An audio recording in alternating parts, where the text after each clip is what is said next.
Yes. Thank you.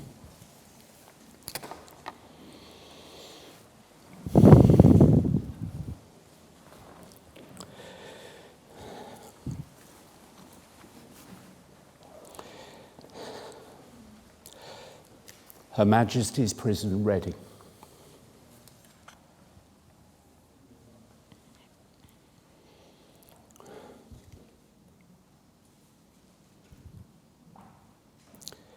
Dear Bosie, after long and fruitless waiting, I have determined to write to you myself, as much for your sake as for mine, as I would not like to think that I had passed through 2 long years of imprisonment without ever having received a single line from you, or any news or message even, except such as gave me pain. Our ill-fated and most lamentable friendship has ended in ruin and public infamy for me. Yet the memory of our ancient affection is often with me, and the thought that loathing, bitterness, and contempt should forever take the place in my heart once held by love is very sad to me. And you yourself will, I think, feel in your heart that to write to me as I lie here in the loneliness of prison life is better than to publish my letters without my permission or to dedicate poems to me unasked, although, of course, the world will know nothing of whatever words of grief or passion or remorse or indifference you may choose to send as your answer to this or your appeal. I have no doubt that in this letter, in which I have to write of your life and of mine, of the past and of the future, of sweet things changed to bitterness and of bitter things that may be turned into joy, there will be much that will wound your vanity to the quick. If it proves so, read the letter again till it kills your vanity. If you find in it something of which you feel that you are unjustly accused, remember that one should be thankful that there is any fault of which one can be unjustly accused. If there be in it one single passage that brings tears to your eyes, then weep as we weep in prison, where the day no less than the night is set apart for tears. That's the only thing that can save you. If you go complaining to your mother, as you did with reference to the scorn of you I displayed in my letter to Robbie, so that she may flatter and soothe you back into self-complacency or conceit, you will be completely lost. If you find one false excuse for yourself, you will soon find 100 and be just what you were before. Do you still say, I wonder, as you said to Robbie in your answer, that I attribute unworthy motives to you? You had no motives in life. You had appetites merely. A motive is an intellectual aim. Do you say that you were very young when our friendship began?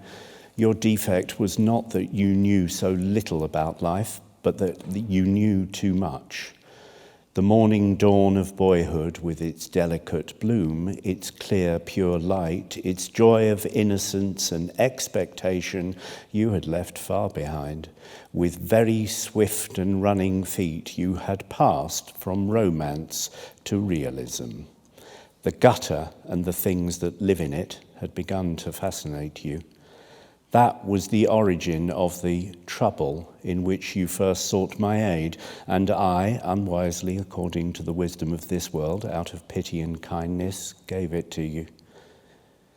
You must read this letter right through, though each word may become to you as the fire or knife of the surgeon that makes the delicate flesh burn or bleed. Remember that the fool in the eyes of the gods and the fool in the eyes of man are very different. One who is entirely ignorant of the modes of art in its revolution or the moods of thought in its progress, of the pomp of the Latin line or the richer music of the vowelled Greek, of Tuscan sculpture or Elizabethan song may yet be full of the very sweetest wisdom. But the real fool, such as the gods mock or mar, is he who does not know himself. I was such a one too long. You have been such a one too long. Be so no more. Do not be afraid. The supreme vice is shallowness. Everything that is realized is right. Remember also that whatever is misery for you to read is still greater misery for me to set down. To you the unseen powers have been very good. They have permitted you to see the strange and tragic shapes of life as one sees shadows in a crystal. The head of Medusa that turns living men to stone, you have been allowed to look at in a mirror merely. You have walked free among flowers. From me, that beautiful world of colour and motion has now been taken away. I will begin by telling you that I blame myself terribly. As I sit here in this dark cell in my convict clothes, a disgraced and ruined man, I blame myself. In the perturbed and fitful nights of anguish, in the long, monotonous days of pain, it is myself I blame. I blame myself for allowing an unintellectual friendship, a friendship whose primary aim was not the creation and contemplation of beautiful things, entirely to dominate my life. From the very first, there was too wide a gap between us. You had been idle at your school, worse than idle at your university. You did not realize that an artist, especially such an artist as I am, one that is to say the quality of whose work depends on the intensification of personality, requires for the development of his art the companionship of ideas, an intellectual atmosphere, quiet, peace and solitude. You admired my work when it was finished. You enjoyed the brilliant successes of my first nights and the brilliant banquets that followed them. You were proud, and quite naturally so, of being the intimate friend of an artist so distinguished. But you could not understand the conditions requisite for the production of my artistic work. I am not speaking in phrases of rhetorical exaggeration, but in terms of absolute truth to actual fact, when I remind you that during the whole time we were together, I never wrote one single line. Whether at Torquay, Goring, London, Florence, or elsewhere, my life, as long as you were by my side, was entirely sterile and uncreative. And with but few intervals, you were, I regret to say, by my side always. I remember, for instance, in September 1893, to select merely one instance out of many, taking a set of chambers purely in order to work undisturbed, as I had broken my contract with John Hare, for whom I'd promised to write a play and who was pressing me on the subject. During the first week, you kept away. We had, not unnaturally indeed, differed on the question of the artistic value of your translation of my Salome. So you contented yourself with sending me letters on the subject. In that week, I wrote and completed in every detail, as it was ultimately performed, the first act of An Ideal Husband. But the second week, you returned, and my work had to be given up. I arrived at St. James's Place every morning at 11:30 in order to have the opportunity of thinking and writing without the interruptions inseparable from my own household, quiet and peaceful as that household was. But the attempt was in vain. At 12 o'clock, you drove up and stayed smoking cigarettes and chattering till 1:30, when I had to take you out to luncheon at the Café Royal or the Berkeley. Luncheon, with its liqueurs, usually lasted till 3:30. For an hour, you retired to White's. At tea time, you appeared again and stayed till it was time to dress for dinner. You dined with me, either at the Savoy or at Tite Street. We did not separate, as a rule, till after midnight, as supper at Willis's had to wind up the entrancing day. That was my life for 3 months, every single day, except during the 4 days when you went abroad, and I then, of course, had to go over to Calais to fetch you back. For one of my nature and temperament, it was a position at once grotesque and tragic. Surely you must realize that now. You must see now that your incapacity for being alone, your nature, so exigent in its persistent claim on the attention and time of others, your lack of any power of sustained intellectual concentration, the unfortunate accident, for I like to think it was no more, that you had not yet been able to acquire the Oxford temper in intellectual matters, never, I mean, been one who could play gracefully with ideas, but had arrived at violence of opinion merely, that all these things, combined with the fact that your desires and your interests were in life, not in art, were as destructive to your own progress in culture as they were to my work as an artist. When I compare my friendship with you to my friendship with still younger men such as John Gray or Pierre Louis, I feel ashamed. My real life, my higher life, was with them and such as they. Of the appalling results of my friendship with you, I don't speak at present. I am thinking merely of its quality while it lasted. It was intellectually degrading to me. You had the rudiments of an artistic temperament in its germ, but we met either too late or too soon. I don't know which. When you were away, I was all right. The moment in the early December of the year to which I have been alluding, I had succeeded in inducing your mother to send you out of England.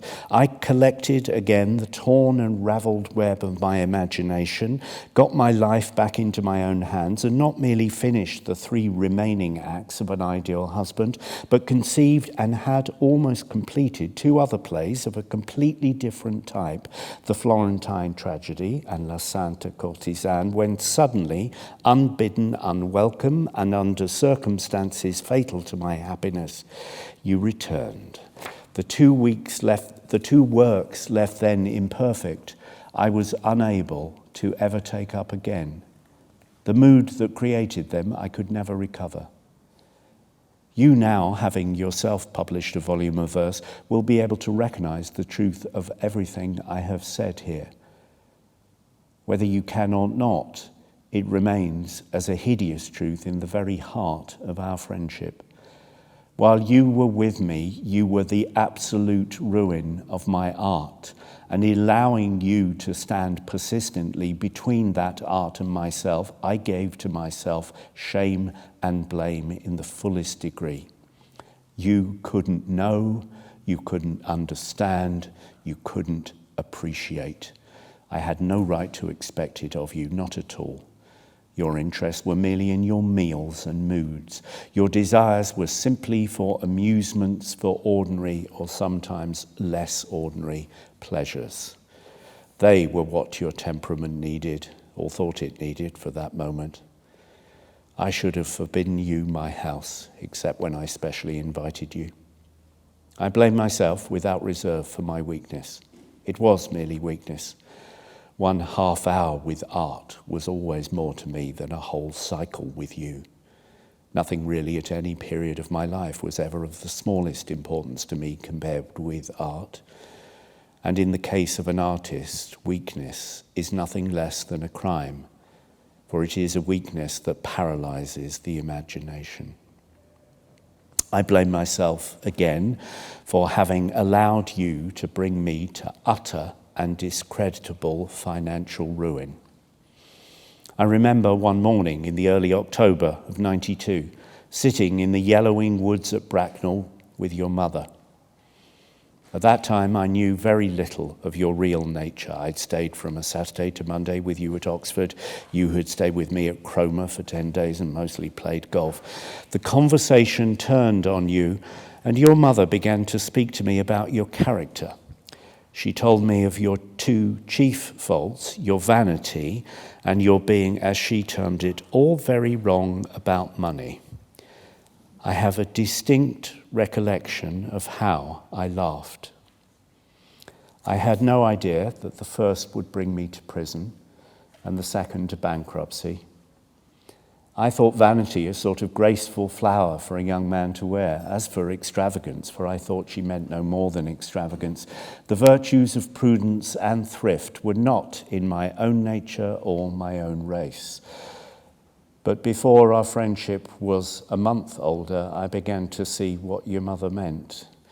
Your insistence on a life of reckless profusion, your incessant demands for money, your claim that all your pleasures should be paid for by me, whether I was with you or not, brought me after some time into serious monetary difficulties. And what may be extravagances, to me at any rate, so monotonously uninteresting as your persistent grasp on my life grew stronger and stronger, was that the money was really spent on little more than the pleasures of eating, drinking, and the like. Now and then it is a joy to have one's table red with wine and roses, but you outstripped all taste and temperance. You demanded without grace, and you received without thanks. You grew to think that you had a sort of right to live at my expense, and in a profuse luxury to which you had never been accustomed, and which for that reason made your appetites all the more keen. And at the end, if you lost money gambling in some Algiers casino, you simply telegraphed next morning to me in London to lodge the amount of your losses to your account at your bank, and gave no further thought to the matter of any kind. When I tell you that between the autumn of 1892 and the date of my imprisonment here, I spent with you and on you more than £5,000 in actual money, irrespective of the bills I incurred, you will have some idea of the sort of life on which you insisted. Do you think I exaggerate? My ordinary expenses with you for an ordinary day in London, for luncheon, dinner, supper, amusements, hansoms, and all the rest of it, ranged from £12 to £20, and the week's expenses were naturally in proportion, and ranged from £80 to £130. For our 3 months at Goring, my expenses, rent included of course, were £1,340. Step by step, with the bankruptcy receiver, I had to go over every item of my life. It was horrible. Plain living and high thinking was, of course, an ideal that you could not at that time have appreciated, but such an extravagance was disgrace to both of us. One of the most delightful dinners I can remember ever having had is one Robbie and I had together in some little Soho cafe, which cost about as many shillings as my dinners to you used to cost pounds. And out of that dinner with Robbie came the best and first of all my dialogues. Idea, title, treatment mode, everything struck out for £3.50. Out of the reckless dinners with you, nothing remains but the memory that too much was eaten and too much was drunk. And my yielding to your demands was bad for you. You know that now. It made you grasping, often, at times not a little unscrupulous, ungracious, always. There was, on far too many occasions, too little joy or privilege in being your host. You forgot, I will not say the formal courtesy of thanks, for formal courtesies will strain a close friendship, but simply the grace of sweet companionship, the charm of pleasant conversation, that terpnon kakon, as the Greeks used to call it, all those gentle humanities that make life so lovely and are an accompaniment to life as music might be, keeping things in tune somehow and filling with melody any harsh or silent places. And though it may seem strange to you that one in the terrible position in which I am now situated should find a difference between any one disgrace and another, still I frankly admit that the folly of throwing away all that money on you and letting you squander my own fortune to your own hurt as well as to mine gives to me, and in my eyes, a note of common profligacy to my bankruptcy and makes me doubly ashamed of it. I was made for other things. But most of all, I blame myself for the entire ethical degradation I allowed you to bring on me. The basis of character is willpower, and my willpower became absolutely subject to yours. It sounds a grotesque thing to say, but it is true. Those incessant scenes that seem to be almost physically necessary to you, and in which your mind and body grew distorted, and you became a thing as terrible to look at as to listen to. That dreadful mania you inherit from your father, the mania for writing revolting and loathsome letters. Your entire lack of any control over your emotions, as displayed in your long resentful moods of sullen silence, no less than in your sudden fits of almost epileptic rage. All these things in reference to which one of my letters to you, left by you lying about at the Savoy or some other hotel, and so produced in court by your father's counsel, contained an entreaty not devoid of pathos, had you at that time been able to recognize pathos either in its elements or its expression. These, I say, were the origin and causes of my fatal yielding to you in your daily increasing demands. You wore me out.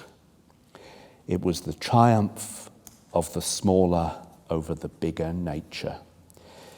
It was a case of that tyranny of the weak over the strong, which somewhere in one of my plays I describe as being the only tyranny that ever lasts. And it was inevitable. In every relation of life with others, one has to find some moyen de vivre.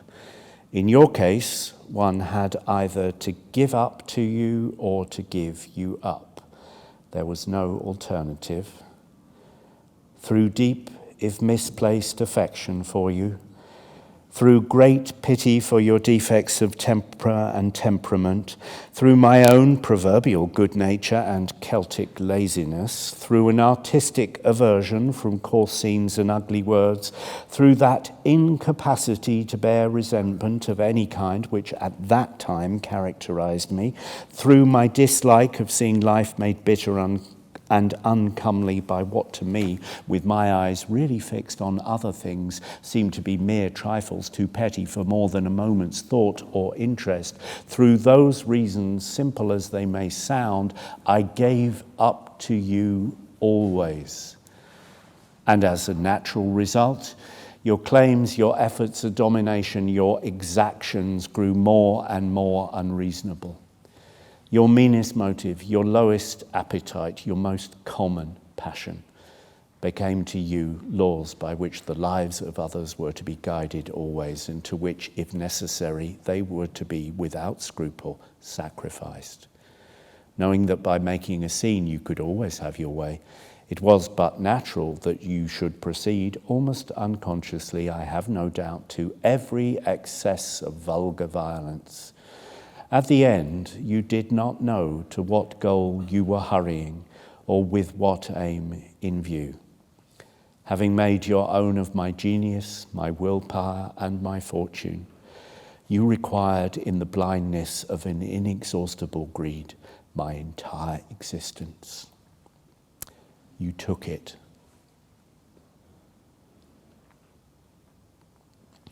At the one supremely and tragically critical moment of my entire life, just before that lamentable step of beginning the absurd action, on the one side there was your father attacking me with hideous cards left at my club. On the other side there was you, attacking me with no less loathsome letters. The letter I received from you on the morning of the day I let you take me down to the police station to apply for that ridiculous warrant for your father's arrest was one of the worst you ever wrote, and for the most shameful reason.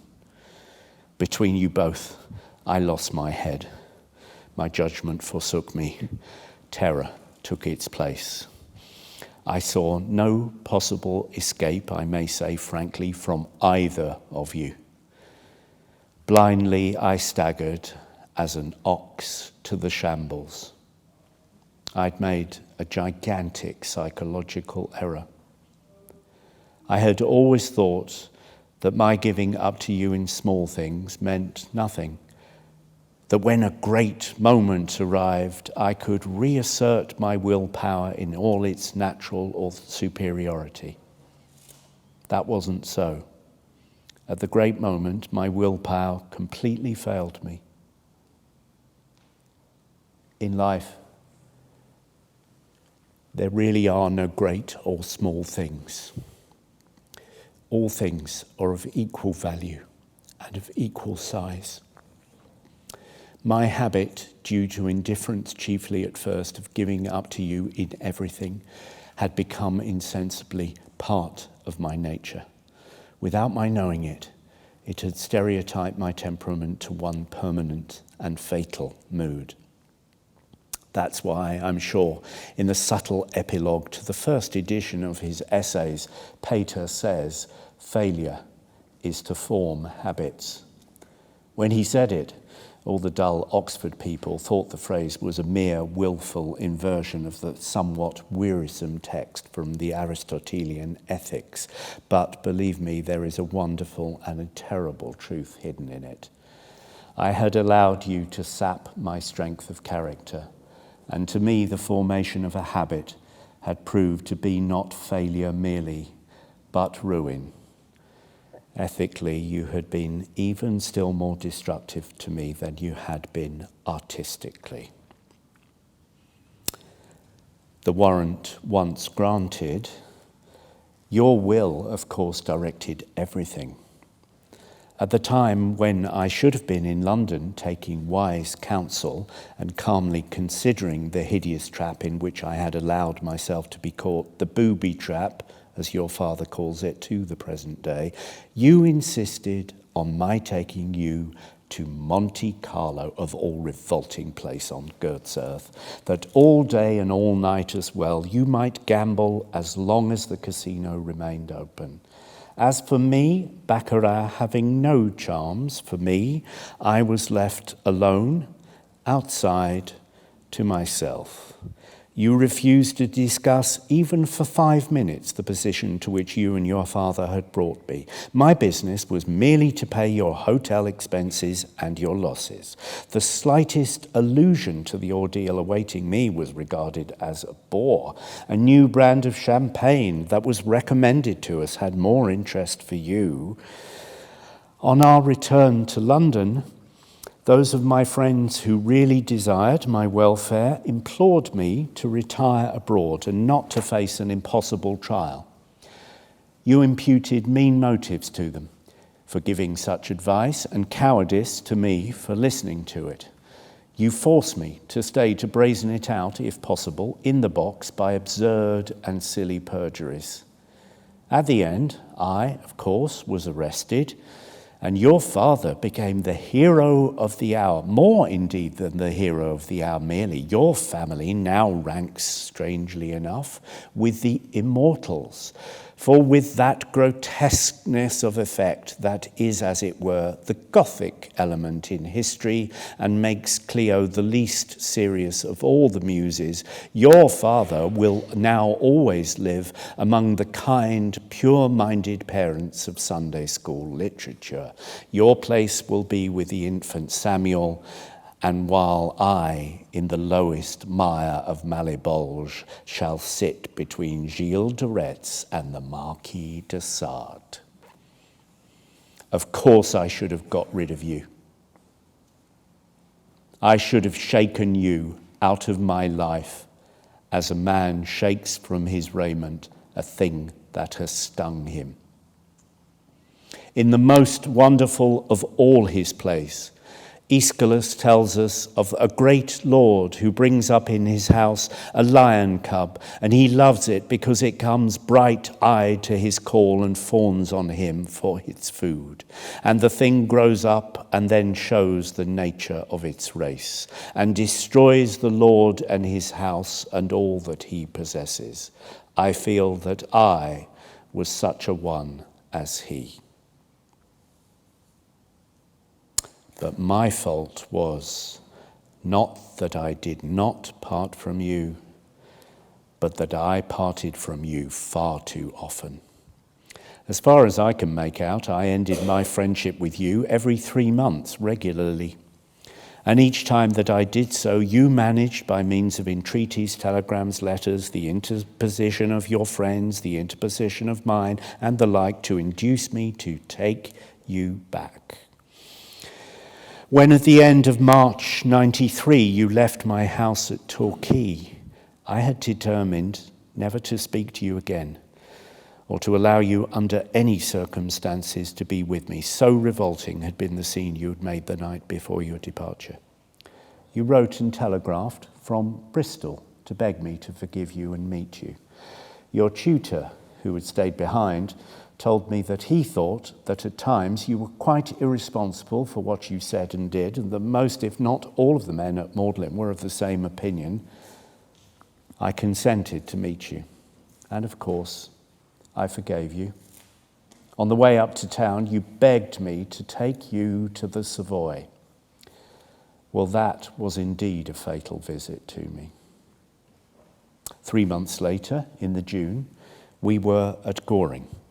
Some of your Oxford friends had come to stay from Saturday to Monday. The morning of the day they went away, you made a scene so dreadful, so distressing, that I told you that we must part. I remember quite well, as we stood on the level croquet ground with a pretty lawn all around us, pointing out to you that we were spoiling each other's lives, that you were absolutely ruining mine, and that I evidently was not making you really happy, and that an irrevocable parting and complete separation was the one wise philosophic thing to do. You went sullenly after luncheon, leaving one of your most offensive letters behind with the butler to be handed to me after your departure. Before 3 days had elapsed, you were telegraphing from London to beg to be forgiven and allowed to return. I had taken that place to please you. I had engaged your own servants at your request. I was always terribly sorry for the hideous temper to which you really were a prey. I was fond of you. So I let you come back, and I forgave you. 3 months later, still in September, new scenes occurred. The occasion of them being my pointing out to you the schoolboy faults in your attempted translation of Salome.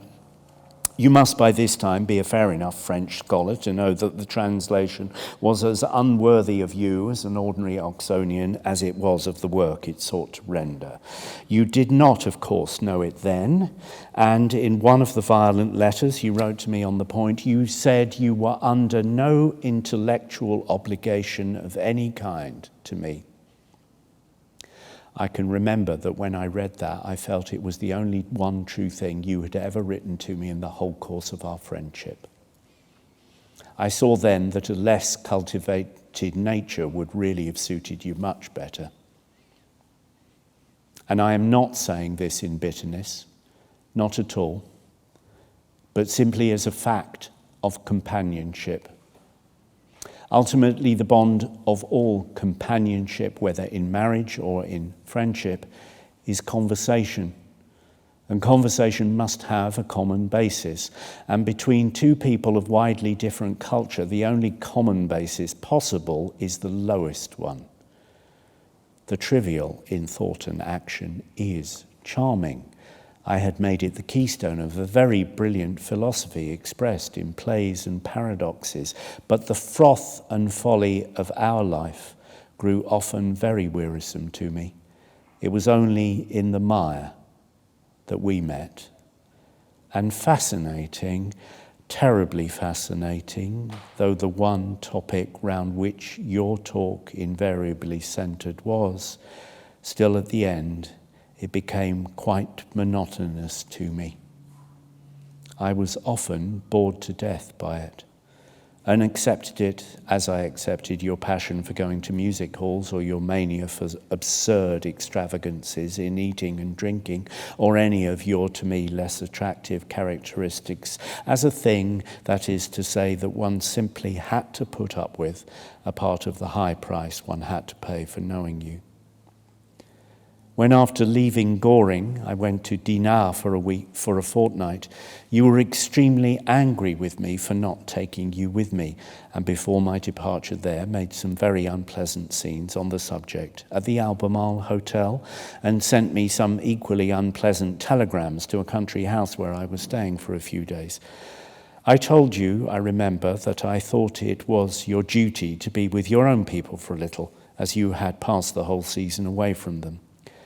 But in reality, to be perfectly frank with you, I could not, under any circumstances, have let you be with me. We'd been together nearly 12 weeks. I required rest and freedom from the terrible strain of your companionship. It was necessary for me to be a little by myself. It was intellectually necessary. And so I confess I saw in your letter, from which I have quoted, a very good opportunity for ending the fatal friendship that had sprung up between us, and ending it without bitterness, as I had indeed tried to do back on that bright June morning at Goring 3 months earlier. It was, however, represented to me, I'm bound to say candidly, by one of my own friends to whom you had gone in your difficulty, that you would be much hurt, perhaps almost humiliated at having your work sent back to you like a schoolboy's exercise, that I was expecting far too much intellectually from you, and no matter what you did or wrote, you were absolutely and entirely devoted to me. I did not want to be the first to check or discourage you in your beginnings in literature. I knew quite well that no translation, unless one done by a poet, could render the colour and cadence of my work in any adequate measure. Devotion seems to me still a wonderful thing, not to be lightly thrown away, so I took the translation and you back.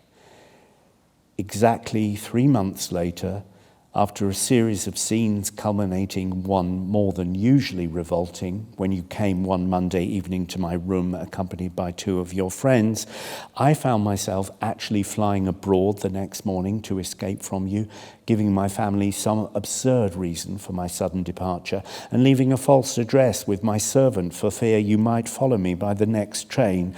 And I remember that afternoon, as I was in the railway carriage whirling up to Paris, thinking into what an impossible, terrible, utterly wrong state my life had got, when I, a man of worldwide reputation, was actually forced to run away from England in order to try to get rid of a friendship that was entirely destructive of everything fine of me, either from the intellectual or ethical point of view.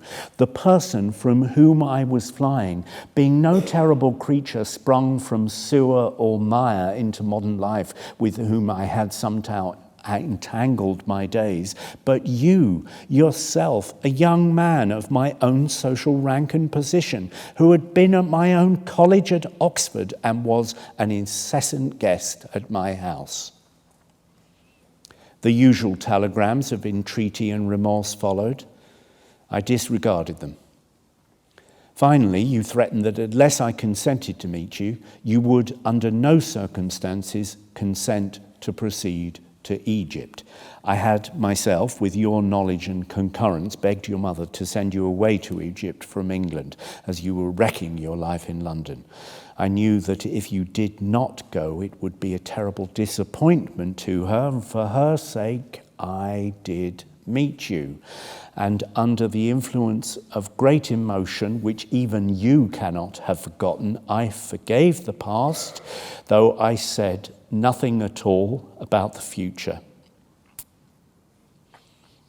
On my return to London next day, I remember sitting in my room and sadly and seriously trying to make up my mind whether or not you really were what you seemed to me to be, so full of terrible defects, so utterly ruinous both to yourself and others, so fatal a one to know even, or to be with. For a whole week I thought about it and wondered if, after all, I was not unjust and mistaken in my estimate of you. At the end of the week, a letter from your mother was handed in it. It expressed to the full every feeling I myself had about you. In it, she spoke of your blind, exaggerated vanity, which made you despise your home and treat even your elder brother as a Philistine. Of your temper, which made her afraid to speak to you about your life, the life she felt she knew you were leading. About your conduct in money matters, so distressing to her in more ways than one, of the degeneration and change that had taken place in you. She saw, of course, that heredity had burdened you with a terrible legacy and frankly admitted it with terror. He is the one of my children who has inherited the fatal Douglas temperament, she wrote of you. At the end, she stated that she felt bound to declare that your friendship with me, in her opinion, had so intensified your vanity that it had become the source of all your faults, and earnestly begged me not to meet you abroad. I wrote to her once in reply and told her that I agreed entirely with every word she had said. I added much more. I went as far as I could possibly go. I told her that the origin of our friendship was you in your undergraduate days at Oxford coming to beg me to help you in very serious trouble of a very particular character. I told her that your life had been continually in the same manner troubled. The reason, for instance, of your going to Belgium you had placed to the fault of your companion in that journey, and your mother had reproached me with having introduced you to him. I replaced the fault on the right shoulders, on yours. I assured her at the end that I had not the smallest intention of meeting you abroad, and begged her to try to keep you there, either as some honorary attaché, if that were possible, or to learn modern languages, if it were not, or for any reason she chose, for at least 2 or 3 years, and for your sake as well as mine. In the meantime, you were writing to me by every post from Egypt. I took not the smallest notice of any of your communications. I read them and tore them up. I had quite settled to have no more to do with you. My mind was made up, and I gladly devoted myself to the art whose progress I had allowed you to interrupt. At the end of the 3 months, your mother, with that unfortunate weakness of will that characterizes her, and that in the tragedy of my life has been an element no less fatal than your father's violence, actually writes to me herself, I had no doubt, of course, at your instigation, and tells me that you are extremely anxious to hear from me, and in order that I should have no excuse for not communicating with you, sends me your address in Athens, which, of course, I already knew perfectly. I confess I was absolutely astounded at her letter. I couldn't understand how, after what she had written to me in December and what I in answer had written to her, she could in any way try to repair or renew my unfortunate friendship with you. I acknowledged her letter, of course, and again urged her to try to get you connected with some embassy abroad so as to prevent your returning to England, but I did not write to you or take any more notice of your telegrams than I did before your mother had written to me. Finally, you actually telegraphed to my wife, begging her to use her influence with me to get me to write to you. Our friendship had always been a source of distress to her, not merely because she had never liked you personally, but because she saw how your continual companionship altered me, and not for the better. Still, Just as she has always been most gracious and hospitable to you, so she couldn't bear the idea of my being in any way unkind, for so it seemed to her, to any of my friends. She knew indeed, that was a thing alien to my character. At her request, I did communicate with you. I can remember the wording of my telegram quite well. I said that time healed every wound, but that for many months to come I would neither write to you nor see you. But you started without delay for Paris, sending me passionate telegrams on the road to beg me to see you at once at any rate. I declined. You arrived in Paris late on the Saturday night and found a brief letter from me waiting for you at your hotel, stating I would not see you. Next morning, I received back in London a telegram of some 10 or I think 11 pages in length from you. You stated in it that no matter what you had done to me, you could not believe that I would absolutely decline to see you. You reminded me that for the sake of seeing me, even for 1 hour, you had travelled 6 days and nights across Europe without stopping once on the way. You made what was, I must admit, a most pathetic appeal and ended with what seemed to me a threat of suicide, and one not thinly veiled. You had yourself often told me how many of your race there had been who had stained their hands in their own blood. Your uncle certainly, your grandfather possibly, among others in the bad line from which you came.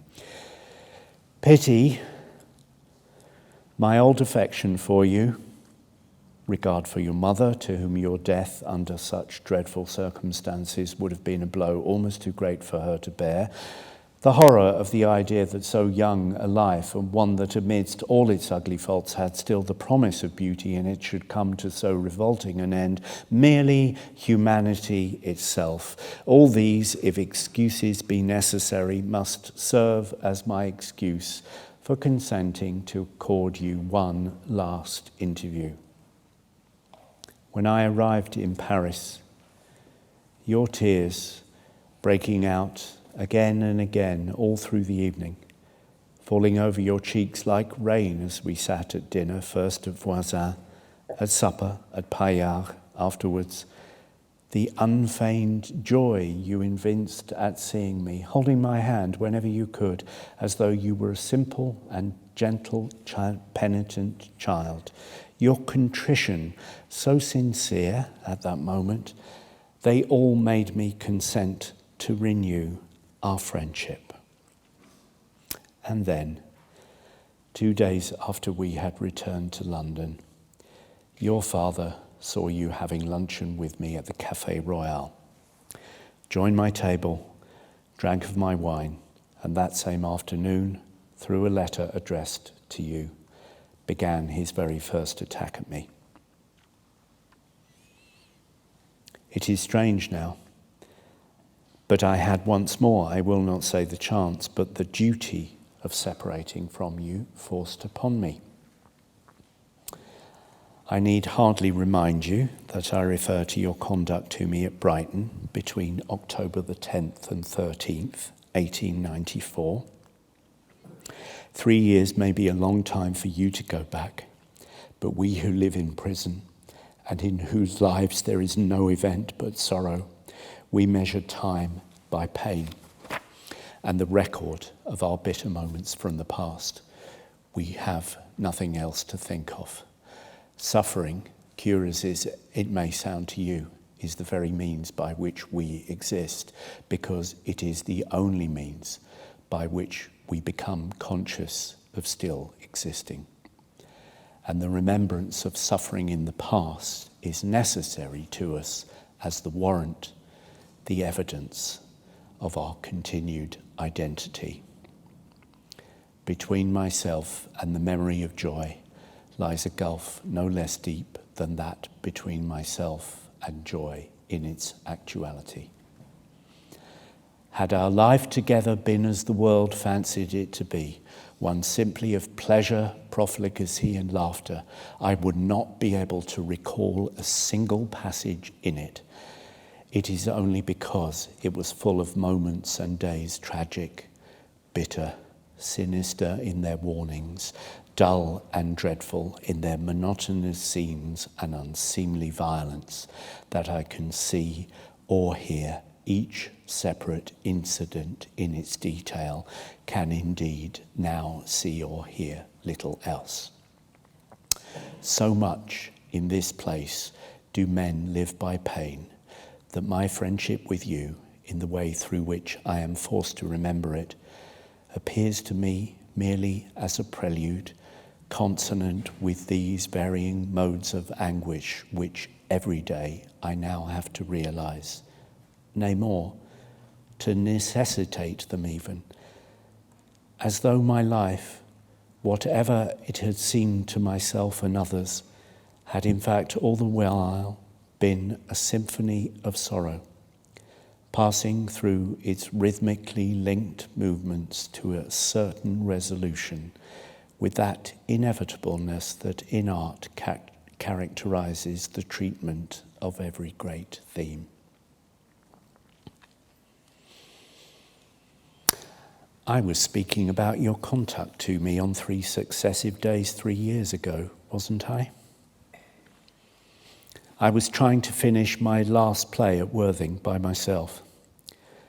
The 2 visits you had paid me had ended, but then you suddenly appeared a 3rd time, bringing with you a companion who you actually propose should stay in my house.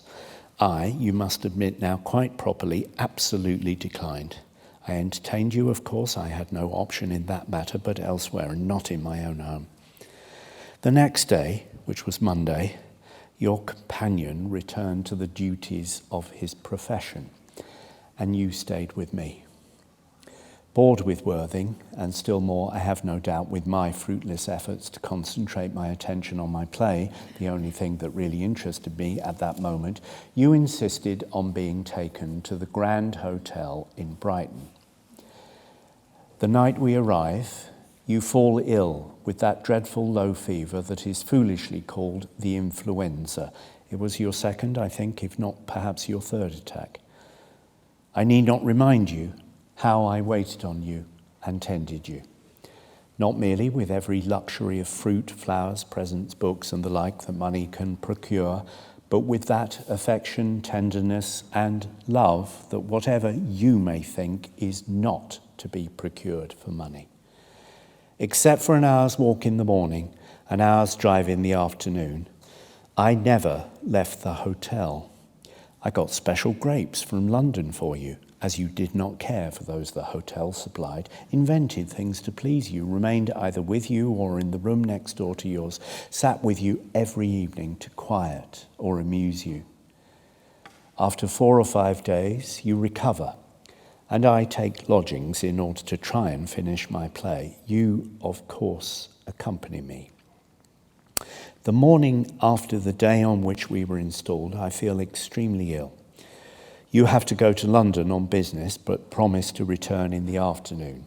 In London, you meet a friend and do not come back to Brighton till late on the next day, by which time I am in a terrible fever, and the doctor finds I have caught the influenza from you.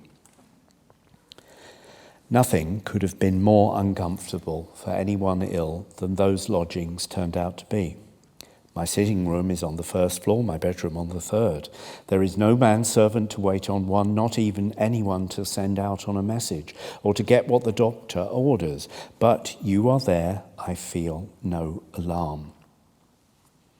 For the next 2 days, you leave me entirely alone, without care, without attendance, without anything. It wasn't a question of grapes, flowers and charming gifts. It was a question of mere necessaries. I could not even get the milk the doctor had ordered for me. Lemonade was pronounced an impossibility. And when I begged you to procure a book at the bookseller's, or if they had not got whatever I had fixed on to choose something else, you never even take the trouble to go there. And when I was left all day without anything to read in consequence, you calmly tell me that you'd bought me the book and they'd promised to send it down, a statement which I found by chance afterwards to have been entirely untrue from beginning to end. All the while you are, of course, living at my expense, driving about, dining at the Grand Hotel, and indeed only appearing in my room for money. On the Saturday night, you having left me completely unattended and alone since the morning, I asked you to come back after dinner and sit with me for just a little while. With irritable voice and ungracious manner, you promised to do so. I wait till 11 o'clock, but you never appear. I then left a note for you in your room, just reminding you of the promise you had made me and how you had kept it. At 3 a.m, unable to sleep and tortured with thirst, I made my way in the dark and cold down to the sitting room in the hopes of finding some water there. I found you.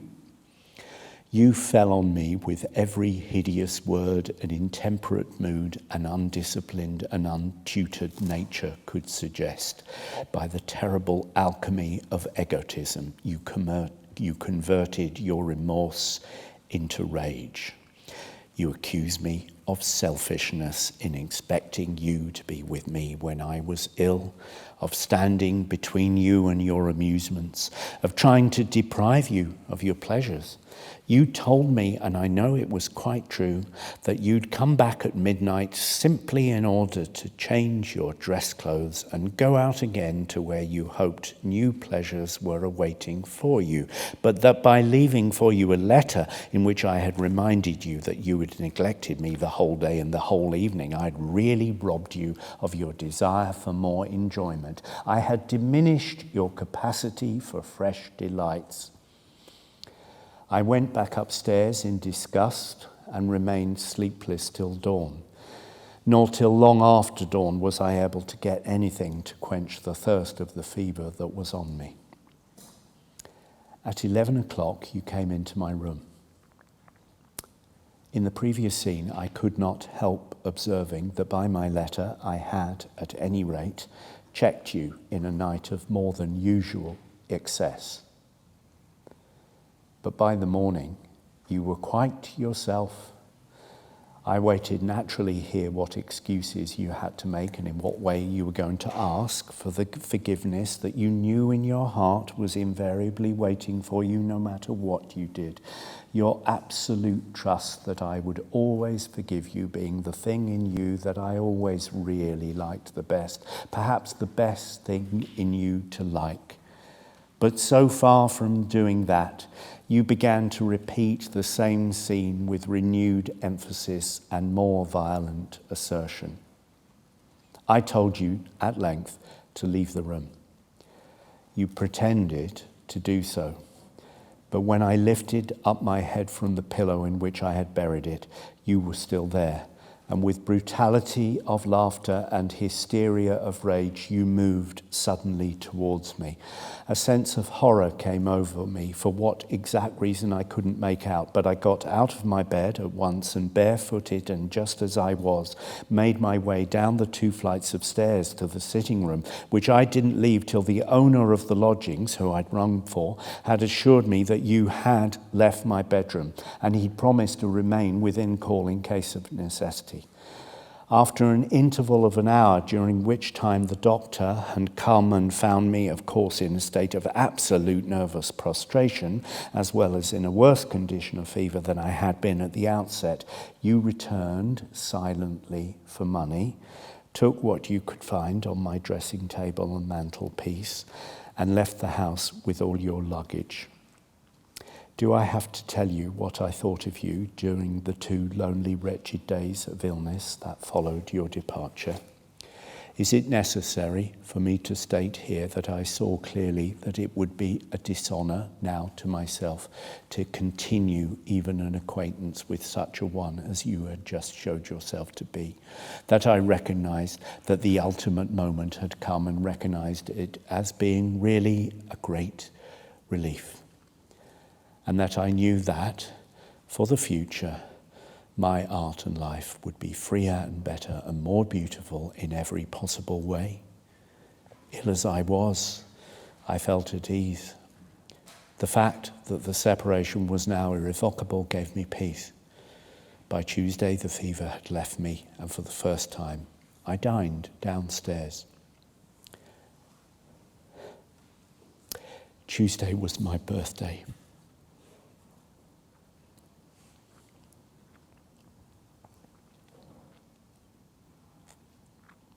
Among the telegrams and communications on my table was a letter in your handwriting.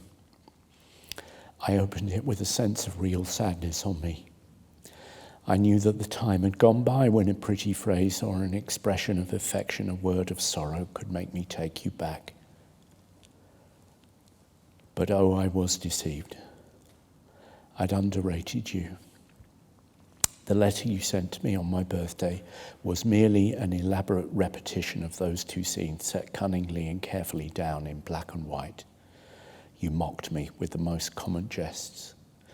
Your one satisfaction in the whole affair was, you said, that you'd retired to the Grand Hotel and entered your luncheon to my account before going up to town. You congratulated me on my prudence in leaving the sick bed on that sudden flight downstairs. That was an ugly moment for you, you said, uglier than you imagine. Oh, I felt that but too well. What it had really meant, I don't know. Whether you had with you the pistol you had bought to try to frighten your father with, and that thinking it might be unloaded, you had once fired off in a public restaurant in my company. Whether your hand was moving towards a dinner knife that by chance was lying on the table between us. Whether, forgetting in your rage your low stature and inferior strength, you had thought by some specially personal insult or attack, even as I lay ill there, I couldn't tell. I do not know to this present moment. All I know is that a feeling of utter horror had come over me, and that I had felt that unless I left the room at once and got away, you would have done or tried to do something that would have been, even to you, a source of lifelong shame. Only once before in my life had I experienced such a feeling of horror at any human being. That was when, in my library at Tite Street, waving his small hands in the air in epileptic fury, your father, with his bully or his friend between us, had stood uttering every foul word his foul mind could think of, and screaming the loathsome threats he afterwards with such cunning carried out. In the latter case, he, of course, was the one who had to leave the room first. I drove him out. In your case, I went. It wasn't the first time I'd been obliged to save you from yourself. You concluded that birthday letter by saying, when you are not on your pedestal, you are not interesting. The next time you're ill, I'll go away at once. What coarseness of fibre does that reveal? What an entire lack of imagination. How callous, how common had the temperament by that time become. When you are not on your pedestal, you are not interesting. The next time you're ill, I'll go away at once. How often have those words come back to me in the wretched solitary cell of the various prisons to which I have been sent. I have said them to myself over and over again, and seen in them, I hope unjustly now, some secret of your strange silence. For you to write that to me, when the very illness and fever from which I was suffering I had caught from tending you, was of course revolting in its coarseness and crudity, but for any human being in the whole wide world to write thus to another would be a sin for which there is no pardon. Were there any sin for which there is none? I confess that when I finished your letter, I felt almost polluted, as if by associating with one of such a nature, I had soiled and shamed my life irretrievably. I had, it is true, done so. but I was not to learn how fully till 6 months later.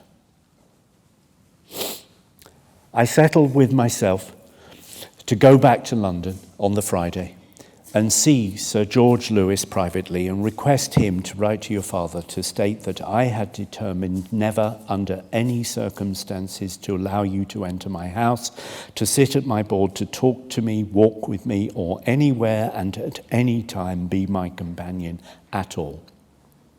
This done, I would have written to you just to inform you, of course, of the action I had adopted. The reasons you would inevitably have realised yourself. I had arranged all of that on the Thursday night when, on that same Friday morning, as I was sitting at breakfast before starting my day, I happened to open the newspaper and saw in it a telegram stating that your elder brother, the head of the family, the heir to the title, the pillar of the house, had been found dead in a ditch with his gun lying discharged beside him. The horror of the circumstances of the tragedy, now known to have been an accident but then stained with a darker suggestion, the pathos of the sudden death of one so loved by all who knew him and almost on the eve, as it were, of his marriage, my idea of what your own sorrow would be or should be, my consciousness of the misery awaiting your mother at the loss of the one to whom she had clung for comfort and joy in life, and who, as she told me once herself, had from the very day of his birth never caused her to shed a single tear, my consciousness of your own isolation, both your other brothers being out of Europe and you consequently the only one to whom your mother and sister could look not merely for companionship in their sorrow, but also for those dreary responsibilities of dreadful detail that death always brings with it, the mere sense of the lacrimae rerum, of the tears of which the world is made, and of the sadness of all human things. Out of the confluence of these thoughts and emotions crowding into my brain came infinite pity for you and your family. My own griefs and bitterness against you I forgot. What you had been to me in my sickness, I could not be to you in your bereavement. I telegraphed at once to you my deepest sympathy, and in the letter that followed, invited you to come to my house as soon as you were able. I felt that to abandon you at that particular moment and formally through a solicitor would have been too terrible for you. On your return to town from the actual scene of the tragedy to which you had been summoned, you came at once to me very sweetly and very simply in your suit of woe and with your eyes dim with tears. You sought consolation and help, as a child might seek it. I opened to you my house, my home, my heart. I made your sorrow mine also, that you might have help in bearing it. Never, even by one word, did I allude to your conduct towards me, to the revolting scenes or the revolting letter. Your grief, which was real, seemed to me to bring you nearer to me than you'd ever been. The flowers you took from me to put on your brother's grave were to be a symbol not merely of the beauty of his life, but of the beauty that in all lives lies dormant and may be brought to light. Well, the gods are strange. It is not of our vices only they make instruments to scourge us. They bring us to ruin through what in us is good, gentle, humane, and loving. But for my pity and affection for you, and for yours, I would not now sit here weeping in this terrible place.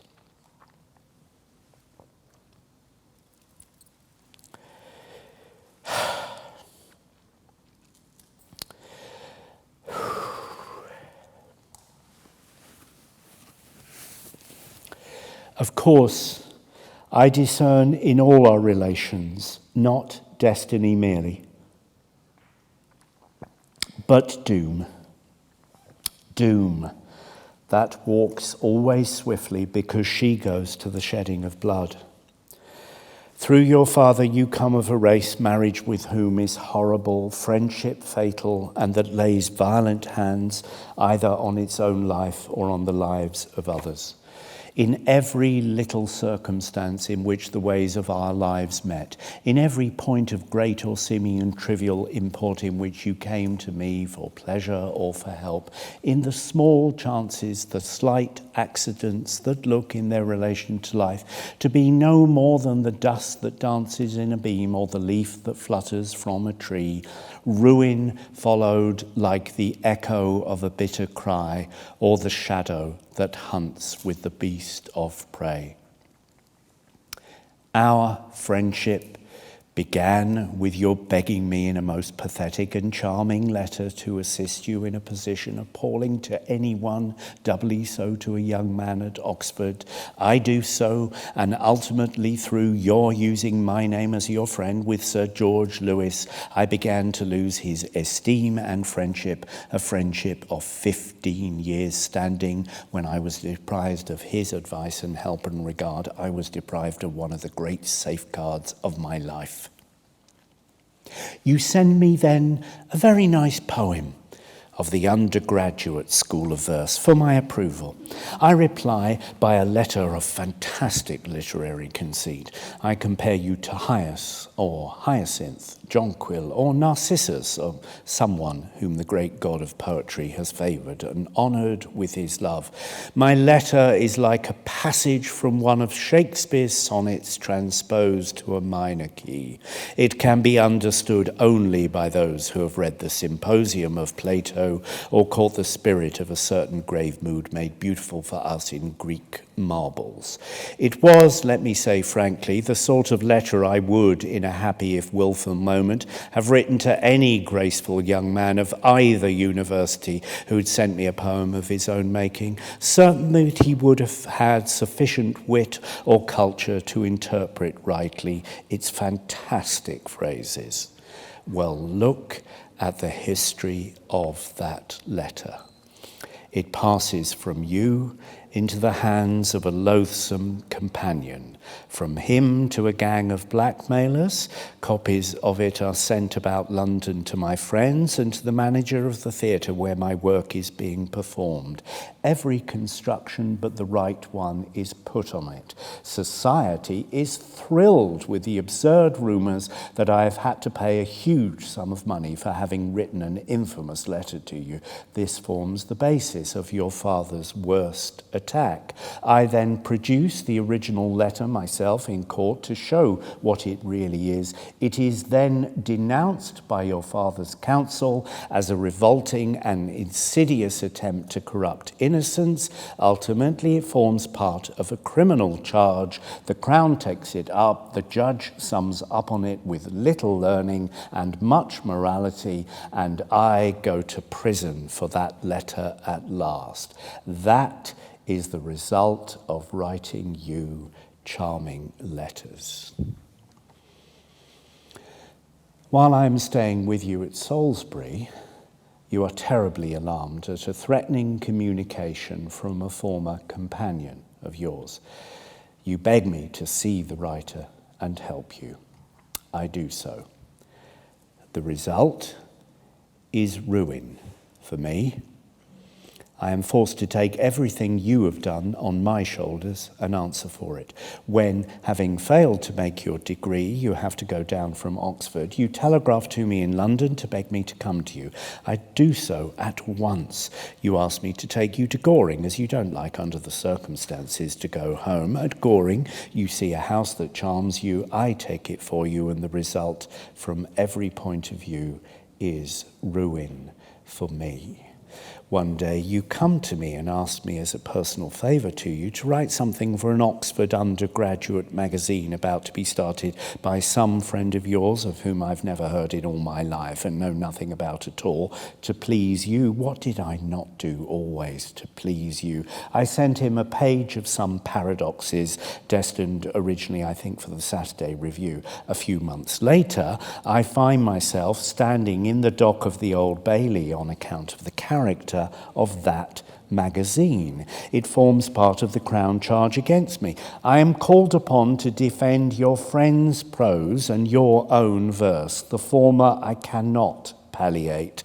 The latter, I, loyal to the bitter extreme, to your youthful literature as to your youthful life, do very strongly defend. And I will not hear of your being a writer of indecencies, but I go to prison all the same for your friend's undergraduate magazine and for that love that dare not tell its name. At Christmas, I give you a very pretty present, as you described it in your letter of thanks, on which I knew you had set your heart, worth some 40 or 50 pounds at most.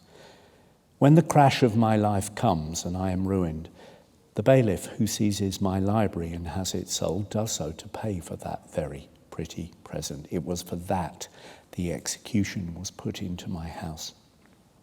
At the ultimate and terrible moment when I am taunted and spurred on by your taunts to take an action against your father and have him arrested, the last straw to which I clutch in my wretched efforts to escape is the terrible expense. I tell the solicitor in your presence that I have no funds, that I cannot possibly afford the appalling cost, that I have no money at my disposal. What I said was, as you know, perfectly true.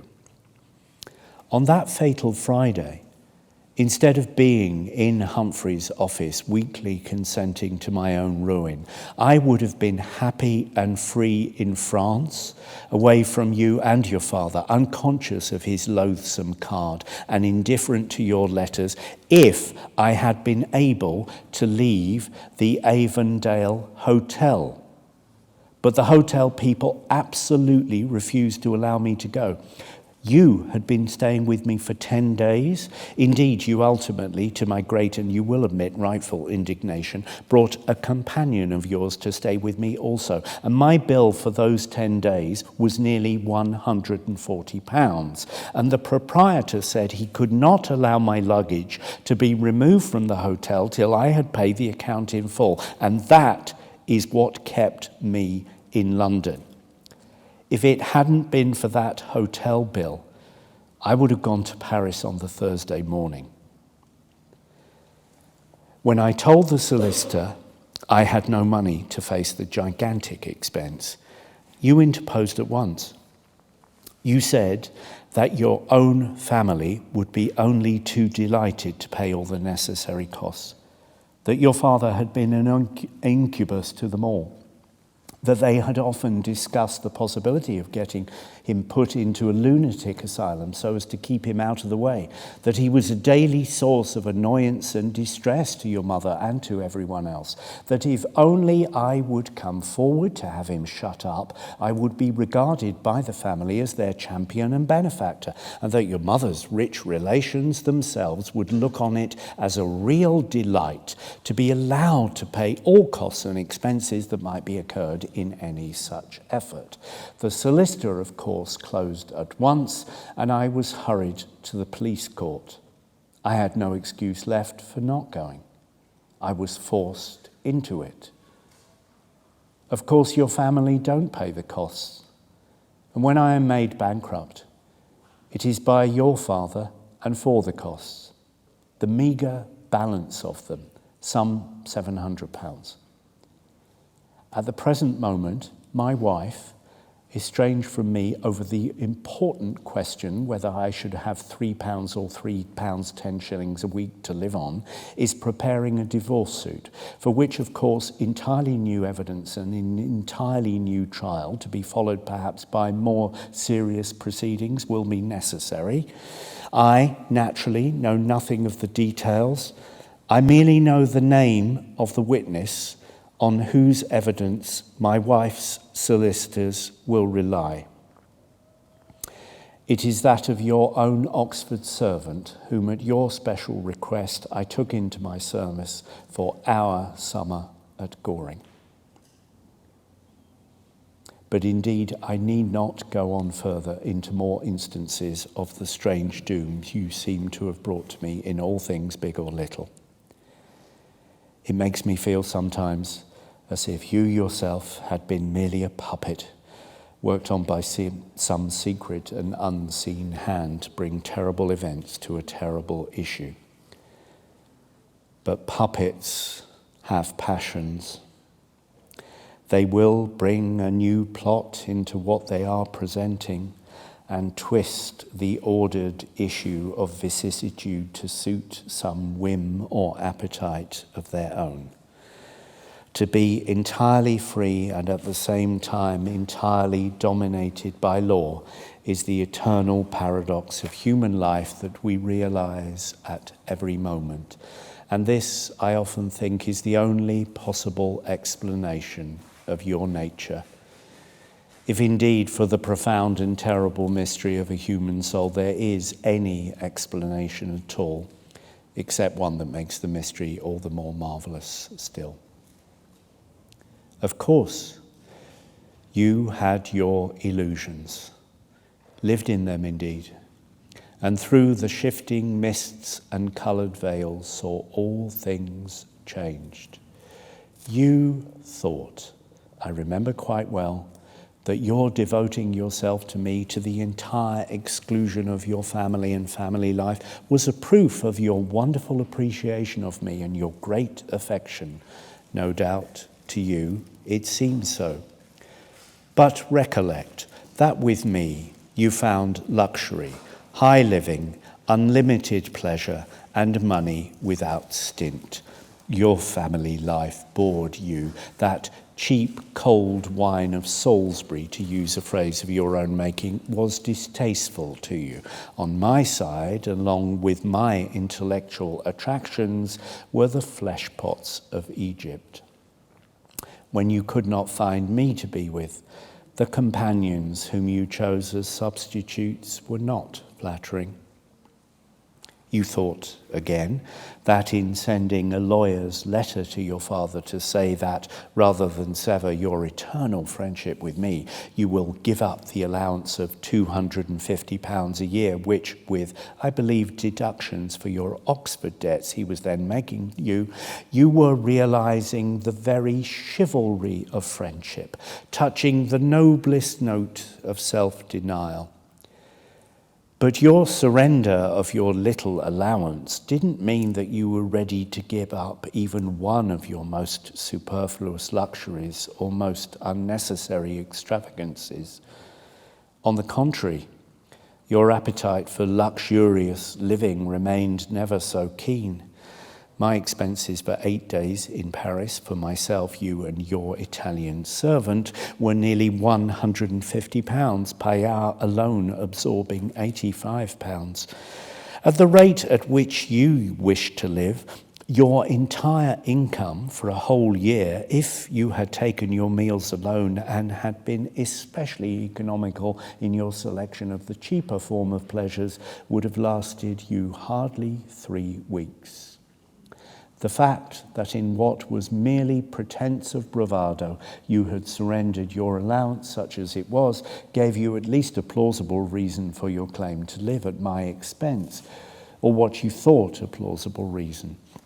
And on many occasions you seriously availed yourself of it and gave the very fullest expression to it. And the continued drain, principally, of course, on me, but also to a certain extent, I know, on your mother, was never so distressing, because in my case, at any rate, never so completely unaccompanied by the smallest word of thanks or sense of limit. You thought, again, that in attacking your father with dreadful letters, abusive telegrams, and insulting postcards, you were really fighting your mother's battles, coming forward as her champion and avenging the no doubt terrible wrongs and sufferings of her married life. That was quite an illusion on your part, one of your worst indeed.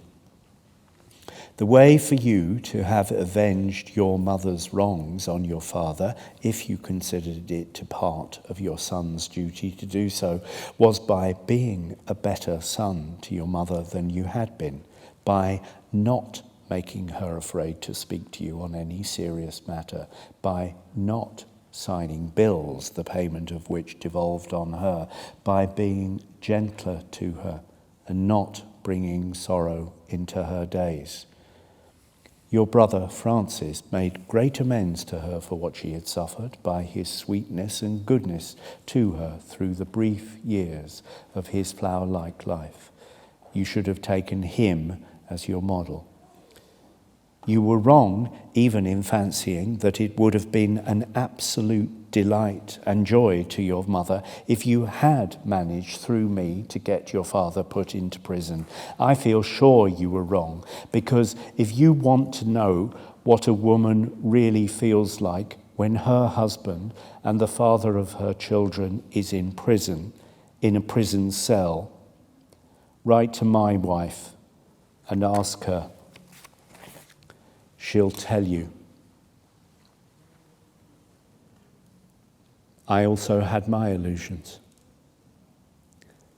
I thought life was going to be a brilliant comedy and that you were to be one of the most graceful figures in it. I found it to be a revolting and repellent tragedy, and that the sinister occasion of its great catastrophe, sinister in its concentration of aim and intensity of narrowed willpower, was yourself, stripped of that mask of joy and pleasure by which you, no less than I, had been deceived and led astray. You can now understand, can you not, a little of what I am suffering here? Some paper, the Pall Mall Gazette, I think, describing the dress rehearsal of one of my plays, spoke of you as following me about like my shadow. Well, the memory of our friendship is the shadow that walks with me here, that seems never to leave me, that wakes me up at night to tell me its same story and over again till its wearisome iteration makes all sleep abandon me till dawn. At dawn it begins again.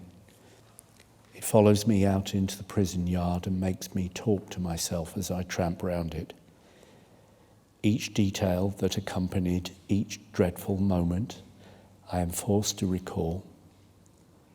There is nothing that happened in those years that I cannot recreate in that chamber of the brain which is set apart for grief and for despair. Every strained note of your voice, every twitch and gesture of your nervous hands, every bitter word, every poisonous phrase comes back to me now and here. I can remember the street or river down which we passed, the wall or woodland that surrounded us. I can remember at what figure on the dial stood the hands of the clock, which way went the wings of the wind, the shape and colour of the moon.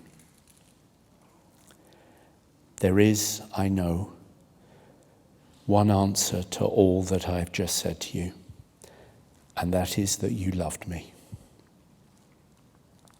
That all through those 2.5 years, during which the fates were weaving into one scarlet pattern the threads of our divided lives, you really loved me. Yes, I know you did. No matter what your conduct to me was, I always felt that at heart you really did love me.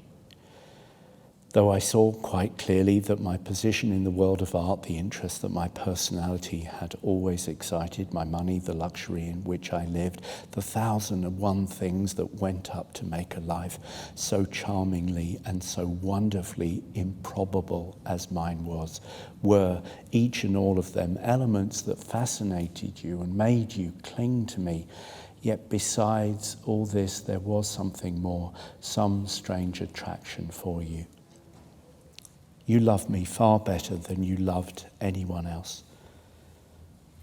But you, like myself, have had a terrible tragedy in your life, though one of an entirely opposite character of mine. Do you want to learn what it was? It was this. In you, hate was always stronger than love. Your hatred of your father was of such stature that it entirely outstripped, overthrew, and overshadowed your love of me. There was no struggle between them at all, or but little. Of such dimensions was your hatred, of such monstrous growth. You did not realize that there was no room for both passions in the same soul. They cannot live together in that fair carven house. Love is fed by the imagination, by which we become wiser than we know, better than we feel, much nobler than we are, by which we can see life as a whole, by which and by which alone we can understand others in their real as in their ideal relation. And only what is fine and finely conceived can feed love. But anything will feed hate. There was not a glass of champagne you drank, not a rich dish that you ate of in all our years that did not feed your hate and make it grow fat and strong. So to gratify it, you gambled with my life, as you gamble with my money, recklessly, carelessly, indifferent to the consequences. If you lost, the loss would not, you fancied, be yours.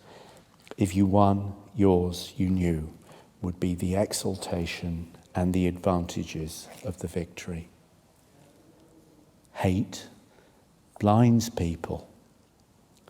You were not aware of that. Love can read the writing on the remotest star, but hate so blinded you that you could see no further than the narrow walled in and already lust-withered garden of your most common desires.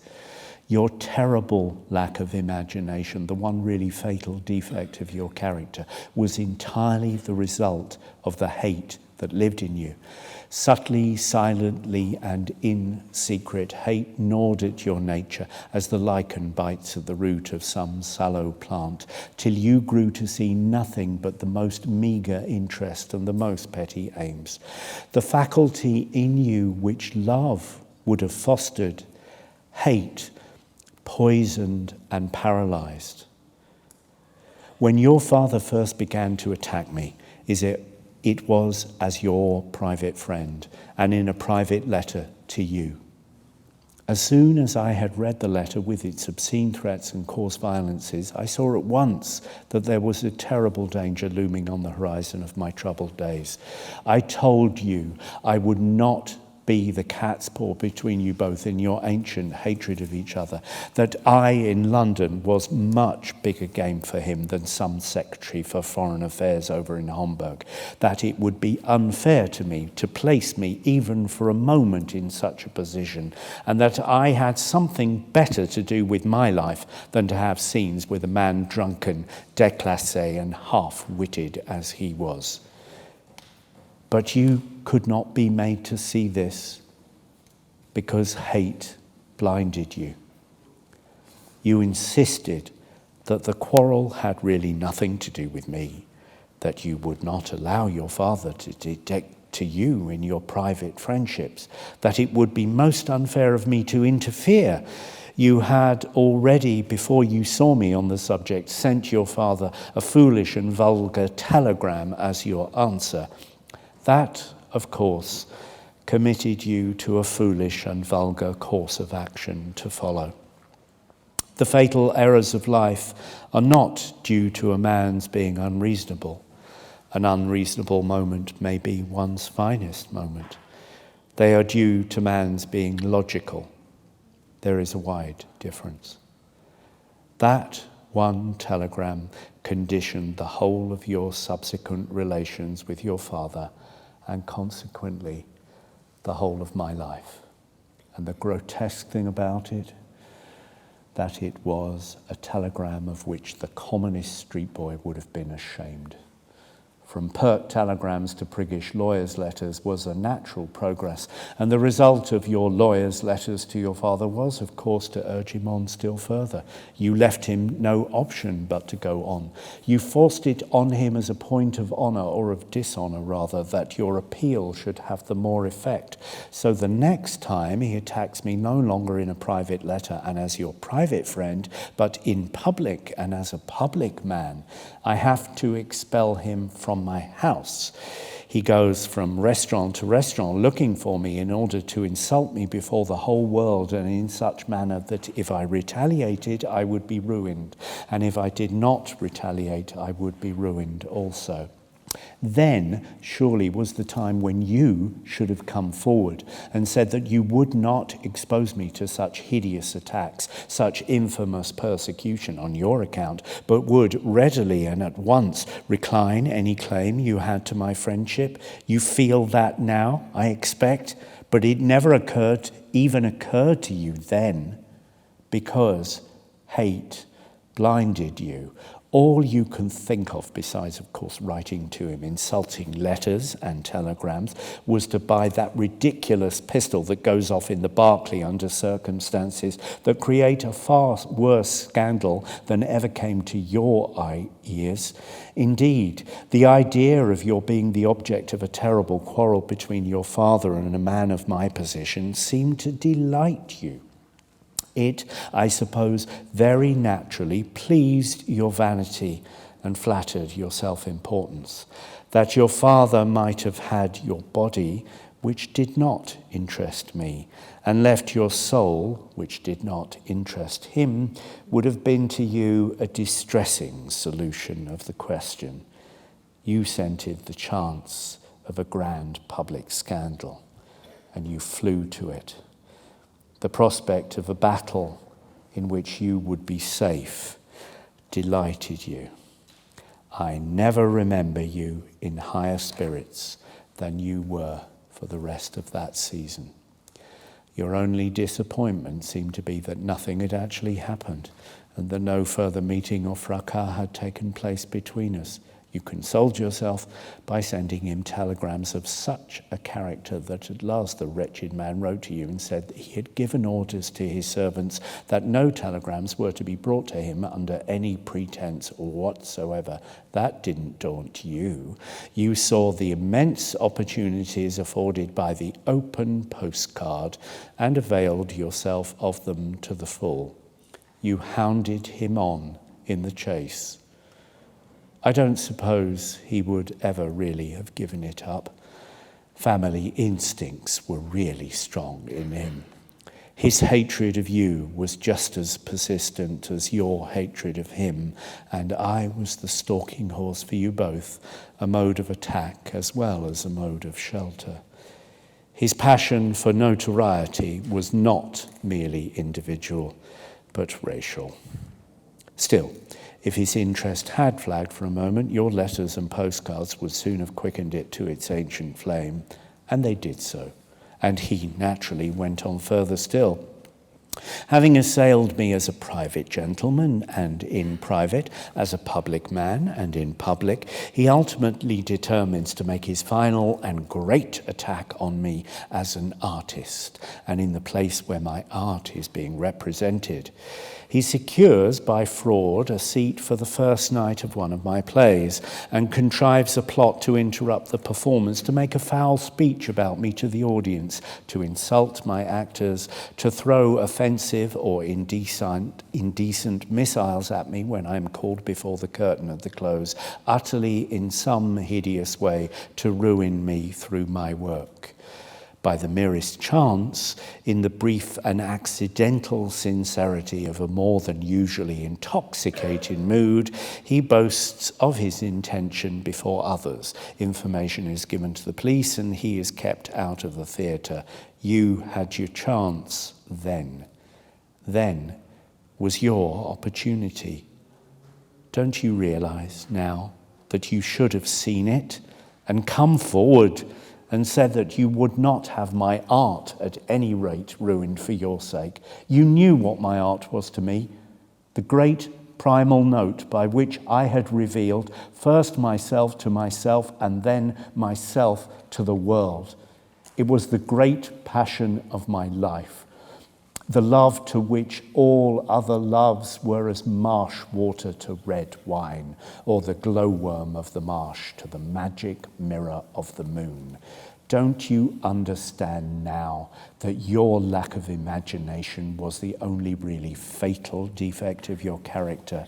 What you had to do was quite simple and quite clear before you, but hate blinded you, and you could see nothing.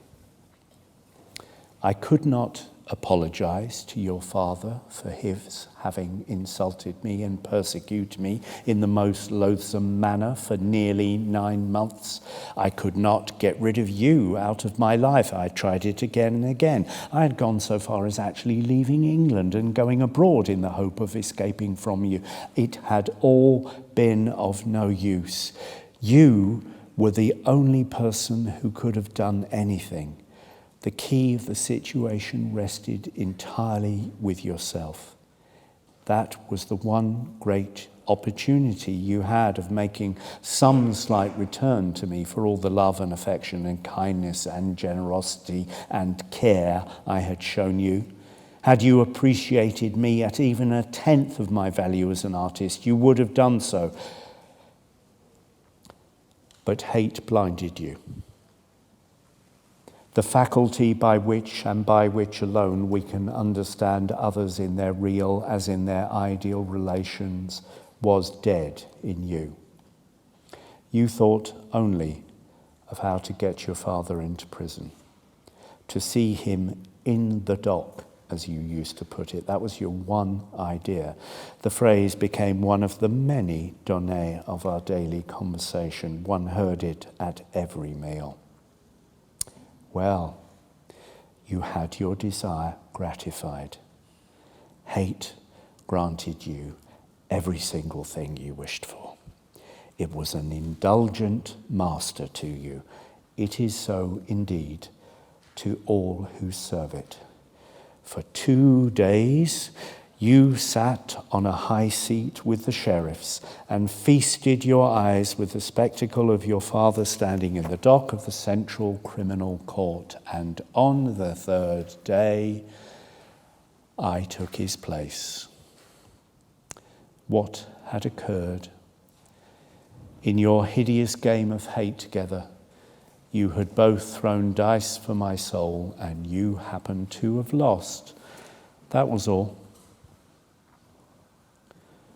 You see that I have to write your life for you, but you have to realize it. We have known each other now for more than 4 years. Half of that time we've been together. The other half I've had to spend here in prison as the result of our friendship. Where you will receive this letter, if indeed it ever reaches you, I don't know. Rome, Naples, Paris, Venice. Some beautiful city on sea or river, I have no doubt, will hold you. You will be surrounded, if not with all the useless luxury you had with me, at any rate with everything that is pleasurable to eye, ear, and taste. Life is quite lovely for you. And yet, if you are wise and wish to find life much lovelier still and in a different manner, you will let the reading of this terrible letter, for such I know it is, prove to you as important a crisis and turning point of your life as the writing of it is to me. Your pale face used to flush easily with wine or pleasure. If as you read what is hidden here, it from time to time becomes scorched as though by a furnace blast, with shame, it will be all the better for you. The supreme vice is shallowness. Whatever is realized is right. I have now got as far as the house of detention, have I not? After a night passed in the police cells, I am sent there in the van. You were most attentive and kind. Almost every afternoon, if actually not every afternoon till you go abroad, you took the trouble to drive up to Holloway to see me. You also wrote very sweet and nice letters. But that it was not your father, but you who had put me into prison, that from beginning to end you were the responsible person, that it was through you, for you, and by you that I was there, never for one instant dawned upon you. Even the spectacle of me behind the bars of a wooden cage could not quicken that dead, unimaginative nature. You had all the sympathy and all the sentimentality of a spectator at a rather pathetic play, and that you were the true author of a hideous tragedy didn't even occur to you. I saw then that you realized nothing of what you had done. I did not desire to be the one to tell you what your own heart should have told you, what it indeed would have told you if you had not let hate harden it and make it insensate. Everything must come to one out of one's own nature. There is no use telling a person a thing that he does not feel and can't understand. If I write to you now, as I do, it is because of your own silence and conduct during my long imprisonment have made it necessary. Besides, as things had turned out, the blow had fallen upon me alone. That was a source of pleasure to me. I was content for many reasons to suffer, though there was always to my eyes, as I watched you, something not a little contemptible in your complete and willful blindness. I remember you producing with absolute pride a letter you had published in one of the halfpenny newspapers about me. It was a very prudent, temperate, indeed commonplace production. You appealed to the English sense of fair play, or something very dreary of that kind, on behalf of a man who was down. It was exactly the sort of letter one might have written had a painful charge been brought against some respectable person with whom personally one had been quite unacquainted, but you thought it wonderful. You looked on it as a proof of almost quixotic chivalry. I am aware that you wrote other letters to other newspapers that they did not publish, but then they were simply to say that you hated your father. Nobody cared if you did or not.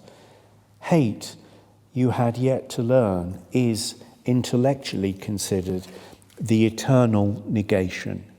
Considered from the point of view of the emotions, it is a form of atrophy. It kills everything but itself.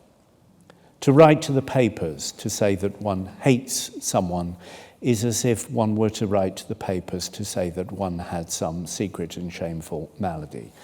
The fact that the man you hated was your own father and that the feeling was thoroughly reciprocated did not make your hate noble or fine in any way.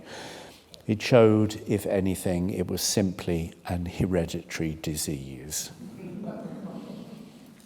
I remember again when the execution was put into my house and my books and furniture were seized and advertised to be sold and bankruptcy was impending, I naturally wrote to tell you about it. I didn't mention that it was to pay for gifts of mine to you that the bailiffs had entered the house where you had so often dined. I thought, rightly or wrongly, that such news might pain you a little. I merely told you the bare facts. I thought it proper that you should know them. You wrote back from Boulogne in a strain of almost lyrical exultation. You said that you knew your father was hard up for money and had been obliged to raise £1,500 for the expenses of the trial, and that my going bankrupt was really a splendid score off him, as he would not now be able to get any of his costs out of me. Do you realize now what hate blinding a person can look like? Do you realize now that when I described it as an atrophy, destructive of everything but itself, I was in fact scientifically describing real psychological facts? That all my charming things were to be sold. My Burne-Jones drawings, my Whistler drawings, my Monticelli, my Simeon Solomons, my China, my library with its collection of presentation volumes from almost every poet of my time, from Hugo to Whitman, from Swinburne to Mallarmé, from Morris to Verlaine, with its beautifully bound editions of my father's and mother's works, its wonderful array of college and school prizes, its éditions de luxe and the like, was all absolutely nothing to you. You said that was a great bore, and that was all. What you really saw in it was only the possibility that your father might lose a few £100, and that paltry consideration filled you with ecstatic joy. As for the cost of the trial, you may be interested to know that your father has openly said in the Orleans Club that if it had cost him £20,000, he would have considered the money thoroughly well spent had he extracted such enjoyment and delight and triumph out of it all. The fact that he was able not merely to put me into prison for 2 years, but to take me then out for an afternoon and make me a public bankrupt was an extra refinement of pleasure that he hadn't really expected. It was the crowning point of my humiliation and of his complete and perfect victory. Had your father had no claim for his costs on me, you, I know perfectly well, would, as far as words go at any rate, have been most sympathetic about the loss of my library, a loss irreparable to a man of letters, the one of all my material losses the most distressing to me. You might even, remembering the sums of money I had lavishly spent on you and how you had lived on me for years, have taken the trouble to buy in some of my books for me. The best of all of them went for less than £150, about as much as I would have spent on you in an ordinary week. But the mean, small pleasure of thinking that your father was going to be a few pence out of pocket made you forget all about trying to make me some little return, so slight, so easy, so inexpensive, so obvious, and so enormously welcome had you brought it about. Am I right in saying that hate blinds people? Do you see it now? If you don't, please try to see it. How clearly I saw it, then as now, I need not tell you. But I said to myself, at all costs, I must keep love in my heart. If I go into prison without love, what will become of my soul? The letters I wrote to you at that time from Holloway were my effort to keep love as the dominant note of my own nature.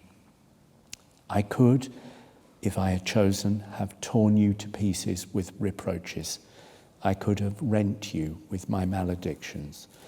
I could have held up a mirror to you and shown you such an image of yourself that you would not have recognized it as your own till you found it mimicking back your gestures of horror, and then, and only then, would you have known whose shape it was and hated it and yourself forever. More than that, indeed, the sins of another were being placed to my account. Had I so chosen, I could, during either of my trials, have saved myself at his expense, not from shame indeed, but from imprisonment. Had I cared to show that the Crown witnesses, the three most important anyway, had been coached and carefully coached by your father and his solicitors, not in reticences merely, but in assertions, in the absolute transference, deliberate, plotted, and rehearsed, of the actions and doings of someone else onto me, I could have had each one of them dismissed from the box by the judge, more summarily even than that wretched, perjured Atkins was. I could have walked out of that court with my tongue in my cheek and my hands in my pockets, a free man. The strongest pressure was put upon me to do so. I was earnestly advised, begged, entreated to do so by people whose sole interest was my welfare and the welfare of my house. But I refused. I did not choose to do so. I have never regretted my decision for a single moment, not even in the most bitter periods of this my imprisonment. Such a course of action would have been beneath me. Sins of the flesh are nothing. They are maladies for physicians to cure if they should be cured. Sins of the soul alone are shameful. To have secured my acquittal by such means would have been a lifelong torture to me. But do you really think that you were worthy of the love I was showing you then, or that for a single moment I thought you were? Do you really think that at any period in our friendship you were worthy of the love I showed you, or that for a single moment I thought you were? I knew you weren't. But love does not traffic in the marketplace, nor does it use scales. Its joy, like the joy of the intellect, is merely to feel itself alive. The aim of love is to love, no more and no less. You were my enemy, such an enemy as no man ever had. I had given you my life, and to gratify the lowest and most contemptible of all human passions, hatred and vanity and greed, you had thrown it away in less than 3 years. You had entirely ruined me from every point of view. So for my own sake, there was nothing left for me to do but to love you. I knew that if I allowed myself to hate you, that in the dry desert of existence over which I had to travel, and am travelling still, every rock would lose its shadow, every palm tree be withered, every well of water prove poisoned at its source. Are you beginning now to understand just a little? Is your imagination awakening from the long lethargy in which it has lain? You know already what hate is. Is it beginning to dawn on you what love is? What the nature of love is?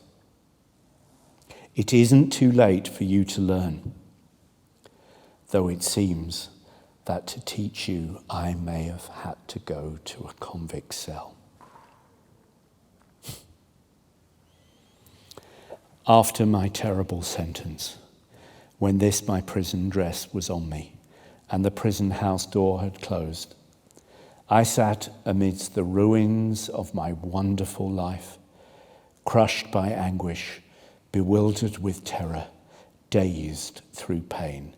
But I would not hate you. Every day I said to myself, I must keep love in my heart today. How else shall I live through that day? I reminded myself that you meant no evil, not to me at any rate. I set myself to think that you had but drawn a bow at a venture, and the arrow had pierced the king between the joints of his harness. To have weighed you against the smallest of my sorrows, the meanest of my losses, would have been, I felt, unfair. I determined I would regard you as one suffering too. I forced myself to believe that at last the scales had fallen from your long blinded eyes. I used to fancy, and with pain, what your horror must have been when you contemplated your terrible handiwork. There were times, even in those dark days, the darkest of all my life, when I actually longed to console you. So sure was I that at last you had realised what you'd done. It didn't occur to me then that you could have the supreme vice, shallowness. Indeed, it was a real grief to me when I had to let you know that by writing here. I was obliged to reserve for my family business my first opportunity of receiving a letter, but my brother-in-law had written to me to say that if I would only write once to my wife, she would, for my own sake and for our children's sake, take no action for divorce. I felt my duty was to do so. Setting aside other reasons, I couldn't bear the idea of being separated from Cyril.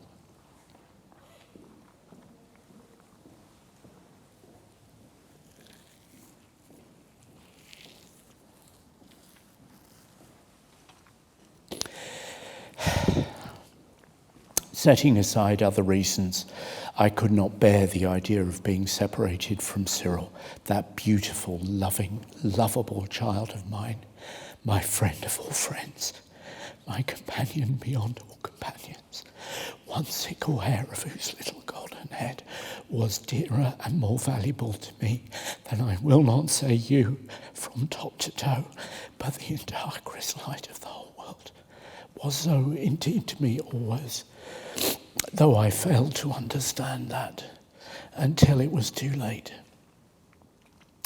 2 weeks after your application to write to me, I get news of you.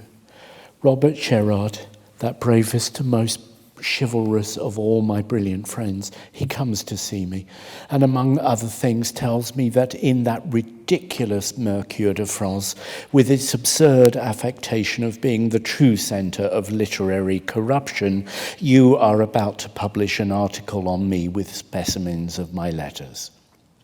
He asked me if it really is by my wish. I was greatly taken aback and much annoyed and gave orders that the thing was to be stopped at once.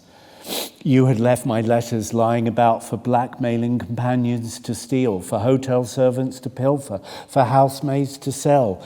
That was simply your careless want of appreciation of what I had written to you. But that you should seriously propose to publish selections from the balance was almost incredible to me. And which of my letters were they? I could get no information. That was my first news of you. It displeased me. The second piece of news followed shortly afterwards. Your family's solicitor had appeared in prison and served me with a bankruptcy notice for the paltry £700, the amount of their taxed costs. I was adjudged a public insolvent and ordered to be produced in court.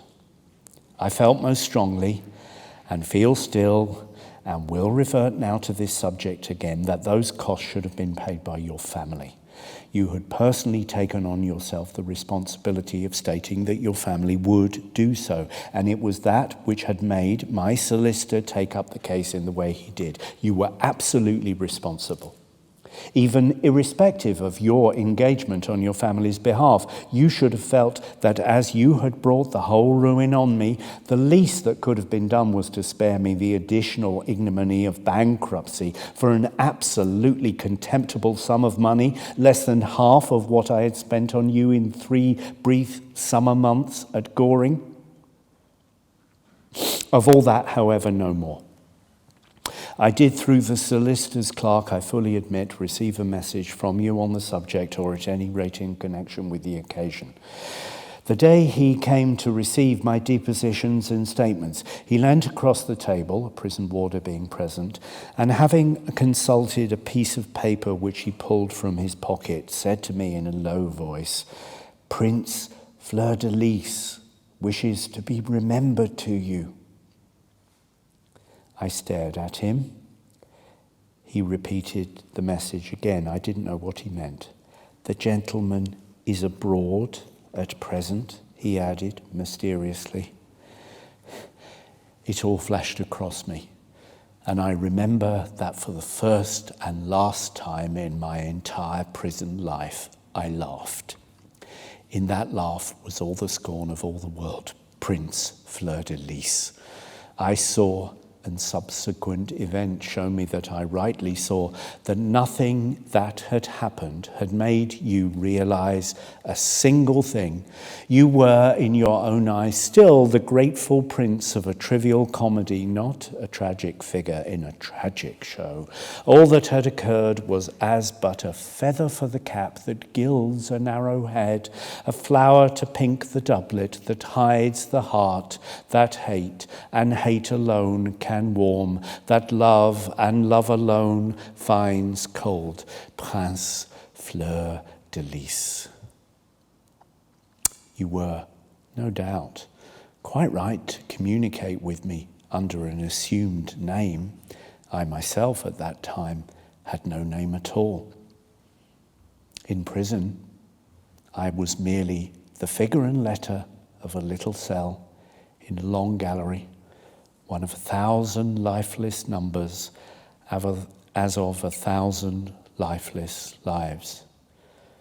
But surely there were many names in history which would have suited you much better, and by which I would have had no difficulty at all in recognizing you at once. I did not look for you behind the spangles of a tinsel vizard suitable only for an amusing masquerade. Had your soul been, as for its own perfection even, it should have been wounded with sorrow, bowed with remorse, humble with grief. Such was not the disguise it would have chosen, beneath whose shadow to seek entrance to this house of pain. The great things of life are what they seem to be. And for that reason, strange as it may sound to you, are often very difficult to interpret. But the little things of life, they are symbols. We receive our most bitter lessons most easily through them. That seemingly casual choice of a feigned name was and will remain symbolic. It revealed you to me.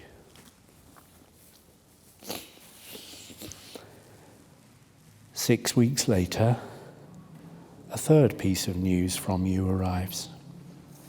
I am called out of the hospital ward where I was lying wretchedly ill to receive a special message from you through the governor of this prison. He reads me out a letter which you had addressed to him, in which you stated that you proposed to publish an article on the case of Mr. Oscar Wilde in the Mercure de France, a magazine, you added, for some extraordinary reason, corresponding to the English Fortnightly Review, and were anxious to obtain my permission to publish extracts and selections from what letters? The letters I had written you from Holloway Prison, the letters that should have been to you sacred and secret beyond anything in the whole world. These actually were the letters you proposed to publish for some jaded decadent to wonder at, for a greedy feuilletoniste to chronicle, for those little lions of the Quartier Latin to gape and mouth at. Had there been nothing in your own heart to cry out against so vulgar a sacrilege, you might at least have remembered the sonnet he wrote, who saw with such sorrow and scorn the letters of John Keats sold by public auction in London, and have understood at last the real meaning of my lines. I think they love not art, who break the crystal of a poet's heart, that small and sickly eyes may glare and gloat. For what was your article to show? That I'd been too fond of you. Paris was quite aware of that fact. They all read the newspapers, and indeed most of them write for them. that I was a man of genius. The French understood that and the peculiar quality of my genius much better than you did or could ever have been expected to. That along with genius goes often a curious perversity of passion and desire, well, admirable, but the subject belongs to a book by Lombroso rather than an article by you. Besides, the pathological phenomenon in question is found also amongst those who have no genius whatsoever. That in your war of hate with your father, I was at once shield and weapon to each of you, nay more, that in that hideous hunt for my life that took place when the war was over, he never could have reached me had he not had your nets already about my feet. Quite true, but I am told that Monsieur Henry Bauer has already done that article and done it extremely well. Besides, to corroborate his view, had such been your intention, you did not require to publish my letters, at any rate, not those written from Holloway.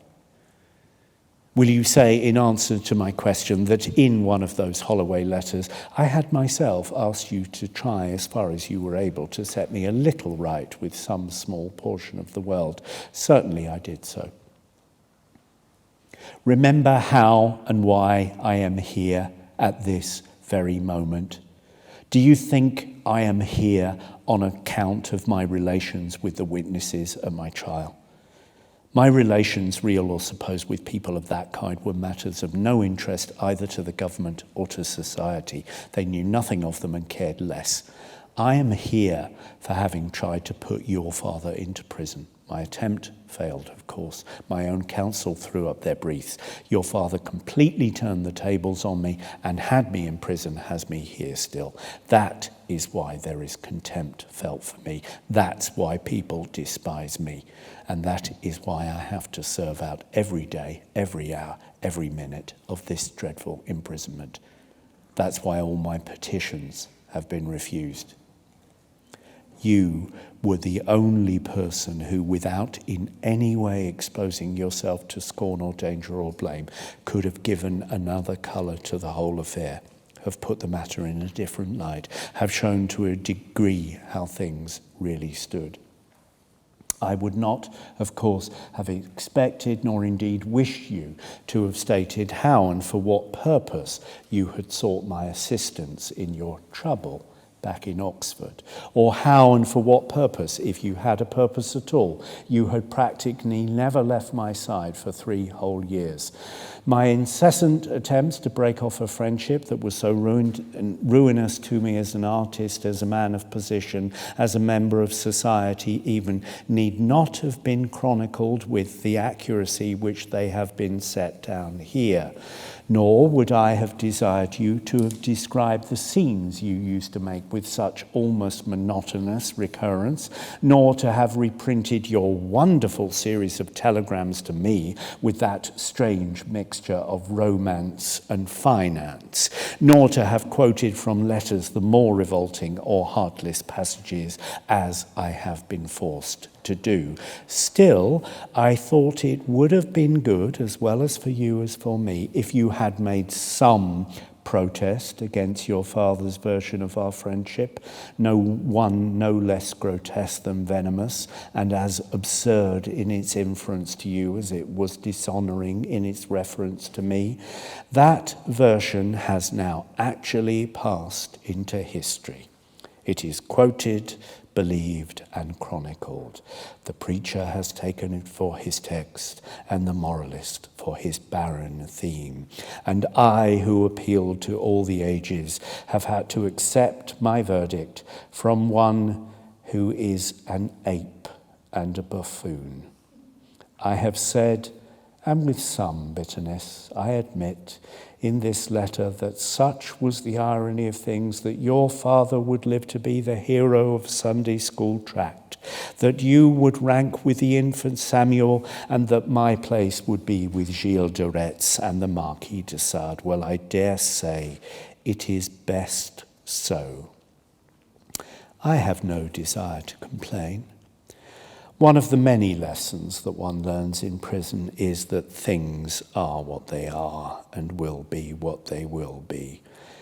Nor have I any doubt that the leper of medievalism and the author of Justine will prove better company than that of Sandford and Merton.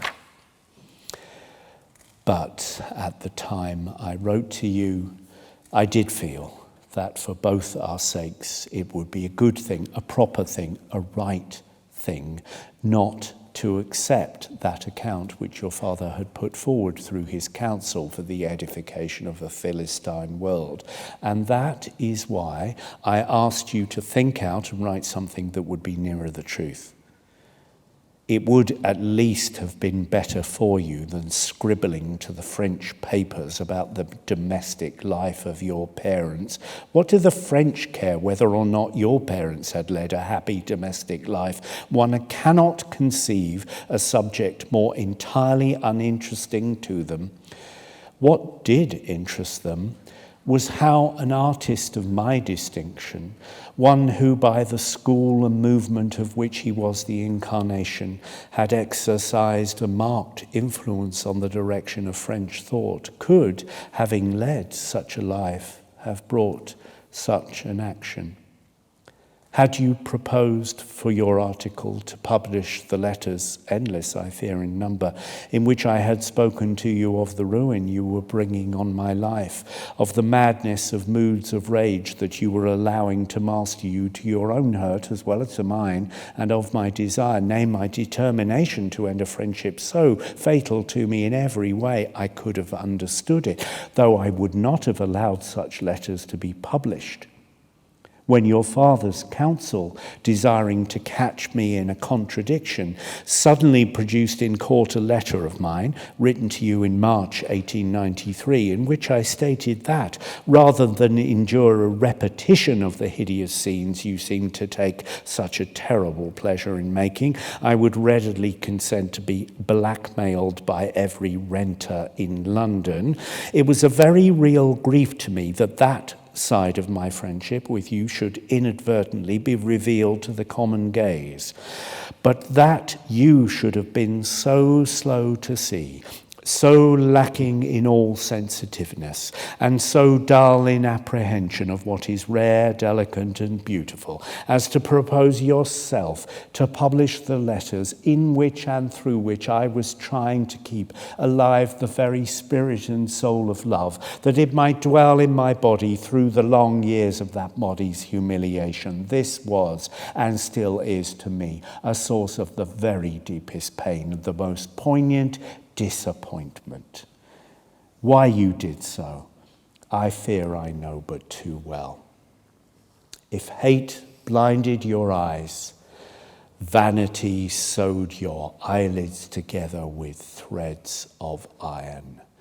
The faculty by which and by which alone one can understand others in their real as in their ideal relations, your narrow egotism had blunted and long disuse had made of no avail. Your imagination was as much in prison as I am. Vanity had barred up the windows, and the name of your warder was hate. All that took place in the early part of November of the year before last. A great river of life flows between me and a date so distant. Hardly, if at all, can you see across so wide a waste. But to me, all that seems to have occurred, I will not say yesterday, but today. Suffering is one very long moment. We cannot divide it by seasons. We can only record its moods and chronicle their return. With us, time itself does not progress. It revolves. It seems to circle round one centre of pain. the paralyzing immobility of a life, every circumstance of which is regulated after an unchangeable pattern, so that we eat and drink and lie down and pray, or kneel at least for prayer, according to the inflexible laws of an iron formula, this immobile quality that makes each dreadful day here in the very minutest detail like its brother, seems to communicate itself even to those external forces, the very essence of whose existence is ceaseless change.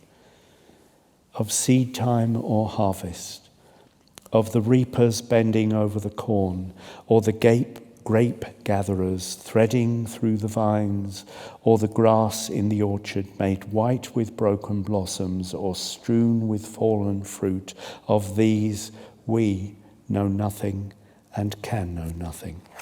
For us there is only one season, the season of sorrow. The very sun and moon are taken from us. Outside, the day may be blue and gold, but the light that creeps down through the thickly muffled glass of the small iron-barred window beneath which I sit is grey and niggard.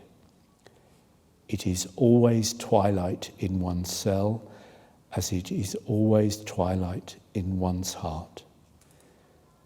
And in the sphere of thought, no less than in the sphere of time, motion is no more. The thing that you have long ago forgotten or can easily forget is happening to me now, and it will happen to me again tomorrow. Remember this, and you will be able to understand a little of why I am writing, and in this manner writing. A week later, I am transferred here. 3 more months go over, and my mother dies. No one knew better than you how deeply I loved and honoured her. Her death was terrible to me, but I, once a lord of language, have no words now in which to express my anguish and my shame. Never, even indeed in the most perfect days of my development as an artist, could I have found words fit to bear so august a burden, or to move with sufficient stateliness of music through the purple pageant of my incommunicable woe. She and my father had bequeathed me a name they had made noble and honoured, not merely in literature, art, archaeology and science, but in the public history of our own country, in its evolution as a nation. I had disgraced that name eternally. I had made it a low byword among low people. I had dragged it through the very mire. I had given it to brutes that they might make it brutal, and to fools that they might turn it into a synonym for folly. What I suffered then, and still suffer, is not for pen to write or paper to record.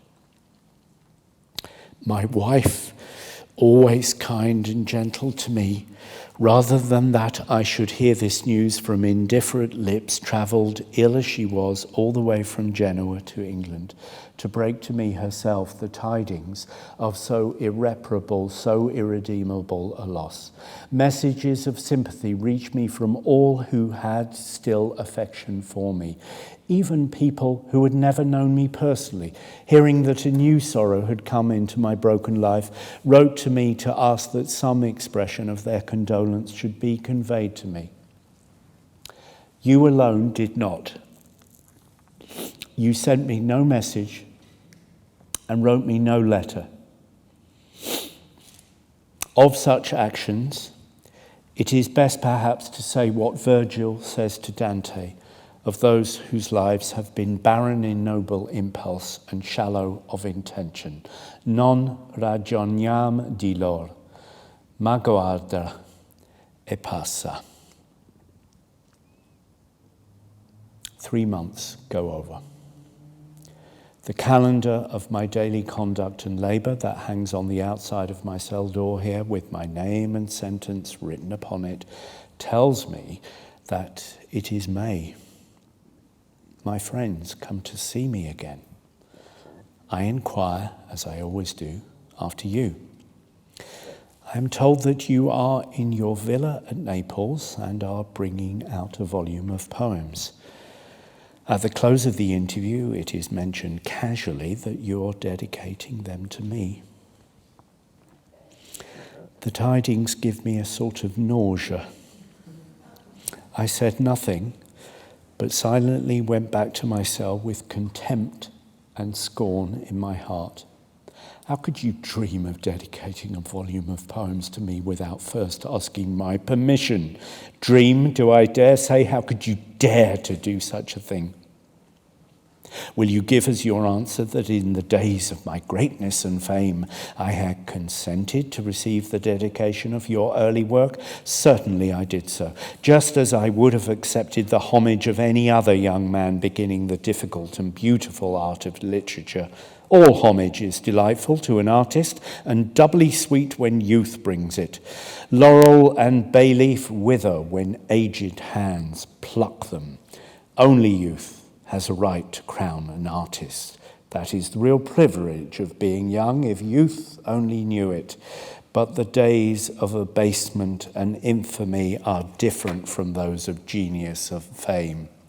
You had yet to learn that prosperity, pleasure and success may be rough of grain and common in fibre, but sorrow is the most sensitive of all created things. There is nothing that stirs in the whole world of thought to which sorrow does not vibrate in terrible and exquisite pulsation. The thin, beaten-out leaf of tremulous gold that chronicles the direction of forces the eye cannot see is in comparison coarse. It is a wound that bleeds when any hand but that of love touches it, and even then must bleed again, though not for pain. You could write to the governor of Wandsworth Prison to ask my permission to publish my letters in the Mercure de France corresponding to our English fortnightly review. Why not have written to the governor of the prison at Reading to ask my permission to dedicate your poems to me, whatever fantastic description you may have chosen to give of them? Was it because, in the one case, the magazine in question had been prohibited by me from publishing letters, the legal copyright of which, as you are, of course, perfectly well aware, was and is invested entirely in me, and in the other, because you thought that you could enjoy the willfulness of your own way without my knowing anything about it till it was too late to interfere? The mere fact that I was a man disgraced, ruined, and in prison should have made you, if you desired to write my name on the forepage of your work, beg it of me as a favour, an honour, a privilege. That is the way in which one should approach those who are in distress and sit in shame. For where there is sorrow, there is holy ground. Someday, people will realize what that means. They will know nothing of life till they do. Robbie, and natures like his, can realize it. When I was brought down from my prison to the court of bankruptcy between two policemen, Robbie waited in that long, dreary corridor that, before the whole crowd, whom an action so sweet and simple hushed into silence, he might gravely raise his hat to me as, handcuffed and with bowed head, I passed him by. Men have gone to heaven for smaller things than that.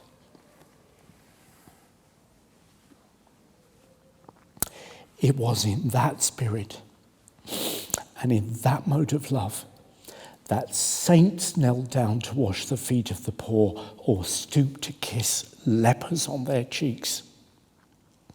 I've never said one single word to him about what he did that day. I don't know to the present moment whether he's even aware that I was even conscious of his actions. It's not a thing for which one can render thanks in words. But I store it now in the treasure house of my heart. I keep it there as a secret debt that I'm glad to think I can never repay. It is embalmed and kept sweet by the myrrh and cassia of many tears. When wisdom has been profitless to me, philosophy barren, and the proverbs and phrases of those who have sought to give me consolation have been as dust and ashes in my mouth, the memory of that one little, silent, lovely act of love has sealed in me all the wells of pity. It has made the desert of my time blossom like a rose and brought me out of the bitterness of my lonely exile into harmony with the wounded, broken, and great heart of the world. When people are able to understand not merely how beautiful that action was, but why it meant so much to me, and will always mean so much to me, then perhaps they will realize how and in what spirit they should have approached me for permission to dedicate to me your verses. Oh, Christ.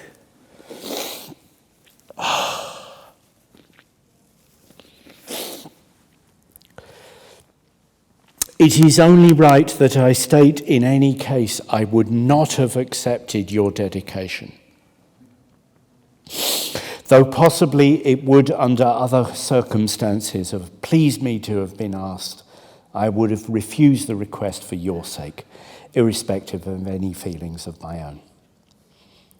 The first volume of poems that in the very springtime of his manhood a young man sends forth to the world should be like a blossom or flower of spring, like the white thorn in the meadow at Magdalen or the cowslips in the Cumnor fields. It shouldn't be burdened by the weight of a terrible and revolting tragedy, a terrible, revolting scandal. If I had allowed my name to serve as herald to such a book, it would have been a grave artistic error. It would have brought a wrong atmosphere around the whole work, and in modern art, atmosphere counts for so much. Modern life is complex and relative. Those are its two distinguishing notes. To render the first, we require atmosphere with its subtlety of nuance, of suggestion, of strange perspectives. As for the second, we require background. That is why sculpture has ceased to be a representative art, and why music is a representative art, and why literature is and has been and always will remain the supreme representative art.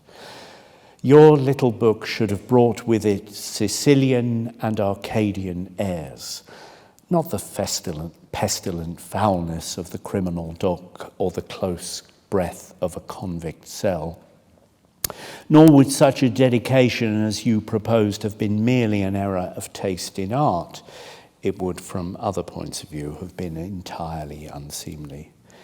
It would have given people the expression of being an attempt at foolish bravado, an example of that kind of courage that is sold cheap and bought cheap in the streets of shame. As far as our friendship is concerned, Nemesis has crushed us both like flies. The dedication of verses to me when I was in prison would have seemed a sort of silly effort at smart repartee, an accomplishment on which in your old days of dreadful letter-writing, days I sincerely hope never for your sake to return, you used openly to pride yourself and about which it was your joy to boast. It would not have produced the serious, the beautiful effect which I trust, believe indeed you had intended.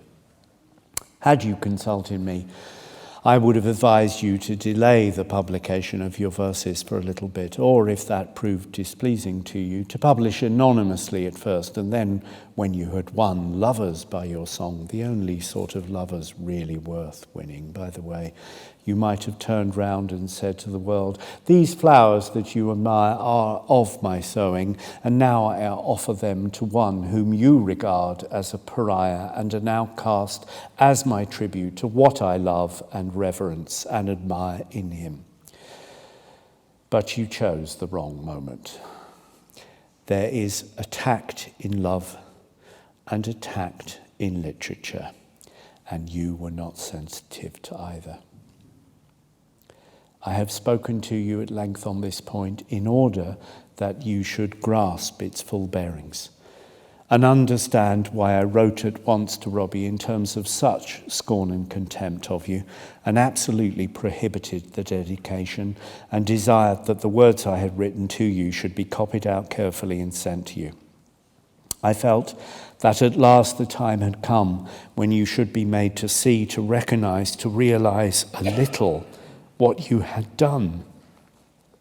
Blindness may be carried so far that it becomes grotesque, and an unimaginative nature, if something be not done to rouse it, will become petrified into absolute insensibility, so that while its body may eat and drink and have its pleasures, the soul whose house it is may, like the soul of Branca Doria in Dante, be dead absolutely. My letter seems to have arrived not a moment too soon. It fell on you, as far as I can judge, like a thunderbolt. You described yourself in your answer to Robbie as being deprived of all power of thought and expression. Indeed, apparently you can think of nothing better than to write to your mother to complain. Of course, she, with that blindness to your real good that has been your ill-starred fortune and hers, gives you every comfort she can think of and lulls you back, I suppose, into your former unhappy, unworthy condition. While as far as I'm concerned, she lets my friends know that she's very much annoyed at the severity of my remarks about you. Indeed, it is not merely to my friends that she conveys her sentiments of annoyance, but also to those, a very much larger number, I need hardly remind you, who are not my friends. And I am informed now, and through channels very kindly deposed to you and yours, that in consequence of this, a great deal of the sympathy that by reason of my distinguished genius and terrible sufferings had been gradually but sure in growing up for me has been entirely taken away. People are saying, "Oh, first he tried to get that kind father put into prison and failed. Now he turns around and blames the innocent son for his failure. How right we were to despise him. How worthy of contempt he is." It seems to me that when my name is mentioned in your mother's presence, if she has no word of sorrow or regret for her share, no slight one in the ruin of my house, it would be more seemly if she remained silent. And as for you, don't you think now that instead of writing to her to complain, it would have been better for you in every way to have written to me and to have had the courage to say to me whatever you had fancied or fancied you had to say? It is nearly a year ago now since I wrote that letter. You cannot have remained during that entire time deprived of all power of thought and expression. Why did you not write to me? You saw by my letter how deeply wounded, how outraged I was by your whole conduct. More than that, you saw your entire friendship with me set before you at last in its true light and by a mode that could not be mistaken. Often in old days I had told you that you were ruining my life. You had always laughed. when Edwin Levy, at the very beginning of our friendship, seeing your manner of putting me forward to bear the brunt and annoyance and expense even of that unfortunate Oxford mishap of yours, if we must so term it, in reference to which his advice and help had been sought, warned me for the space of a whole hour against knowing you, you laughed, as at Bracknell I described to you my long and impressive interview with him. When I told you how even that unfortunate young man who ultimately stood beside me in the dock had warned me more than once that you would prove far more fatal in bringing me to utter destruction than any even of those common lads whom I was foolish enough to know, you laughed, though not with much sense of amusement.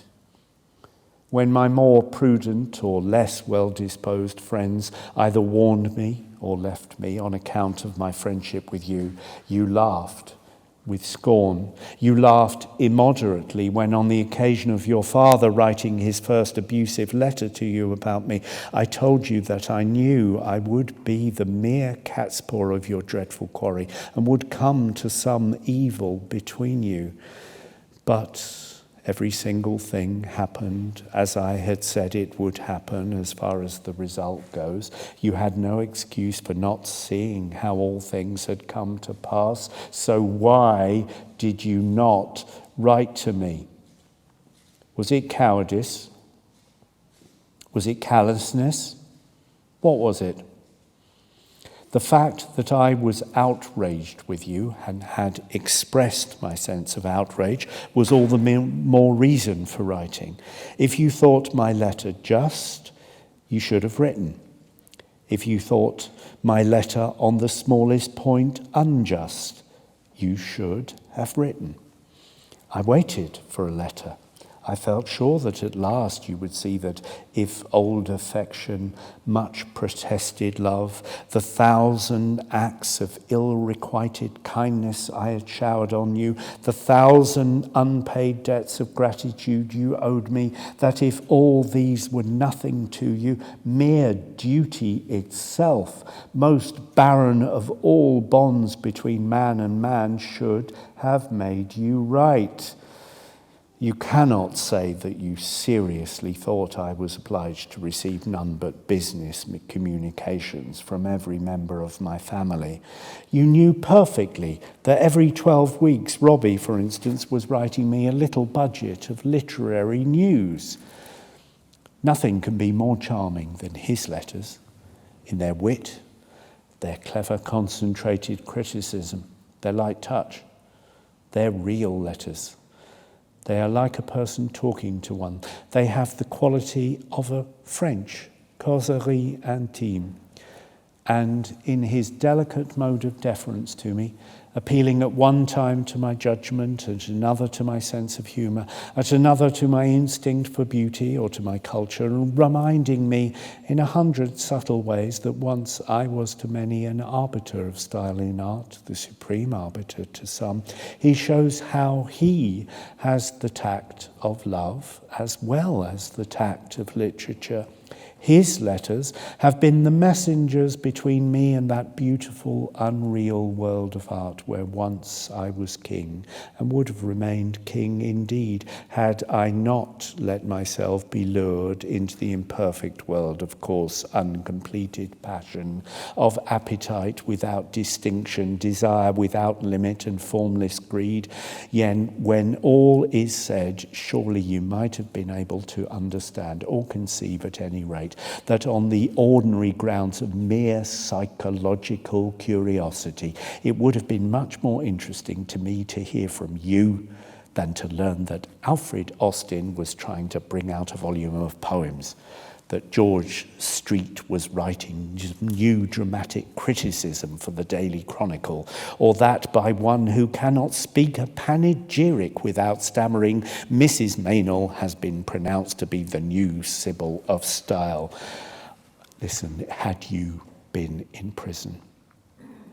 I will not say through any fault of mine, for that would be a thought too terrible for me to bear, but through fault of your own, error of your own, faith in some unworthy friends, slip in sensual mire, trust misapplied, or love ill bestowed, or none or all of these? Do you think that I would have allowed you to eat your heart away in darkness and solitude without trying in some way, however slight, to help you to bear the bitter burden of your disgrace? Do you think that I would not have let you know that if you suffered, I was suffering too? That if you wept, there were tears in my eyes also? And that if you lay in the house of bondage and were despised of men, I, out of my griefs, would build a house in which to dwell until your coming, a treasury in which all that man had denied you would be laid up for your healing 100-fold in increase. If bitter necessity or prudence, to me more bitter still, had prevented my being near you, had robbed me of the joy of your presence, though seen through bars and in a shape of shame, I would have written to you in season and out of season, in the hope that some mere phrase, some single word, some broken echo even of love might reach you. If you had refused to receive my letters, I would have written nonetheless, so that you should have known that at any rate there are always letters awaiting for you. Many have done so for me. Every 3 months people write to me or propose to write to me. Their letters and communications are all kept. They're going to be handed to me when I go out of this prison. I know they're there. I know the names of the people who've written them. I know that they are full of sympathy and affection and kindness. That is sufficient for me. I need know no more. Your silence has been horrible. Nor has it been a silence of weeks and months merely, but of years even as they have to count them who, like yourself, live swiftly in happiness and hardly can catch the gilt feet of the days as they dance by and are out of breath in a chase after pleasure. It is a silence without excuse, a silence without palliation. I knew you had feet of clay. Who knew better? When I wrote among my aphorisms that it was simply the feet of clay that made the gold of the image precious, it was of you that I was thinking, but it is no gold image with clay feet that you have made for yourself. Out of the very dust of the common highway that the hooves of the horned things pass into mire, you have moulded your perfect semblance for me to look at, so that whatever my secret desires might have been, it would be impossible for me now to have for you any feeling other than that of contempt and scorn. And on setting aside all other reasons, your indifference, your worldly wisdom, your callousness, your prudence, whatever you may choose to call it, have been doubly bitter to me by the peculiar circumstances that either accompanied or followed my fall. For other miserable men, when they are thrown into prison, if they are robbed of the beauty of the world, at least they are safe in some measure from the world's most deadly slings, most awful arrows.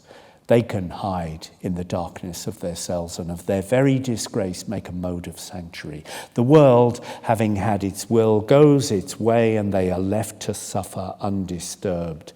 With me, it has been different. Sorrow after sorrow has come beating at the prison doors in search of me, and they have opened the gates wide and let them all in.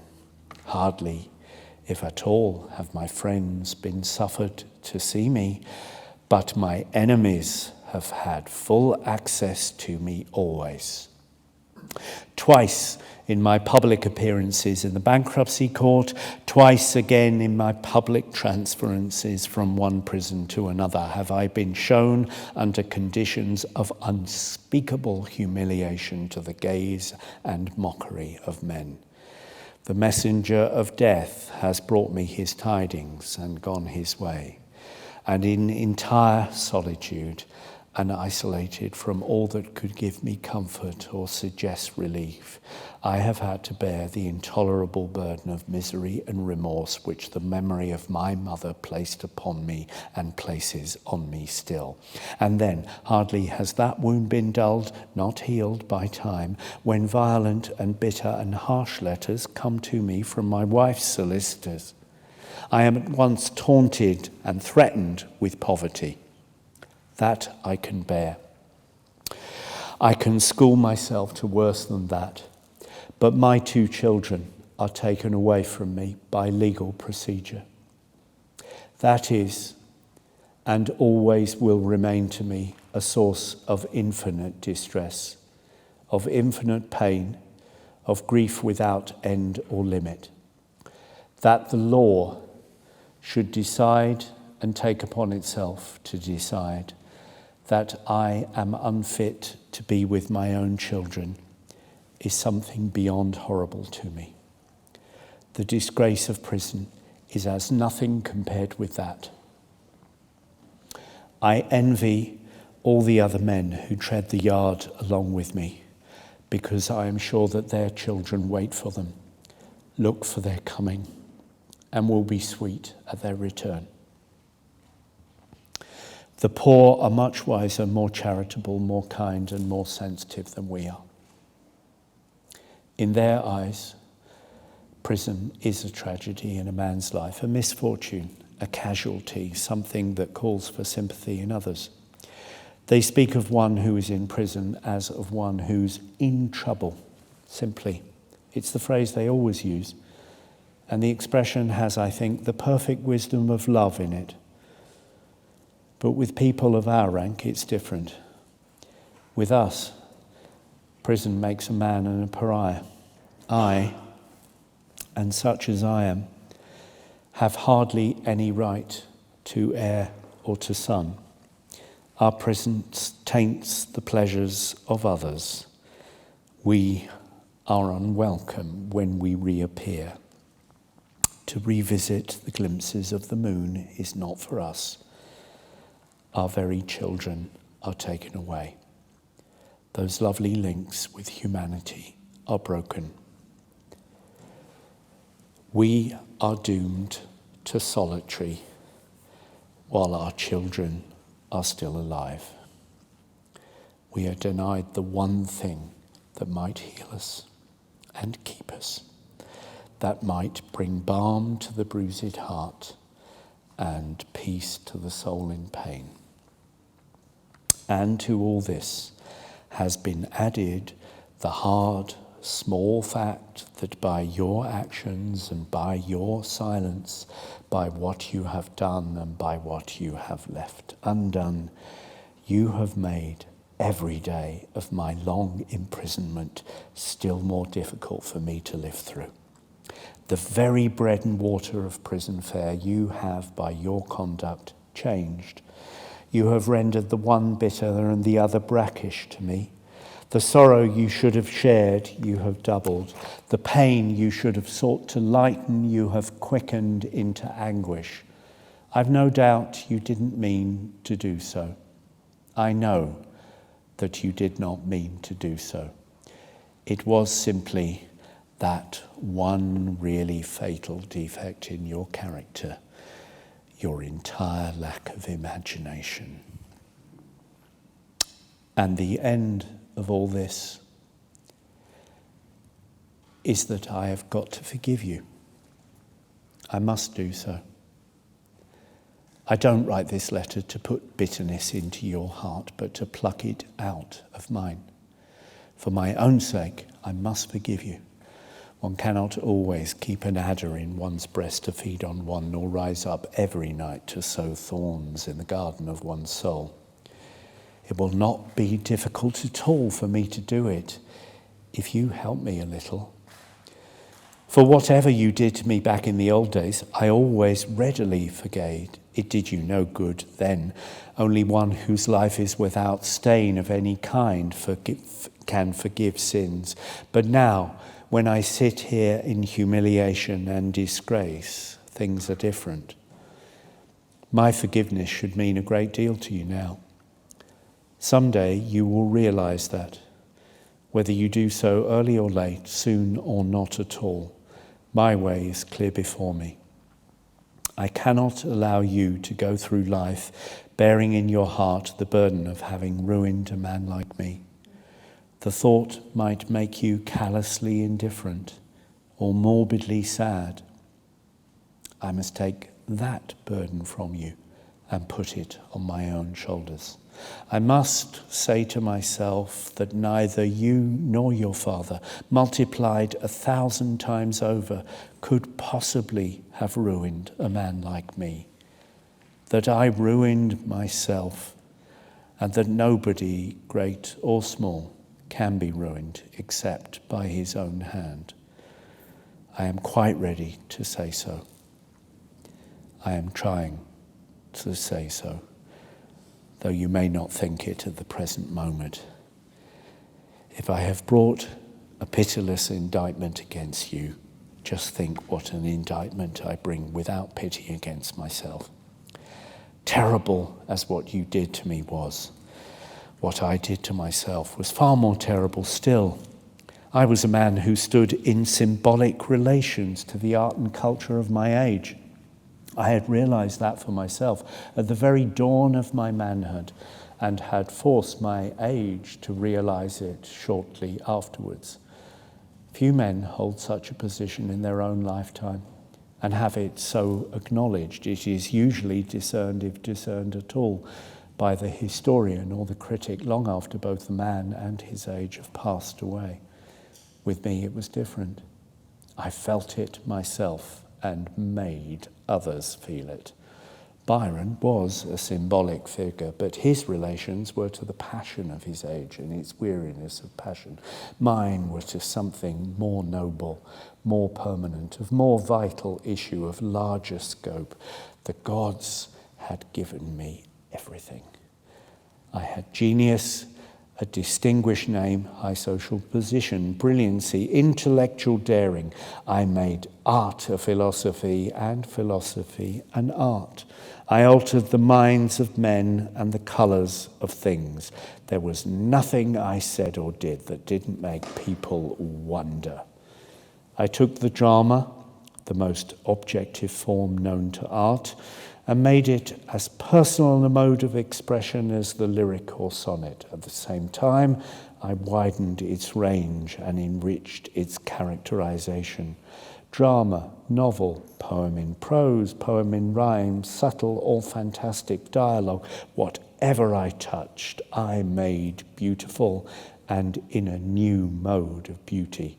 To truth itself, I gave what is false no less than what is true as its rightful province, and showed that the false and the true are both merely forms of intellectual existence. I treated art as the supreme reality and life as a mere mode of fiction. I awoke the imagination of my century so that it created myth and legend around me. I summed up all systems in a phrase and all existence in an epigram. Along with these things, I had things that were different. I let myself be lured into long spells of senseless, sensual ease. I amused myself with being a flaneur, a dandy, a man of fashion. I surrounded myself with the smaller natures and the meaner minds. I became a spendthrift of my own genius, and to waste an eternal youth gave me a curious joy. Tired of being on the heights, I deliberately went to the depths in search of new sensations. What the paradox was to me in the sphere of thought, perversion became to me in the sphere of passion. Desire, at the end, was a malady or a madness, or both. I grew careless of the lives of others. I took pleasure where it pleased me and passed on. I forgot that every little action of the common day makes or unmakes character, and that therefore what one has done in the secret chamber, one has some day to cry aloud on the housetops. I ceased to be lord over myself. I was no longer the captain of my soul, and yet I did not know it. I allowed you to dominate me and your father to frighten me. I ended in horrible disgrace. There is only one thing for me now, absolute humility, just as there is only one thing for you, absolute humility also. You had better come down into the dust and learn it here beside me. I have lain in prison for nearly 2 years. Out of my nature has come wild despair, an abandonment to grief that was piteous even to look at, terrible and impotent rage, bitterness and scorn, anguish that wept aloud, misery that could find no voice, sorrow that was dumb. I have passed through every possible mood of suffering. Better than Wordsworth himself, I know now what Wordsworth meant when he said, "Suffering is permanent, obscure, and dark. It has the nature of infinity." But while there were times when I rejoiced in the idea that my sufferings were to be endless, I couldn't bear them to be without meaning. Now I find hidden somewhere away in my nature something that tells me that nothing in the whole world is meaningless, and suffering least of all. That something hidden away in my nature, like a treasure in a field, is humility. It is the last thing left in me, and the best. The ultimate discovery at which I have arrived, the starting point for a fresh development. It has come to me right out of myself, so I know that it has come to me at the proper time. It could not have come before or later. Had anyone told me of it, I would have rejected it. Had it been brought to me, I would have refused it. As I found it, I want to keep it. I must do so. It is the one thing that has in it the elements of life, of a new life, a vita nuova, for me. Of all things, it is the strangest. One cannot give it away, and another may not give it one. One cannot acquire it except by surrendering everything that one has.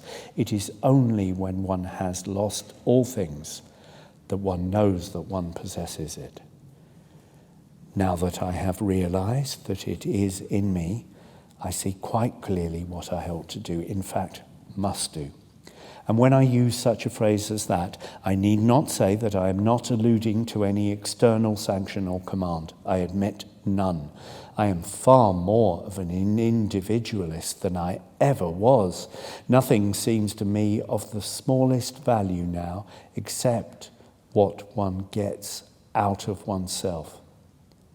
My nature is seeking a fresh mode of self-realization, and that is all I am concerned with now. And the first thing that I've got to do is to free myself from any possible bitterness of feeling against you. I'm completely penniless and absolutely homeless, yet there are far worse things in the world than that. I'm quite candid when I say that rather than go out from this prison with bitterness in my heart against the world, I would gladly and readily beg my bread from door to door. If I got nothing from the house of the rich, I would get something at the house of the poor. Those who have much are always greedy. Those who have little always share. I wouldn't mind a bit sleeping in the cool grass in summer, and when winter came on, sheltering myself by the warm, close-thatched rick, or under the penthouse of a great barn, provided I had love in my heart. The external things of life seem to me now of no importance at all. You can see to what intensity of individualism I have arrived, or am arriving, rather, for the journey is long, and where I walk there are thorns. Of course, I know that to ask alms on the highway is not to be my lot, and that ever I lie in the cool grass at night time, it will to be write sonnets to the moon. When I go out of prison, Robbie will be waiting for me on the other side of that big iron-studded gate. And he is the symbol not merely of his own affection, but of the affection of many others besides. I believe I am to have enough to live on for about 18 months, so that if I may not write beautiful books, I may at least read beautiful books, and what joy can be greater? After that, I hope to be able to recreate my creative faculty. But were things different? Had I not a friend left in the world? Were there not a single house open to me in pity? Had I to accept the wallet and ragged cloak of sheer penury, as long as I am free from all resentment, hardness and scorn, I would be able to face that life with much more calm and confidence than I would were my body in purple and fine linen and the soul within me sick with hate. I really shall have no difficulty in forgiving you. But to make it a pleasure for me, you must say that you want it. When you really want it, you will find it waiting for you. I need not say that my task does not end there. It would be comparatively easy if it did. There is much more before me. I have hills far steeper to climb, valleys much darker to pass through, and I have to get it all out of myself. Neither religion, morality, nor reason can help me at all. Morality does not help me. I am a born antinomian. I am one of those who are made for exceptions, not for laws. But while I see that there is nothing wrong in what one does, I see that there is something wrong in what one becomes. It is well I have learned that. Religion does not help me. The faith that others give to what is unseen, I have given to what one can touch. My gods dwell in temples made with hands, and within the circle of actual experience is my creed made perfect and complete, too complete it may be, for like many or all of those who place their heaven on earth, I have found here not merely the beauty of heaven, but the horror of hell also. When I think about religion at all, I feel as if I would like to found an order for those who cannot believe. The confraternity of the faithless, one might call it, where on an altar on which no taper burns, a priest in whose heart peace has no dwelling might celebrate with unblessed bread and a chalice empty of wine. Everything, to be true, must become a religion, and agnosticism should have its ritual no less than faith. It has sown its martyrs, it should reap its saints, and praise God daily for having hidden himself from man. But whether it be faith or agnosticism, it must be nothing external to me. Its symbols must be of my own creating. Only that is spiritual which makes its own form. If I may not find its secret within myself, I shall never find it. If I have not got it already, it will never come to me. Reason certainly does not help me. It tells me merely that the laws under which I am convicted are wrong and unjust laws, and the system under which I have suffered a wrong and unjust system. But somehow I've got to make both of these things right and just for me. And exactly as in art, one is only concerned with what a particular thing is at a particular moment to oneself, so it is also in the ethical evolution of one's character. I have got to make everything that has happened to me good for me. The plank bed, the food, the hard ropes shredded into oakum till one's fingertips grow dull with pain, the menial offices with which each day here begins and finishes, the harsh orders that routine seems to necessitate, the dreadful dress that makes sorrow grotesque to look at, the silence, the solitude, the shame. Each and all of these things I have to transform into spiritual experience. There is not a single degradation of my body which I must not try and make into a spiritualizing of my soul. I want indeed to get to the point when I shall be able to say quite simply and without affectation that the two great turning points in my life were when my father sent me to Oxford and when society sent me to prison. I will not say that prison is the best thing that could have happened to me, for that phrase would savour of too great bitterness. I would sooner say, or hear it said of me, that I was so typical a child of my age that in my perversity, and for that perversity's sake, I turned the good things of my life to evil, and the evil things now of my life to good. What is said, however, by myself or by others matters very little. The important thing, the thing that lies before me, the thing that I have to do, if the brief remainder of my days is not to be maimed, marred, and left incomplete, is to absorb into my nature all that has been done to me, to make it part of me, to accept it without complaint, fear, or reluctance. The supreme vice is shallowness. Whatever is realized is right. When first I was put into prison, some people advised me to try and forget who I was. It was ruinous advice. It is only by realizing what I am that I have found comfort of any kind. Now I am advised by others to try on my release, to forget that I have ever been in a prison at all. I know that would be equally fatal. It would mean that I would always be haunted by an intolerable sense of disgrace, and that those things that are meant for me as much as for anybody else, the beauty of the sun and moon, the pageant of the seasons, the music of daybreak and the silence of the great nights, the rain falling through the leaves or the dew creeping over the grass and making it silver, would all be tainted for me and lose their healing power and their power of communicating joy.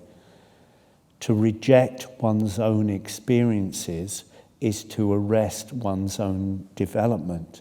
To deny one's own experiences is to put a lie into the lips of one's own life. It is no less than a denial of the soul. For just as the body absorbs things of all kinds, things common and unclean, no less than those that the priest or a vision has cleansed, and converts them into swiftness or strength, into the play of beautiful muscles, and the moulding of fair flesh, into the curves and colours of the hair, the lips, the eye, so the soul, in its turn, has its nutritive functions also, and can transform into noble moods of thought and passions of high import, what in itself is base, cruel, and degrading. Nay more, may find in these its most august modes of assertion, and can often reveal itself most perfectly through what was intended to desecrate or destroy. The fact of my having been the common prisoner of a common jail, I must frankly accept. And curious as it may seem, one of the things I shall have to teach myself is not to be ashamed of it. I must accept it as a punishment. And if one is ashamed of having been punished, one might just as well never have been punished at all. Of course, there are many things of which I was convicted that I had not done. But then there are many things of which I was convicted that I had done, and a still greater number of things in my life for which I was never indicted at all. And as for what I have said here in this letter, that the gods are strange and punish us for what is good and humane in us as much as for what is evil and perverse, I must accept the fact that one is punished for the good as well as for the evil that one does. I have no doubt that it is quite right one should be. It helps one, or should help one, to realize both, and not to be too conceited about either. And if I then am not ashamed of my punishment, as I hope not to be, I shall be able to think and walk and live with freedom. Many men on their release carry their prison about with them into the air and hide it as a secret disgrace in their hearts, and at length, like poor poisoned things, creep into some hole and die. It is wretched that they should have to do so, and it is wrong, terribly wrong, of society that it should force them to do so. Society takes upon itself the right to inflict appalling punishment on the individual, but it also has the supreme vice of shallowness and fails to realize what it has done. When the man's punishment is over, it leaves him to himself. That is to say, it abandons him at the very moment when its highest duty towards him begins. It is really ashamed of its own actions and shuns those whom it has punished, as people shun a creditor whose debt they cannot pay, or one on whom they have inflicted an irreparable and irredeemable wrong. I can claim on my side that if I realize what I have suffered, society should realize what it has inflicted on me, and that there should be no bitterness or hate on either side. Of course, I know that from one point of view, things will be made different for me than for others, must indeed, by the very nature of the case, be made so.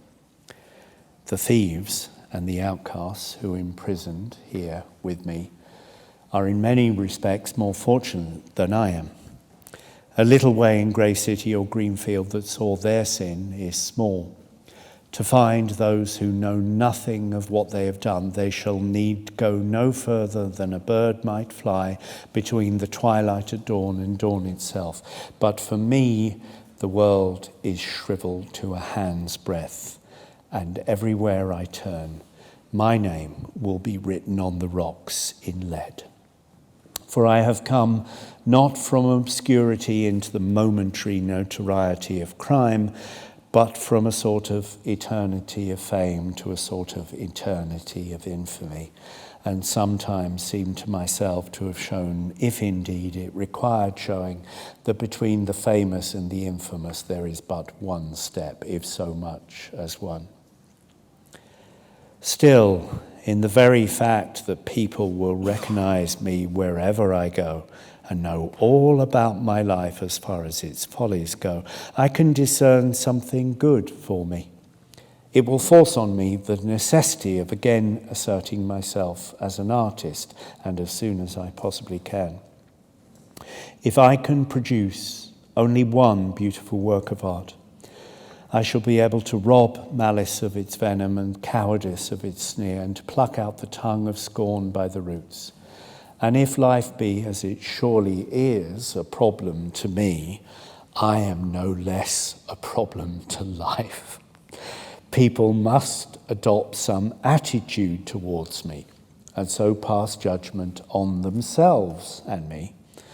I need not say I'm not talking of particular individuals. The only people I would care to be with now are artists and people who have suffered. those who know what beauty is and those who know what sorrow is. Nobody else interests me. Nor am I making any demands on life. In all that I have said, I am simply concerned with my own mental attitude towards life as a whole, and I feel that not to be ashamed of having been punished is one of the first points I must attain to, for the sake of my own perfection, because I am so imperfect.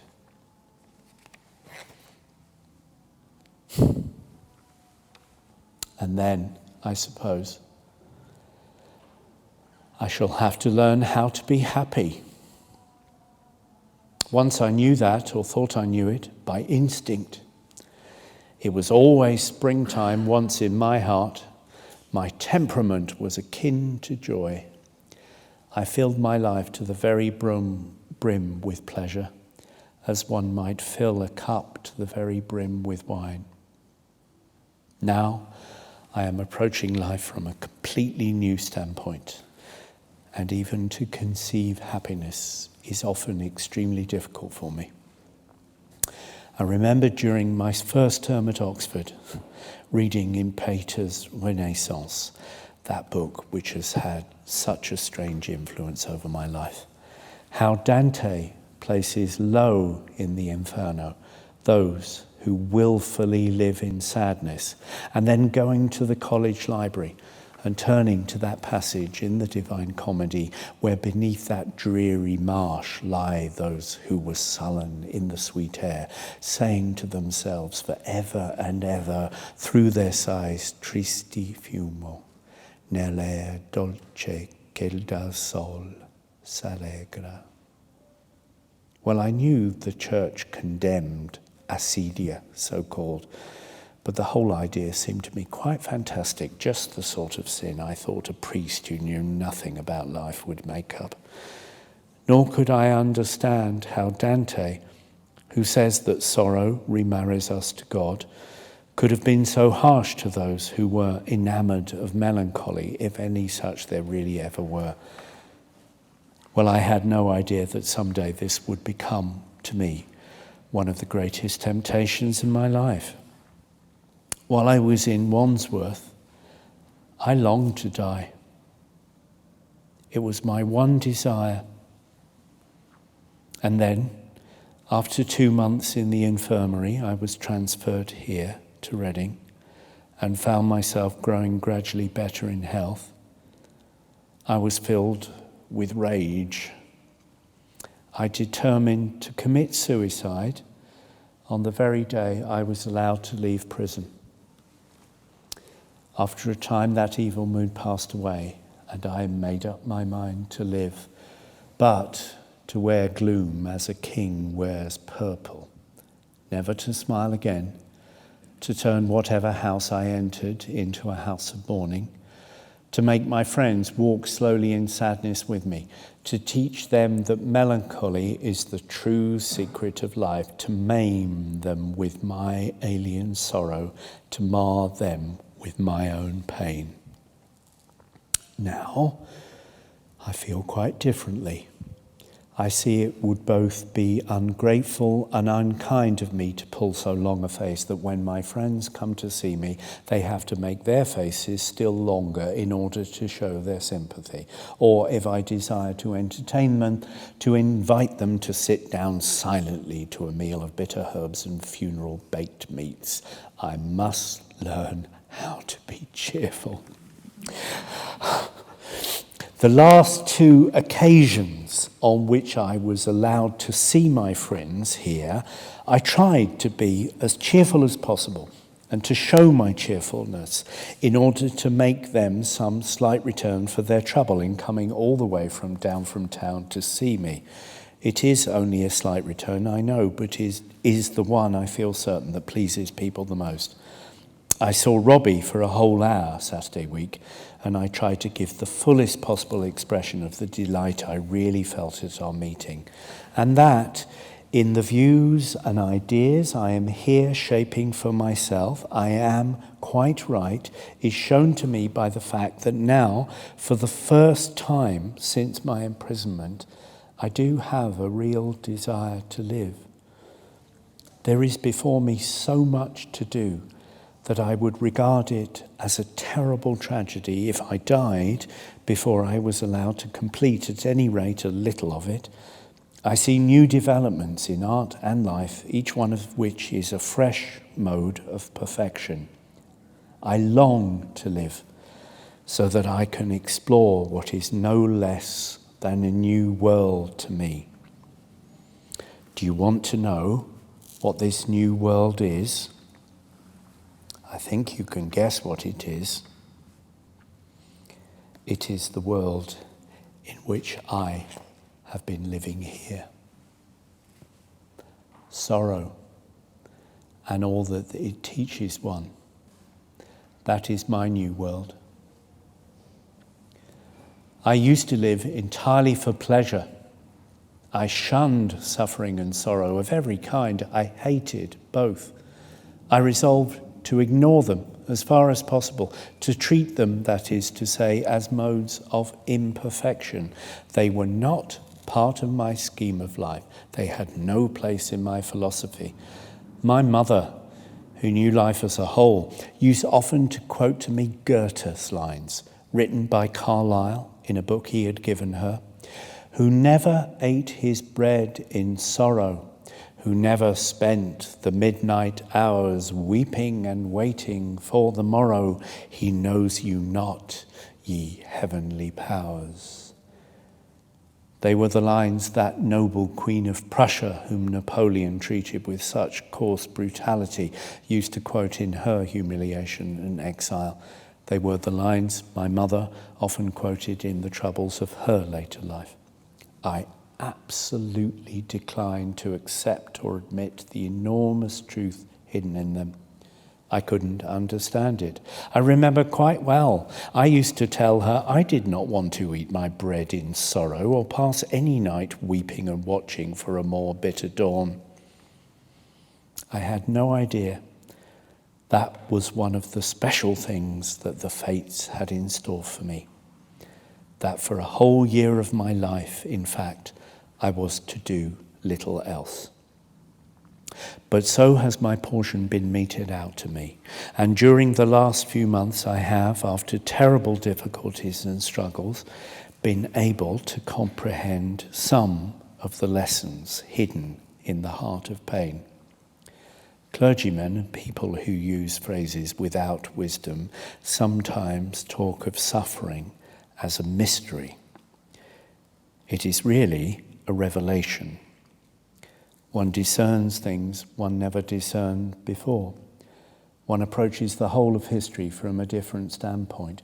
What one had felt dimly through instinct about art is intellectually and emotionally realized with perfect clearness of vision and absolute intensity of apprehension.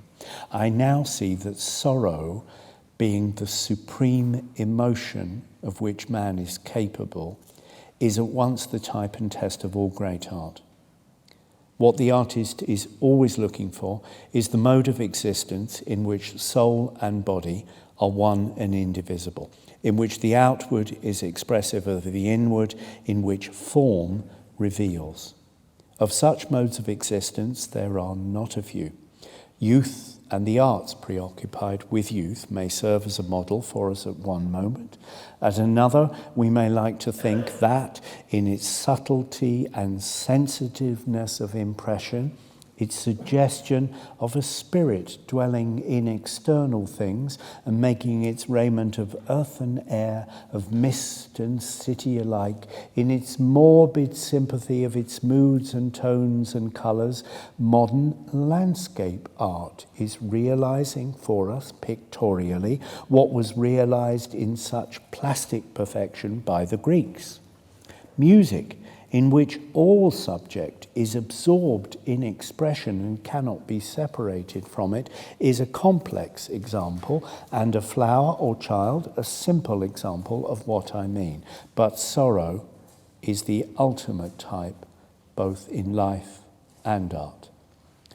Behind joy and laughter there may be a temperament, coarse, hard and callous, but behind sorrow there is always sorrow. Pain, unlike pleasure, wears no mask. Truth in art is not any correspondence between the essential idea and the accidental existent.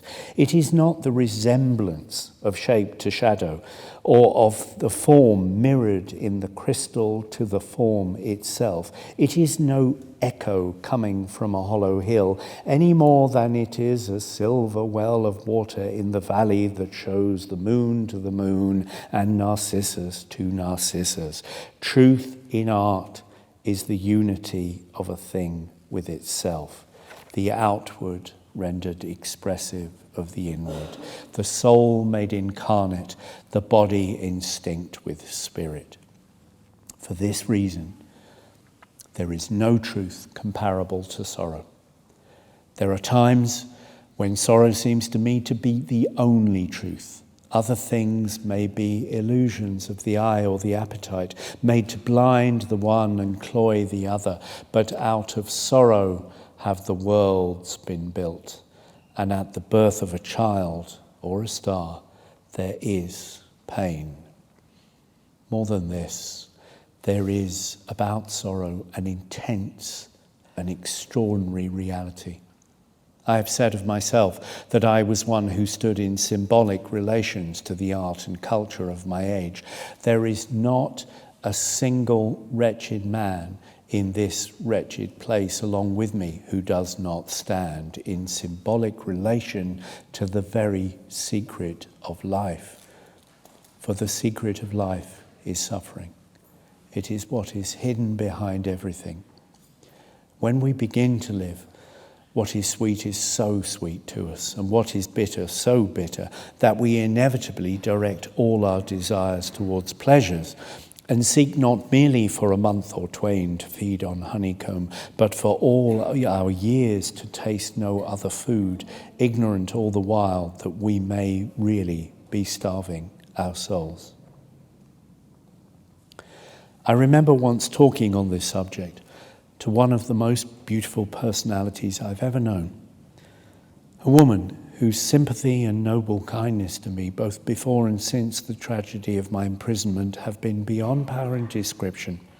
One who has really assisted me, though she does not know it, to bear the burden of my troubles more than anyone else in the whole world has, and all through the mere fact of her existence, through her being what she is, partly an ideal and partly an influence, a suggestion of what one might become, as well as a real help towards becoming it, a soul that renders the common air sweet and makes what is spiritual seem as simple and natural as sunlight or the sea, one for whom beauty and sorrow walk hand in hand and have the same message.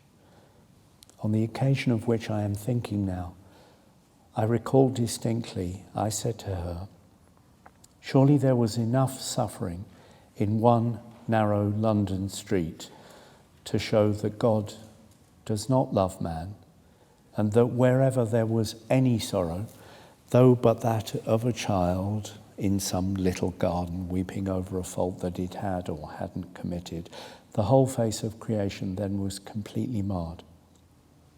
I was entirely wrong. She told me so, but I couldn't believe her. I was not yet in the sphere in which such belief was to be attained to.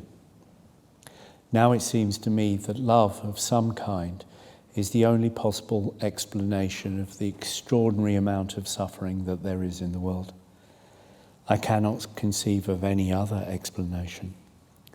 I am convinced that there is no other, and that if the world has indeed, as I have said, been built out of sorrow, it has been built by the hands of love, because in no other way could the soul of man for whom the world was made reach the full stature of its perfection. Pleasure for the beautiful body, but pain for a beautiful soul. When I say that I am convinced of all these things, I speak, I know, with too much pride. Far off, like a perfect pearl, one can see the city of God, It is so wonderful that it seems as if a child could reach it in a summer's day, and so a child could. But with me, and such as me, it is different. One can realize a thing in a single moment, but one loses it in the long hours that follow with their leaden feet. It is so difficult to keep heights that the soul is competent to gain. We think in eternity, but we move through time. And how slowly time goes with us who are in prison, I need not tell again, nor of the weariness and despair that creep so easily back into one's cell and into the cell of one's heart with such strange insistence that one has, as it were, to garnish and sweep one's house for their coming, as for an unwelcome guest, or a bitter master, or a slave whose slave it is one's chance or choice to be. And though at present my friends may find it a hard thing to believe, it is true nonetheless that for them living in freedom and idleness and comfort, it is more easy to learn the lessons of humility than it is for me, who begins the day by going down on my knees and washing the floor of my cell. For prison life, with its endless privations and restriction, makes one rebellious. The most terrible thing about it is not that it breaks one's heart. Hearts are made to be broken, but that it turns one's heart to stone. One sometimes feels that it is only with a front of brass and a lip of scorn that one can get through the day at all. And he who is in a state of rebellion cannot receive grace, to use the phrase of which the church is so fond, so rightly fond, I dare say. For in life, as in art, the mood of rebellion closes up the channels of the soul and shuts out the airs of heaven. Yet I must learn these lessons here if I am to learn them anywhere, and must be filled with joy if my feet are on the right road and my face set towards the gate which is called beautiful, though I may fall many times in the mire and often in the mists go astray. This new life, as through my love of Dante I like sometimes to call it, is of course no new life at all, but simply the continuance by means of development and evolution of my former life. I remember when I was at Oxford saying to one of my friends as we were strolling round Magdalen's narrow bird-haunted walks one morning in the year before I took my degree, that I wanted to eat of the fruit of all the trees in the garden of the world, and that I was going out into the world with that passion in my soul. And so indeed I went out, and so I lived. My only mistake was that I confined myself exclusively to the trees on the sunlit side of the garden and shunned the other side for its shadow and gloom. Failure, disgrace, poverty, sorrow, despair, suffering, tears even, the broken words that come from lips in pain, remorse that makes one walk on thorns, conscience that condemns, self-abasement that punishes, the misery that puts ashes on its head, the anguish that chooses sackcloth for its raiment and into its own drink puts the gall. All these were things of which I was afraid. And as I had determined to know nothing of them, I was forced to taste each of them in turn, to feed on them, to have for a season indeed no other food. I don't regret for a single moment having lived for pleasure. I did it to the full, as one should do everything that one does. There was no pleasure I did not experience. I threw the pearl of my soul into a cup of wine. I went down the primrose path to the sound of flutes. I lived on honeycomb. But to have continued that same life would have been wrong because it would have been limiting. I had to pass on. The other half of the garden had its secrets for me also. Of course, all this is there foreshadowed and prefigured in my books.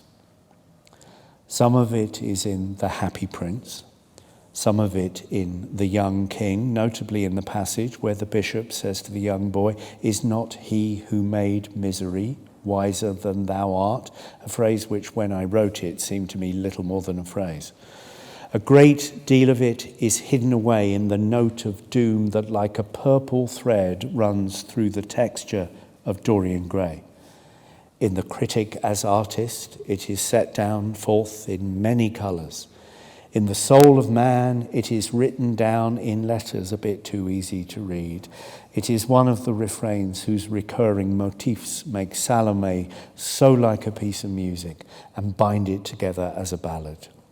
In the prose poem of the man who from the bronze of the image of the pleasure that liveth for a moment has to make the image of the sorrow that abideth forever, it is incarnate. It couldn't have been otherwise. At every single moment of one's life one is what one is going to be, no less than what one has been. Art is a symbol because man is a symbol. It is, if I can fully attain to it, the ultimate realization of the artistic life. For the artistic life is simply self-development.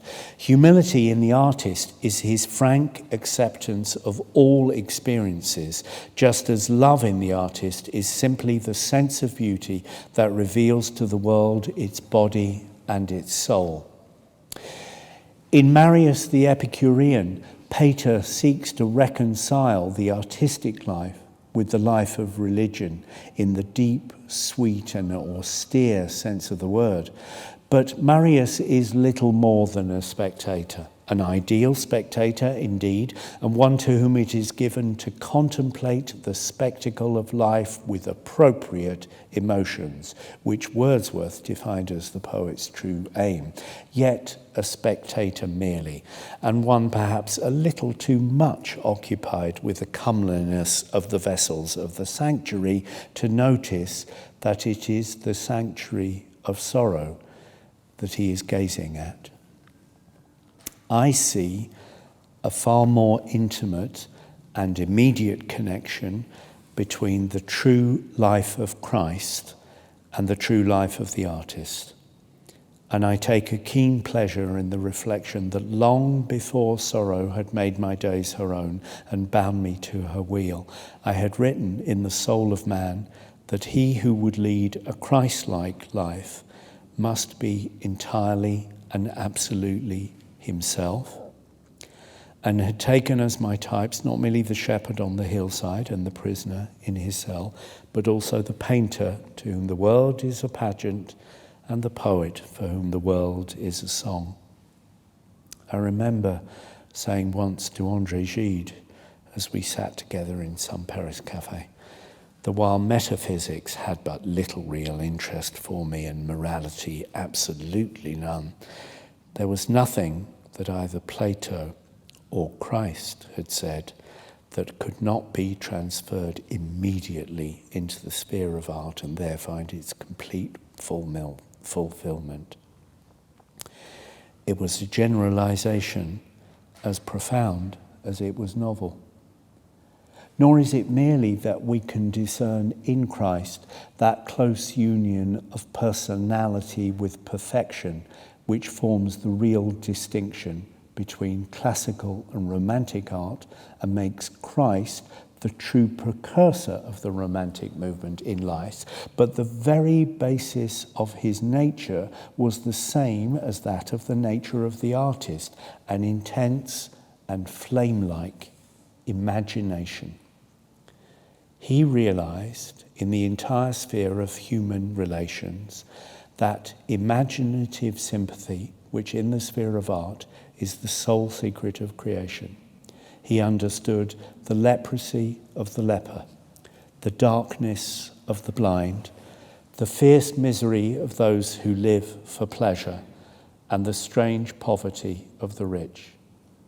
You can see now, can you not, that when you wrote to me in my trouble, when you are not on your pedestal, you are not interesting. The next time you're ill, I will go away at once. You were as remote from the true temper of the artist as you were from what Matthew Arnold calls the secret of Jesus. Either would have taught you that whatever happens to another happens to oneself. And if you want an inscription to read at dawn or at night time, and for pleasure or for pain, to write up on the walls of your house in letters for the sun to gild and the moon to silver, then choose that. Whatever happens to oneself happens to another. And should anyone ask you what such an inscription could possibly mean, you should answer, it means Christ's heart and Shakespeare's brain. Christ's place is indeed with the poets. His whole conception of humanity sprang right out of the imagination and can only be realized by it. What God had been to the pantheist, man was to him. He was the first to conceive the divided races as a unity. Before his time, there had been gods and men. He alone saw that on the hills of life there were but God and man, and feeling through the mysticism of sympathy that in himself each had been made incarnate, he calls himself the son of one or the son of the other, according to his mood. More than anyone else in history, he wakes in us that temper of wonder to which romance always appeals. There is something to me still almost incredible in the idea of a young Galilean peasant imagining that he could bear on his own shoulders the burden of the entire world, all that had already been done and suffered, all that was yet to be done and suffered, the sins of Nero, of Cesare Borgia, of Alexander VI, and of him who was Emperor of Rome and Priest of the Sun, the sufferings of those whose names are legion and whose dwelling is among the tombs, oppressed nationalities, factory children, thieves, people in prison, outcasts, all those who are under oppression and whose silence is heard only of God. And not merely imagining all that, but actually achieving it so that at the present moment, all who come in contact with his personality, even though they neither bow to his altar nor kneel before any priest, in some way find that the ugliness of their sin is taken away and the beauty of their sorrow revealed to them. I said of Christ that he ranks with the poets. It's true. Shelley and Sophocles are of his company. But his entire life also is the most wonderful of all poems. For Pity and Terror, there's nothing in the entire cycle of Greek tragedy to touch it. The absolute purity of the protagonist raises the entire scheme to a height of romantic art from which the sufferings of Thebes and Pelops' line are by their very horror excluded, and shows how wrong Aristotle was when he said in his treatise on the drama that it would be impossible to bear the spectacle of one blameless in pain. Nor in Aeschylus nor Dante, those stern masters of tenderness. In Shakespeare the most purely human of all the great artists.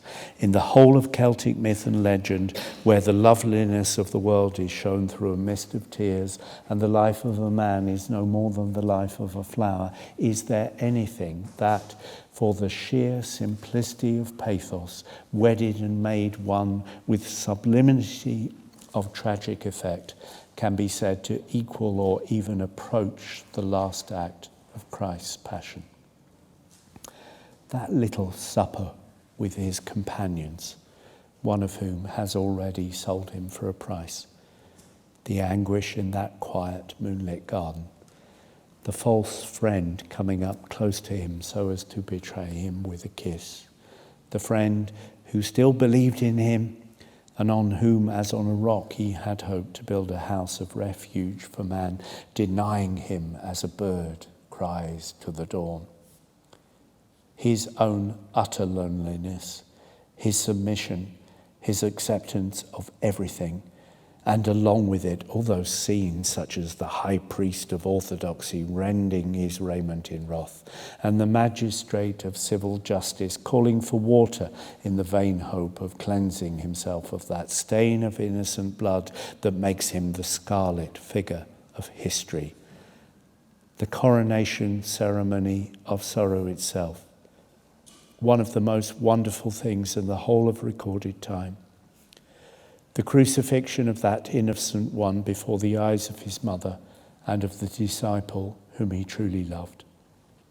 The soldiers gambling and throwing dice for his clothes. The terrible death by which he gave the world its most eternal symbol. And his final burial in the tomb of a rich man, his body swathed in Egyptian linen with costly spices and perfumes, as though he really had been a king's son. When one contemplates all this from the point of view of art alone, one cannot but be grateful that the supreme office of the Church should be the playing out of this tragedy, but with no shedding of blood. The mystical presentation, by means of dialogue and costume and gesture even, of this passion of her Lord. And it is always a source of pleasure and in fact awe to me to remember that the ultimate survival of the Greek chorus, lost everywhere else in art, is to be found in the servitor answering the priest at Mass.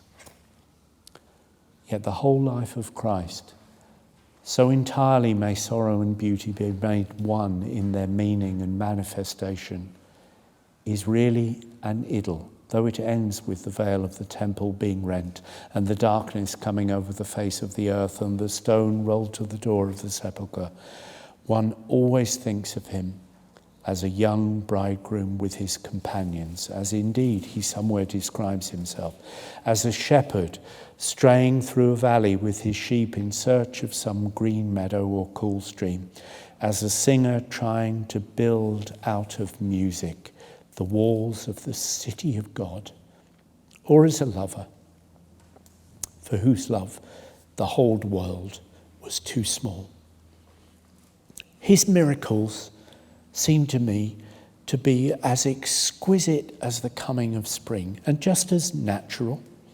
I see no difficulty at all in believing that such was the charm of his personality, that the mere presence of him could bring peace to souls in anguish, and that those who touched his garments or his hands forgot their pain, or that as he passed by on the highway of life, people who'd seen nothing of life's mystery saw it clearly for the first time, and others who had been deaf to every voice but that of pleasure heard for the first time the voice of love and found it as musical as Apollo's lute, or that evil passions fled at his approach, and men whose dull, unimaginative lives had been but a mode of death rose as it were from the grave when he called them, or that when he taught on the hillside, the multitude forgot their hunger and thirst and the cares of this world, and that to his friends who listened to him as he sat at meat,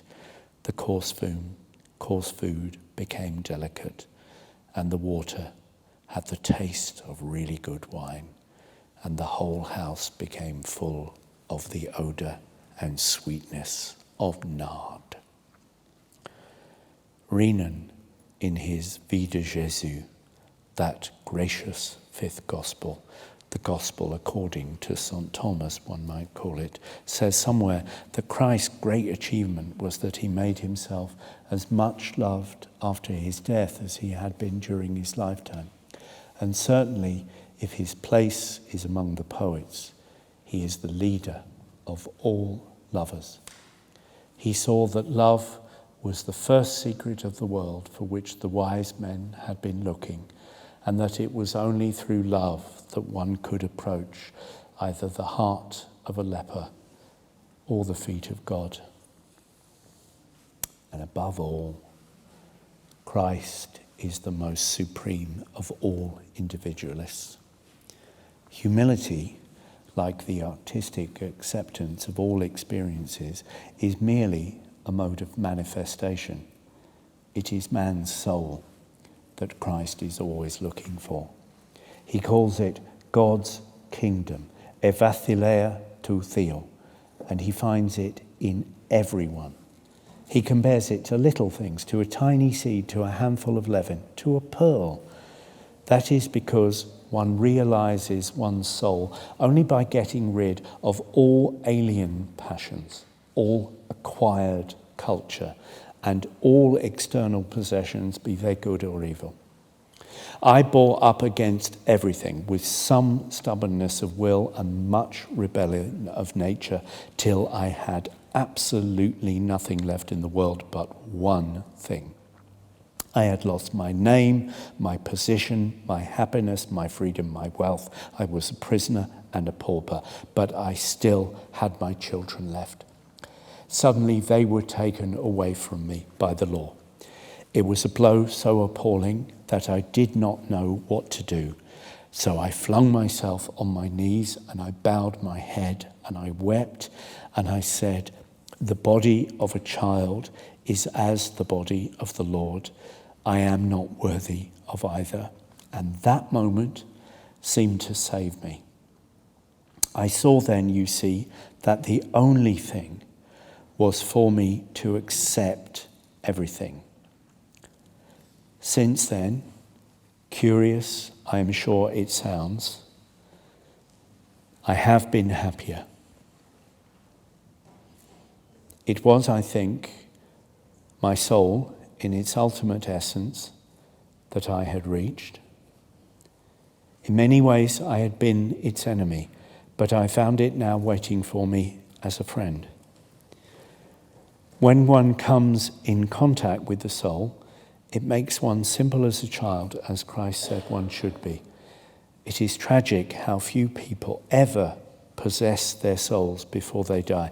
Nothing is more rare in any man, says Emerson, than an act of his own. And that is quite true. Most people are other people. Their thoughts are someone else's opinions, their lives a mimicry, their passions a quotation. Christ was not merely the supreme individualist. I think he was the first individualist in history. People have tried to make him out an ordinary sort of philanthropist, like the dreadful philanthropists of this, our 19th century, or ranked him as an altruist with the unscientific and sentimental. But he was really neither one nor the other. Pity he has, of course, for the poor, for those who are shut up in prisons, for the lowly, for the wretched. But he has far more pity for the rich, for the hard hedonists, for those who waste their freedom in becoming slaves to things, for those who wear soft raiment and lives in kings' houses. Riches and pleasure seem to him to be really much greater tragedies than poverty or sorrow. To live for others as a definite self-conscious aim was not his creed. It was not the basis of his creed. When he says, "Forgive your enemies," it's not for the sake of the enemies, but for your own sake that he says so, because love is more beautiful than hate.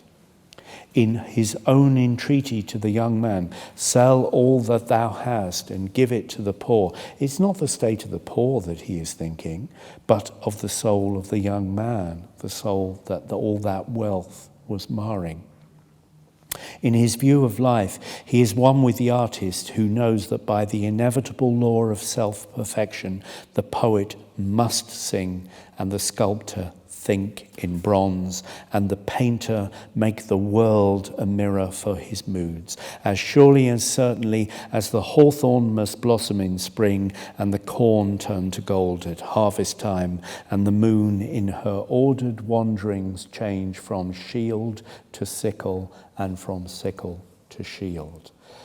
But while Christ did not say to men, live for others, he pointed out that there was no difference at all between the lives of others and one's own life.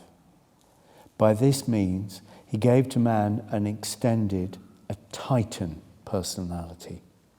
Since his coming, the history of each separate individual is the history of the world. Of course, culture has intensified the personality of man. Art makes us myriad-minded. Those who have the artistic temperament go into exile with Dante and learn how salt is the bread of others and how steep their stairs. They catch for a moment the serenity and calm of Goethe and know but too well how Baudelaire cried to God, Ô Seigneur, donnez-moi la force et le courage de contempler mon corps et mon cœur sans dégoût. Out of Shakespeare's sonnets, they draw, to their own hurt it may be, the secret of his love, and they make it their own. They look with new eyes on modern life because they have listened to one of Chopin's nocturnes, or handled Greek things, or read the story of the passion of some dead man for some dead woman whose hair was like threads of fine gold and whose mouth was a pomegranate. But the sympathy of the artistic temperament is necessarily with what has found expression. In words or in colours, in music or in marble, behind the painted masks of an Aeschylean play or through some Sicilian shepherd's pierced and jointed reeds, the man and his message must have been revealed. To the artist, expression is the only mode under which he can conceive life at all. To him, what is dumb is dead. But to Christ, it was not so.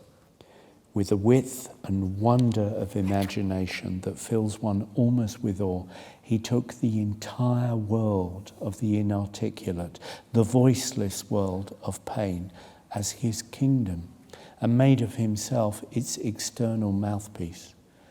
Those of whom I have spoken, who are under oppression and whose silence is heard only of God, he chose as his brothers. He sought to become eyes to the blind, ears to the deaf, and a cry in the lips of those whose tongues have been tied. His desire was to be to the myriads who have found no utterance, a very trumpet through which they might call to heaven. And feeling with the artistic nature of one to whom sorrow and suffering were modes through which he could realize his conception of the beautiful, that an idea is of no value till it becomes incarnate and is made an image, he made of himself the image of the man of sorrows, and as such has fascinated and dominated art as no Greek god ever succeeded in doing. For the Greek gods, in spite of the white and red of their fair, fleet limbs, were not really what they appeared to be.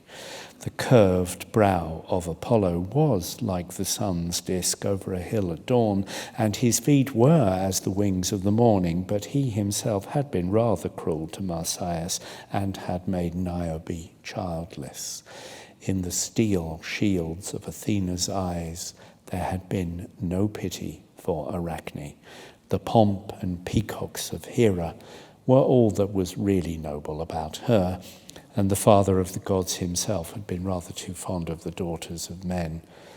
The two most deeply suggestive figures of Greek mythology were, for religion, Demeter, an earth goddess, not one of the Olympians, and for art, Dionysos, the son of a mortal woman to whom the moment of his birth proved also the moment of her death. But life itself, from its lowliest and most humble sphere, produced one far more marvellous than the mother of Proserpina or the son of Semele. Out of a carpenter's shop at Nazareth came a personality infinitely greater than any made by myth and legend, and one, strangely enough, destined to reveal to the world the mystical meaning of wine and the real beauty of lilies of the field, as none either on Kithairon or at Enna itself had ever done. That song of Isaiah, he is despised and rejected of men, a man of sorrows, had seemed to prefigure himself, and in him the prophecy was fulfilled. We mustn't be afraid of such phrases. Every single work of art is the fulfillment of a prophecy. For every work of art is the conversion of an idea into an image. Every single human being should be the fulfillment of a prophecy. For every human being should be the realization of some ideal, either in the mind of God or in the mind of man. Christ found the type and fixed it.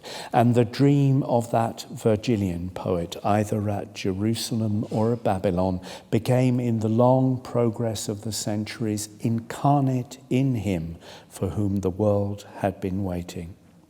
His visage was marred more than any man's, and yet his form was more than the sons of men, are among the signs noted by Isaiah as distinguishing this new ideal. And as soon as art understood what was meant, it opened like a flower in the presence of one in whom truth in art was set forth as it had never been before. For is not truth in art, as I have said, that in which the outward is expressive of the inward, in which the soul is made flesh and the body instinct with spirit, in which form reveals?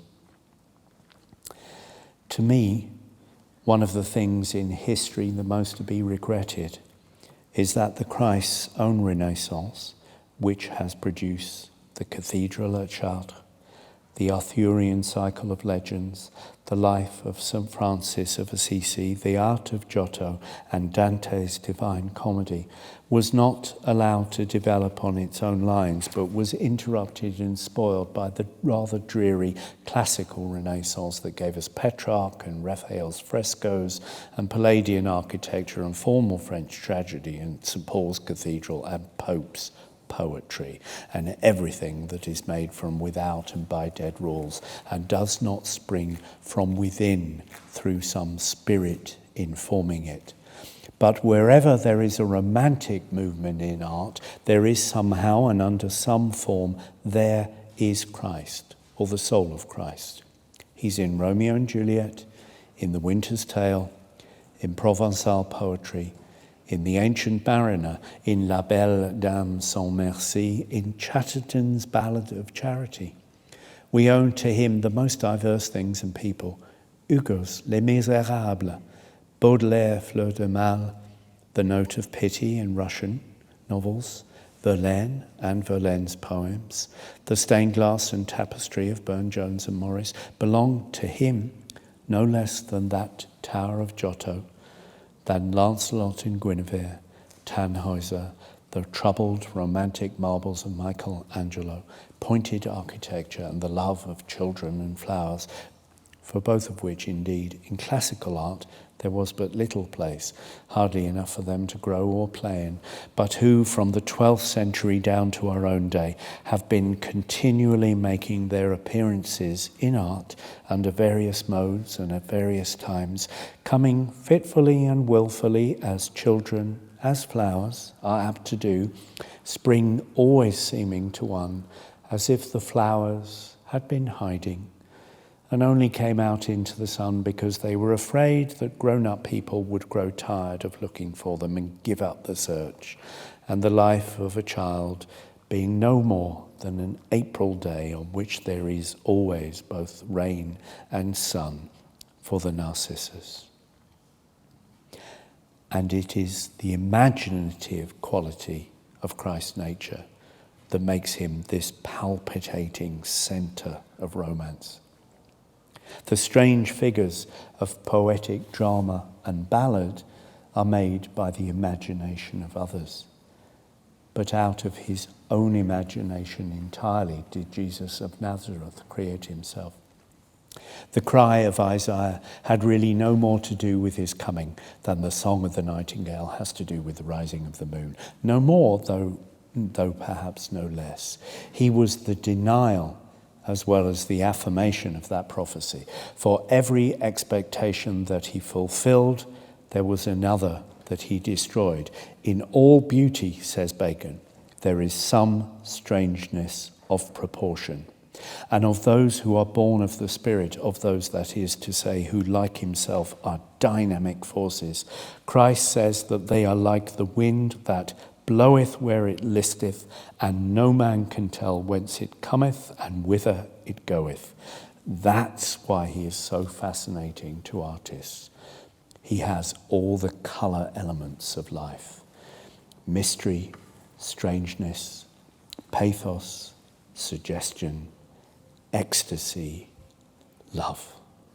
He appeals to the temper of wonder and creates the mood in which alone he can be understood.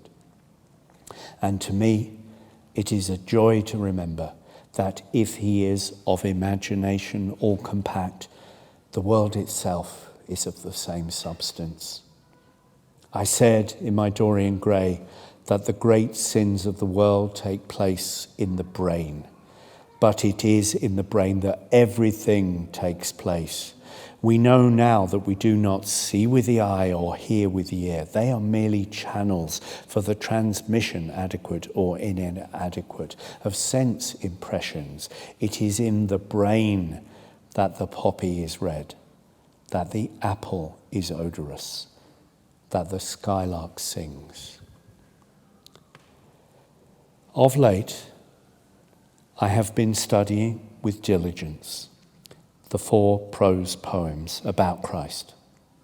At Christmas, I managed to get hold of a Greek Testament, and every morning, after I have cleaned my cell and polished my tins, I read a little of the Gospels, a dozen verses, taken by chance from anywhere.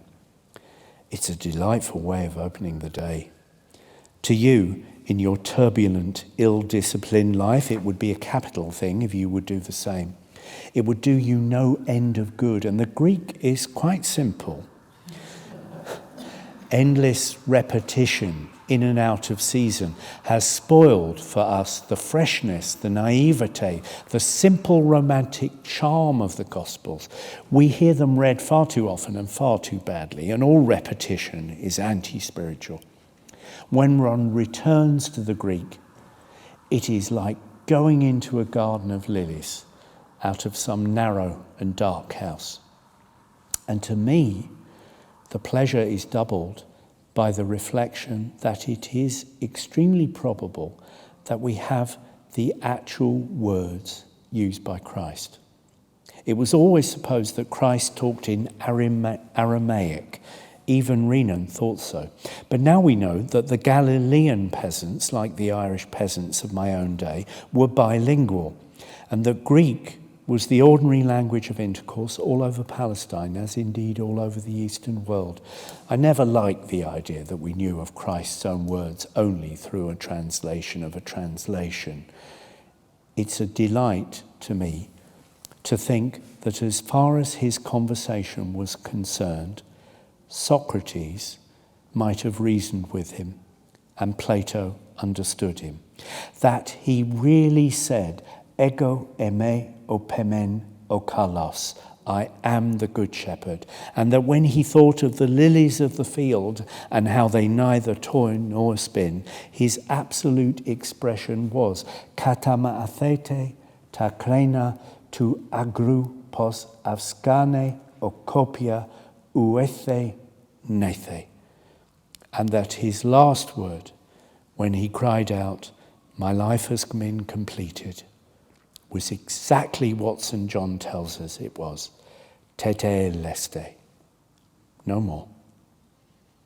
And while in reading the Gospels, particularly that of St. John himself, or whatever early Gnostic took his name and mantle, I see the continual assertion of the imagination as the basis of all spiritual and material life. I see also that to Christ, imagination was simply a form of love, and that to him, love was Lord in the fullest meaning of the phrase.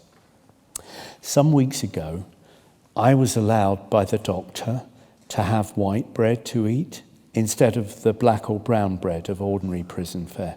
It's a great delicacy.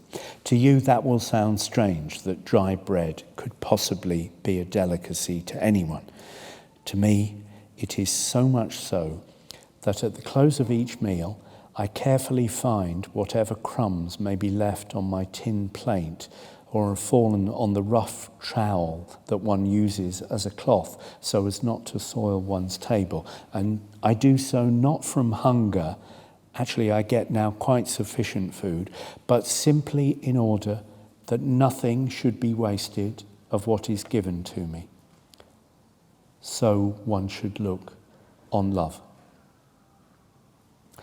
Christ, like all fascinating personalities, had the power of not merely saying beautiful things himself, but of making other people say beautiful things about him.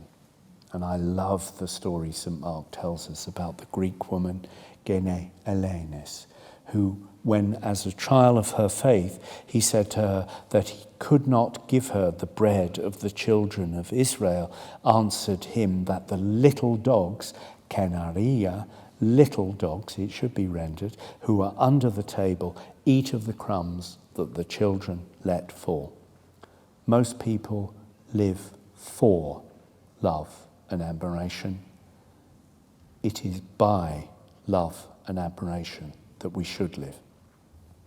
If any love is shown us, we should recognize that we are quite unworthy of it. Nobody is worthy to be loved. The fact that God loves man shows us that in the divine order of ideal things, it is written that eternal love is to be given to what is eternally unworthy. Or if that phrase seems to be a bitter one to bear, let us say that everyone is worthy of love except him who thinks that he is.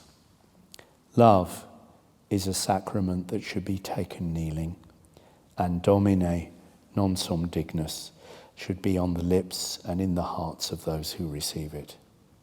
I wish you would sometimes think about that. You need it so much. If I ever write again, in the sense of producing artistic work, there are just two subjects on which and through which I desire to express myself.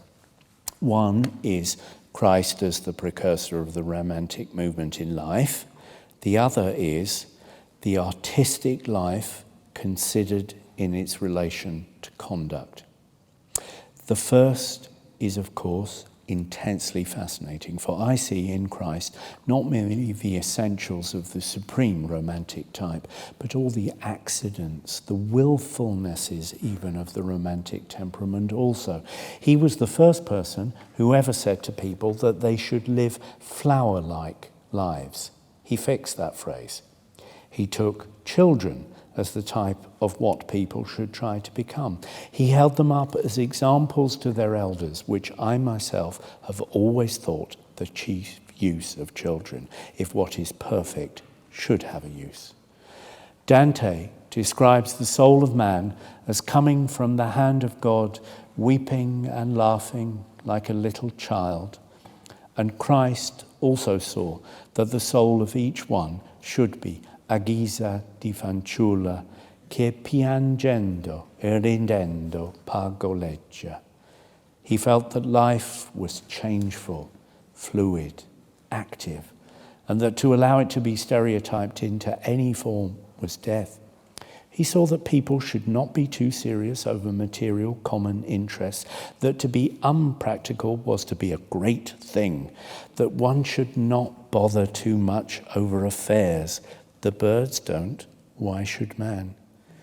He is most charming when he says, "Take no thought for the morrow. Is not the soul more than meat? Is not the body more than raiment?" Now, a Greek might have used the latter phrase. It is full of Greek feeling, but only Christ could have said both. His morality is all sympathy, which is just what morality should be. If the only thing that he had ever said had been, "Her sins are forgiven her because she loved much," it would have been worthwhile dying to have said it.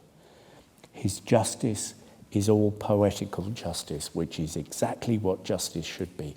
The beggar goes to heaven because he has been unhappy. I cannot conceive a better reason for his being sent there.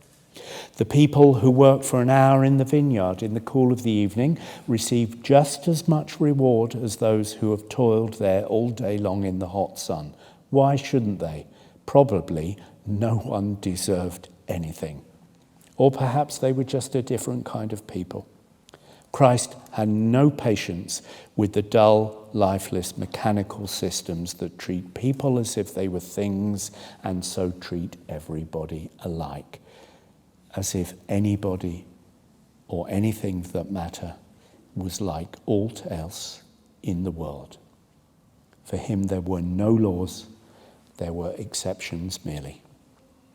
That which is the very keynote of romantic art, was to him the proper basis of natural life. He saw no other basis. And when they brought to him one taken in the very act of sin and showed him her sentence written in the law and asked him what was to be done, he wrote with his finger on the ground as though he did not hear them. And finally, when they pressed him again, looked up and said, "Let him of you who has never sinned be the first to throw the stone at her." It was worthwhile living to have said that.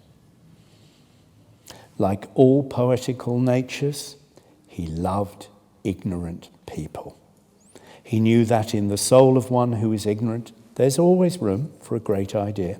But he could not stand stupid people, especially those who are made stupid by their education.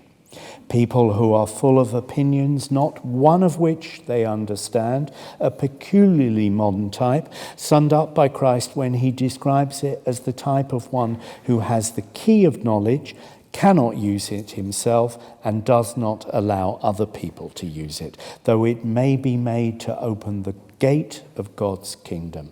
His war was against the Philistines. That is the war every child of light has to wage. Philistinism was the note of the age and community in which he lived, in their heavy inaccessibility to ideas, their dull respectability, their tedious orthodoxy, their worship of vulgar success, their entire preoccupation with the gross materialistic side of life, and their ridiculous estimate of themselves and their importance. The Jews of Jerusalem in Christ's day were the exact counterpart of the British Philistine in our own. Christ mocked at their whited sepulchres of respectability, and he fixed that phrase forever. He treated worldly success as a thing absolutely to be despised. He saw nothing in it at all. He looked on wealth as an encumbrance to a man. He would not hear of life being sacrificed to any system of thought or morals. He pointed out that forms and ceremonies were made for man, not man for forms and ceremonies. He took Sabbatarianism as a type of the things that should be set at naught. The cold philanthropies, the ostentatious public charities, the tedious formalism so dear to the middle-class mind, he exposed with utter and relentless scorn. To us, what is termed orthodoxy is merely a facile, unintelligent acquiescence, but to them and in their hands, it was a tyranny, a terrible and paralyzing tyranny. Christ swept it aside. He showed that the Spirit alone was of value. He took a keen pleasure in pointing out to them that though they were always reading the law and the prophets, they had not really the smallest idea of what either of them meant. In opposition to their tithing of each separate day into the fixed routine of prescribed duties as they tithed mint and rue, he preached the enormous importance of living completely for the moment. Those whom he saved from their sins are saved simply for beautiful moments in their lives. Mary Magdalene, when she sees Christ, breaks the rich vase of alabaster that one of her 7 lovers had given her and spills the odorous spices over his tired, dusty feet, and for that one moment's sake sits forever with Ruth and Beatrice in the tresses of the snow-white rose of paradise. All that Christ says to us, by the way of a little warning, is that every moment should be beautiful, that the soul should always be ready for the coming of the bridegroom, always waiting for the voice of the lover. Philistinism being simply that side of man's nature that is not illumined by the imagination, he sees all the lovely influences of life as modes of light. The imagination itself is the world light. The world is made by it, and yet the world cannot understand it. That is because imagination is simply a manifestation of love, and it is love and the capacity for love that distinguishes one human being from another. But it is when he deals with a sinner that Christ is most romantic in the sense of most real. The world had always loved the saint as being the nearest possible approach to the perfection of God. Christ, through some instinct, seemed to have always loved the sinner as being the nearest possible approach to the perfection of man. His primary desire was not to reform people any more than his primary desire was to relieve suffering. To turn an interesting thief into a tedious, honest person was not his aim. He would have thought little of the Prisoners' Aid Society. The conversion of a publican into a Pharisee would not have seemed to him a great achievement by any means. But in a manner not yet understood of the world, he regarded sin as suffering, as being in themselves beautiful, holy things and modes of perfection. That sounds a very dangerous idea. It is. All great ideas are dangerous. That it was Christ's creed admits of no doubt. That it is the true creed, I don't doubt myself. Of course, the sinner must repent. And why? Simply because otherwise he would be unable to realize what he has done. The moment of repentance is the moment of initiation. More than that, it is the means by which one alters one's past. The Greeks thought that was impossible. They often say in their gnomic aphorisms, even the gods cannot alter the past. Christ showed that the commonest sinner could do it. that it was the one thing he could do. Christ, had he been asked, would have said, I feel quite certain about it, that the moment the prodigal son fell on his knees and wept, he made his having wasted his substance with harlots and then kept swine and hungered for the husks they ate, beautiful and holy moments in his life. It's difficult for most people to grasp that idea. I dare say one has to go to prison to understand it. If so, it may be worthwhile going to prison.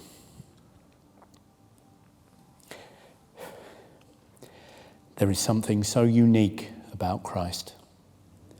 Of course, just as there are false dawns before the dawn itself and winter days so full of sudden sunlight that they will cheat the wise crocus into squandering its gold before its time and make some foolish bird call to its mate to build on barren brows, so there were Christians before Christ.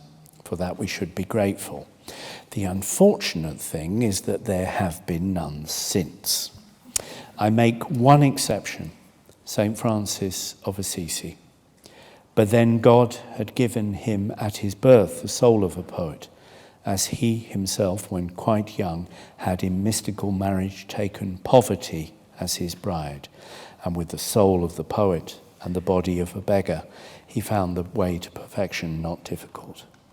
He understood Christ, and so he became like him.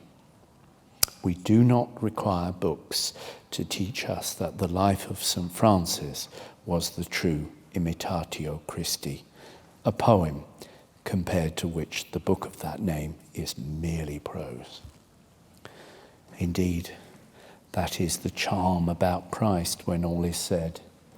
He's just like a work of art. He does not really teach one anything, but by being brought into his presence, one becomes something. And everybody is predestined to his presence. Once at least in his life, each man walks with Christ to Emmaus. Now, as regards the other subject, the relation of the artistic life to conduct, it will no doubt seem strange to you that I select that. People point to Reading Jail and they say, that is where the artistic life leads a man. Well, it might lead to worse places. The more mechanical people, to whom life is a shrewd speculation depending on a careful calculation of ways and means, always know where they are going, and they go there. They start with the ideal desire of being a parish beadle, and in whatever sphere they are placed, they succeed in being the parish beadle, and no more. A man whose desire is to be something separate from himself, to be a member of Parliament or a successful grocer or a prominent solicitor or a judge or something equally tedious, invariably succeeds in being what he wants to be. That is his punishment. Those who want a mask have to wear it. But with the dynamic forces of life and those in whom those dynamic forces become incarnate, it is different. People whose desire is solely for self-realization never know where they are going. They can't know. In one sense of the word, it is of course necessary, as the Greek oracle said, to know oneself. That is the first achievement of knowledge. But to recognize that the soul of a man is unknowable is the ultimate achievement of wisdom. The final mystery is oneself.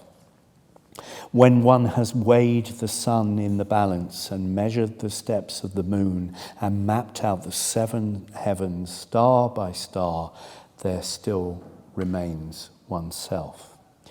Who can calculate the orbit of his own soul?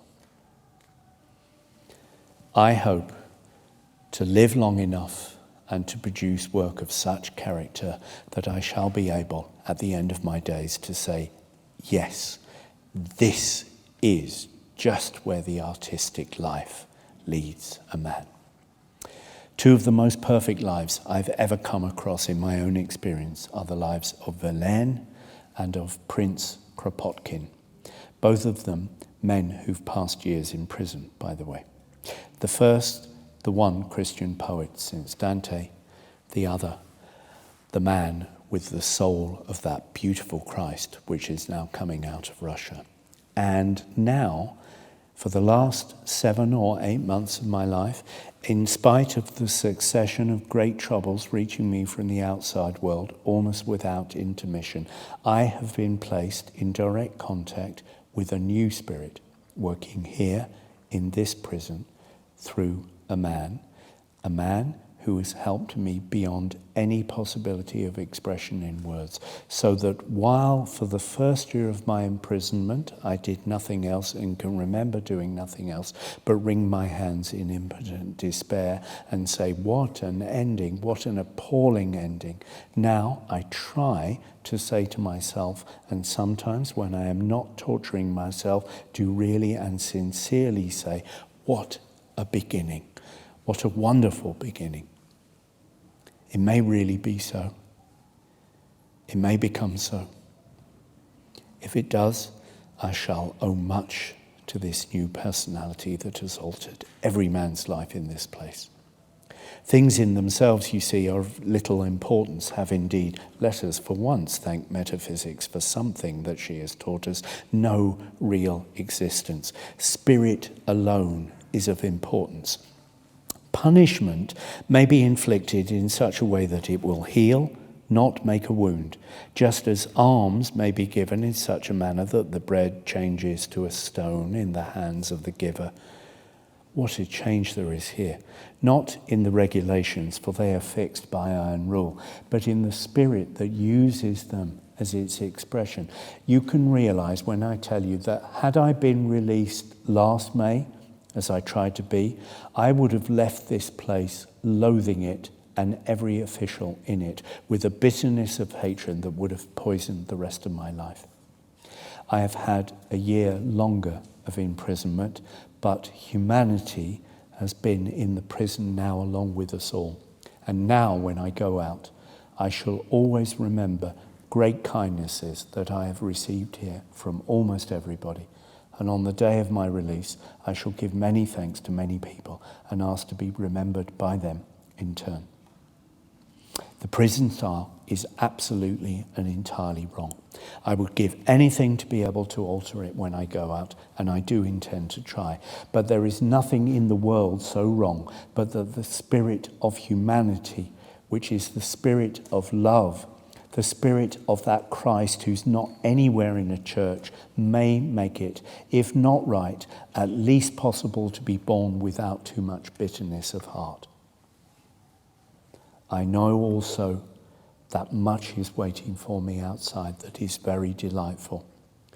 From what St. Francis of Assisi calls my brother the wind and my sister the rain, lovely things both of them, down to shop windows and sunsets in great cities. If I made a list of all that still remains to me, I don't know where I should stop. For indeed, God made the world just as much for me as for anyone else. Perhaps I may go out with something that I had not got before. I need not tell you that to me reformations in morals are as meaningless and vulgar as reformations in theology. While to propose to be a better man is a piece of unscientific cant, to have become a deeper man is the privilege of those who have suffered. And such, I think, I have become. You must judge for yourself.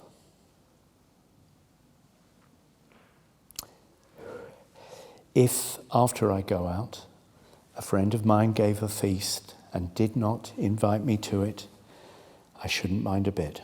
I can be perfectly happy by myself, with freedom, flowers, books, and the moon. Who could not be perfectly happy? Besides, feasts are not for me anymore.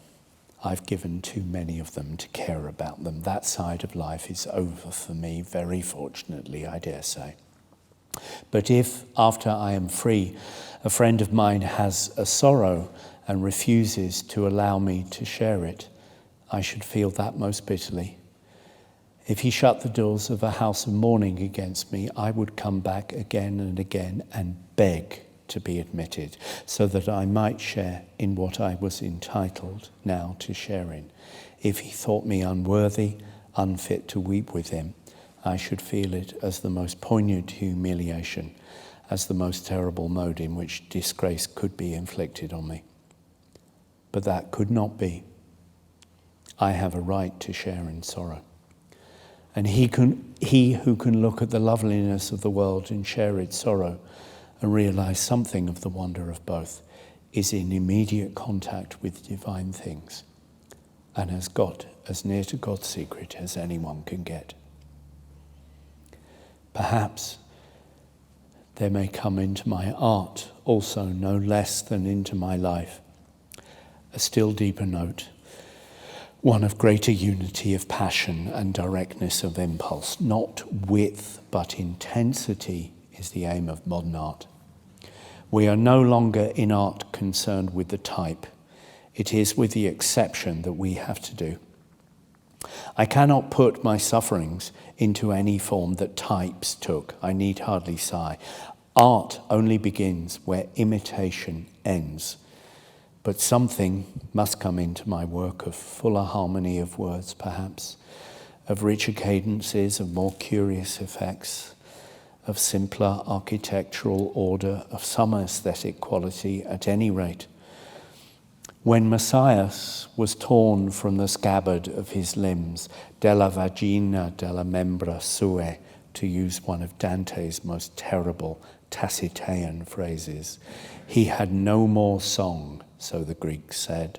Apollo was victor. The lyre had vanquished the reed. But perhaps the Greeks were mistaken.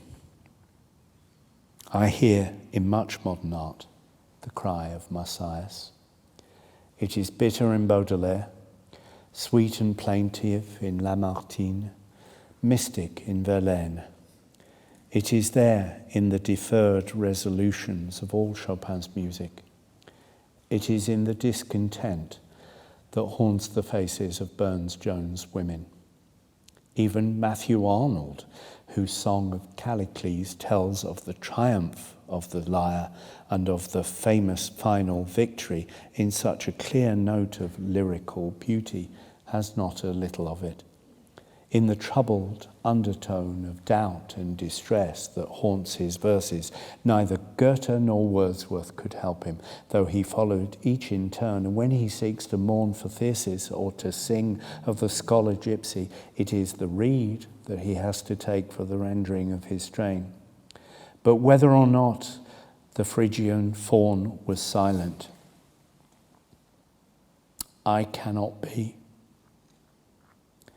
Expression is as necessary to me as leaf and blossom are to the branches of the trees that show themselves here above the prison walls and are so restless in the wind. Between my art and the world, there is now a wide gulf, but between art and myself, there is none. At least, I hope there is none. To each of us, different fates are meted out. Freedom, pleasure, amusements, a life of ease, they have been your lot, and you are not worthy of it. My lot has been one of public infamy, of long imprisonment, of misery, of ruin, of disgrace, but I am not worthy of it. Not yet, at any rate. I remember that I used to say that I thought I could bear real tragedy if it came to me with purple pall and a mask of noble sorrow, but that the dreadful thing about modernity was that it put tragedy into the raiment of comedy, so that the great realities seemed commonplace or grotesque or lacking in style. Well, that is quite true about modernity. It's probably always been true. It is said that all martyrdoms seem mean to the looker on. Everything about my tragedy has been hideous, mean, repellent, lacking in style. Our very dress makes us grotesque. We are the zanies of sorrow. We are clowns whose hearts are broken.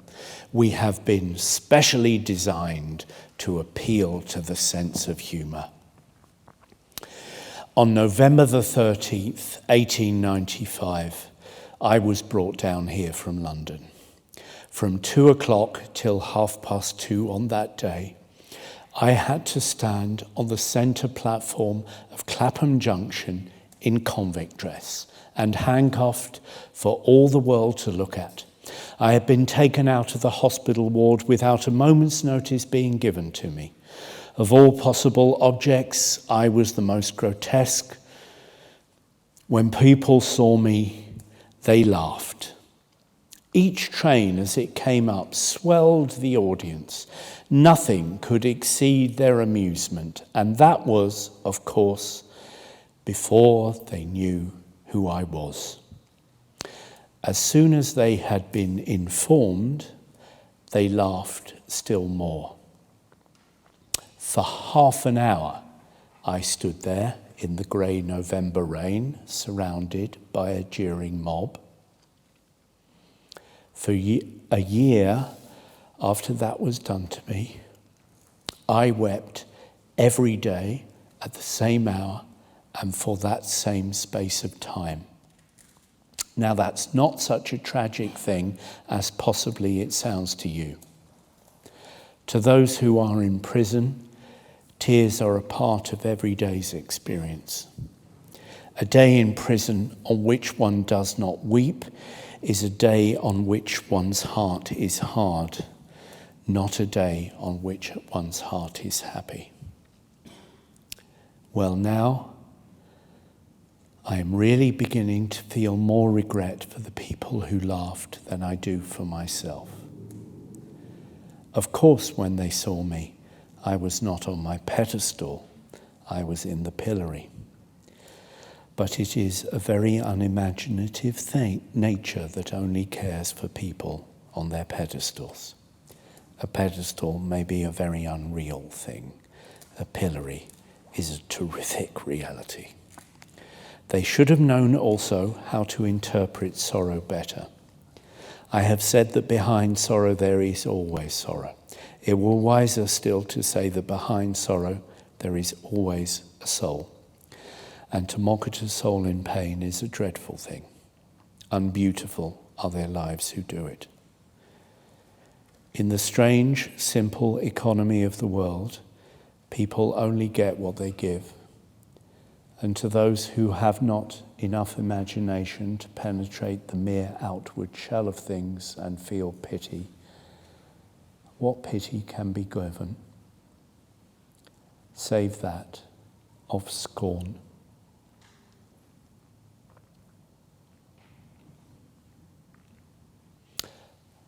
I have told you that account of the mode of being conveyed here, simply that you should realize how hard it has been for me to get anything out of my punishment but bitterness and despair. I have, however, to do that. And now and then I do have moments of submission and acceptance. All the spring may be hidden in a single bud, and the low groundness of the lark may hold the joy that is to herald the feet of many rose-red dawns. So perhaps whatever beauty of life still remains to me is contained in some moment of surrender, abasement, and humiliation. I can, at any rate, merely proceed on the lines of my own development and, accepting all that has happened to me, try and make myself worthy of it. People used to say of me that I was too individualistic. I must be far more of an individualist than I ever was. I must get far more out of myself than I ever got, and ask for less of the world than I ever asked. Indeed, my ruin came, it seems to me, not from too great individualism of life, but from too little. The one, disgraceful, unpardonable, and to all time contemptible action of my life was to allow myself to be forced into appealing to society for help and protection against your father. To have made such an appeal against anyone who would have been, from the individualist point of view, bad enough. But what excuse can there ever be put forward for having made it against one of such nature and aspect? Of course, once that I had put into motion the forces of society, society turned on me and said, "Have you been living all this time in defiance of my laws? And do you now appeal to those laws for protection? You shall have those laws exercised to the full. You shall abide by what you have appealed to. The result is that I'm in jail." And I used to feel bitterly the irony and ignominy of my position when, in the course of my 3 trials, beginning at the police court, I used to see your father bustling in and out of in the hopes of attracting public attention, as if anyone could fail to note or remember the stableman's gait and dress, the bowed legs, the twitching hands, the hanging lower lip, the bestial and half-witted grin. Even when he wasn't there or was out of sight, I used to feel conscious of his presence. And the blank, dreary walls of that great courtroom, the very air itself, seemed to me at times to be hung with multitudinous masks of that ape-like face. Certainly, no man ever fell so ignobly by such ignoble instruments as I did. I say in Dorian Gray somewhere that a man cannot be too careful in the choice of his enemies. I little thought that it was by a pariah that I was to be made a pariah myself. This urging me, forcing me to appeal to society for help, is one of the things that make me despise you so much, that make me despise myself so much for having yielded to you. Your not appreciating me as an artist was quite excusable. It was temperamental, you couldn't help it, but you might have appreciated me as an individualist. For that, no culture was required, but you didn't. And so you brought the element of Philistinism into a life that had been a complete protest against it, and from some points of view, a complete annihilation of it.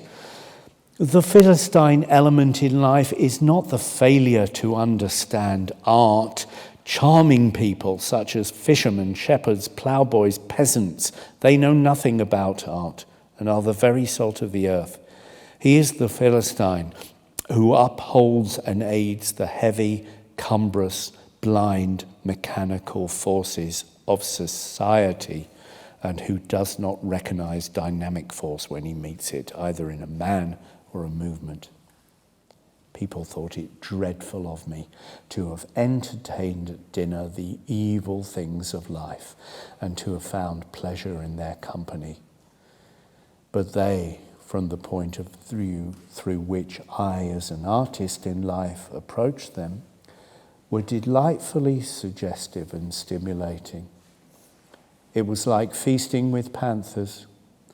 The danger was half the excitement. I used to feel as a snake charmer must feel when he lures the cobra to stare from the painted cloth or reed basket that holds it and makes it spread its hood at his bidding and sway to and fro in the air as a plant sways restfully in a stream. They were to me the brightest of gilded snakes. Their poison was part of their perfection. I didn't know that when they were to strike at me, it was to be at your piping and for your father's pay. I don't feel at all ashamed at having known them. They were intensely interesting. What I do feel ashamed of is the horrible Philistine atmosphere into which you brought me. My business as an artist was with Ariel. I set myself to wrestle with Caliban. Instead of making beautiful coloured musical things such as Salome and the Florentine Tragedy and La Sainte Courtisane, I found myself forced to send long lawyers' letters to your father and constrained to appeal to the very things against which I had always protested. Clibborn and Atkins were wonderful in their infamous war against life. To entertain them was an astounding adventure. Dumas, Cellini, Goya, Edgar Allan Poe or Baudelaire would have done just the same. What is loathsome to me is the memorable of interminable visits paid by me to that solicitor Humphreys in your company, when in the ghastly glare of a bleak room, you and I would sit with serious faces, telling serious lies to a bald man, till I really groaned and yawned with ennui. There is where I found myself after 2 years' friendship with you, right in the centre of Philistia, away from everything that was beautiful or brilliant or wonderful or daring. At the end, I had to come forward on your behalf as the champion of respectability in conduct, of Puritanism in life, and of morality in art. Voilà où mènent les mauvais chemins. And the curious thing to me is that you should have tried to imitate your father in his chief characteristics. I can't understand why he was to you an exemplar when he should have been a warning, except that whenever there is hatred between two people, there is a bond or brotherhood of some kind. I suppose that by some strange law of antipathy of similars, you loathed each other, not because in so many points you were so different, but because in some you were so like. In June 1893, when you left Oxford without a degree and with debts petty in themselves but considerable to a man of your father's income, your father wrote you a very vulgar, violent and abusive letter. The letter you sent him in reply was in every way worse and of course far less excusable, and consequently you were extremely proud of it. I remember quite well your saying to me with your most conceited air that you could beat your father at his own trade. Quite true. But what a trade. What a competition. You used to laugh and sneer at your father for retiring from your cousin's house where he was living in order to write filthy letters to him from a neighbouring hotel. You used to do just the same to me. You constantly lunched with me at some public restaurant, sulked or made a scene during luncheon, and then retired to White's Club and wrote me a letter of the very foulest character. The only difference between you and your father was that after you had dispatched your letter to me by special messenger, you would arrive yourself at my room some hours later, not to apologise, but to know if I had ordered dinner at the Savoy, and if not, why not? Sometimes you would actually arrive before the offensive letter had been read. I remember on one occasion you had asked me to invite to luncheon at the Café Royal 2 of your friends, one of whom I'd never seen in my life. I did so, and at your special request ordered beforehand a specially luxurious luncheon to be prepared. The chef, I remember, was sent for, and particular instructions given about the wines. Instead of coming to luncheon, you sent me at the cafe an abusive letter timed so as to reach me after we had been waiting half an hour for you.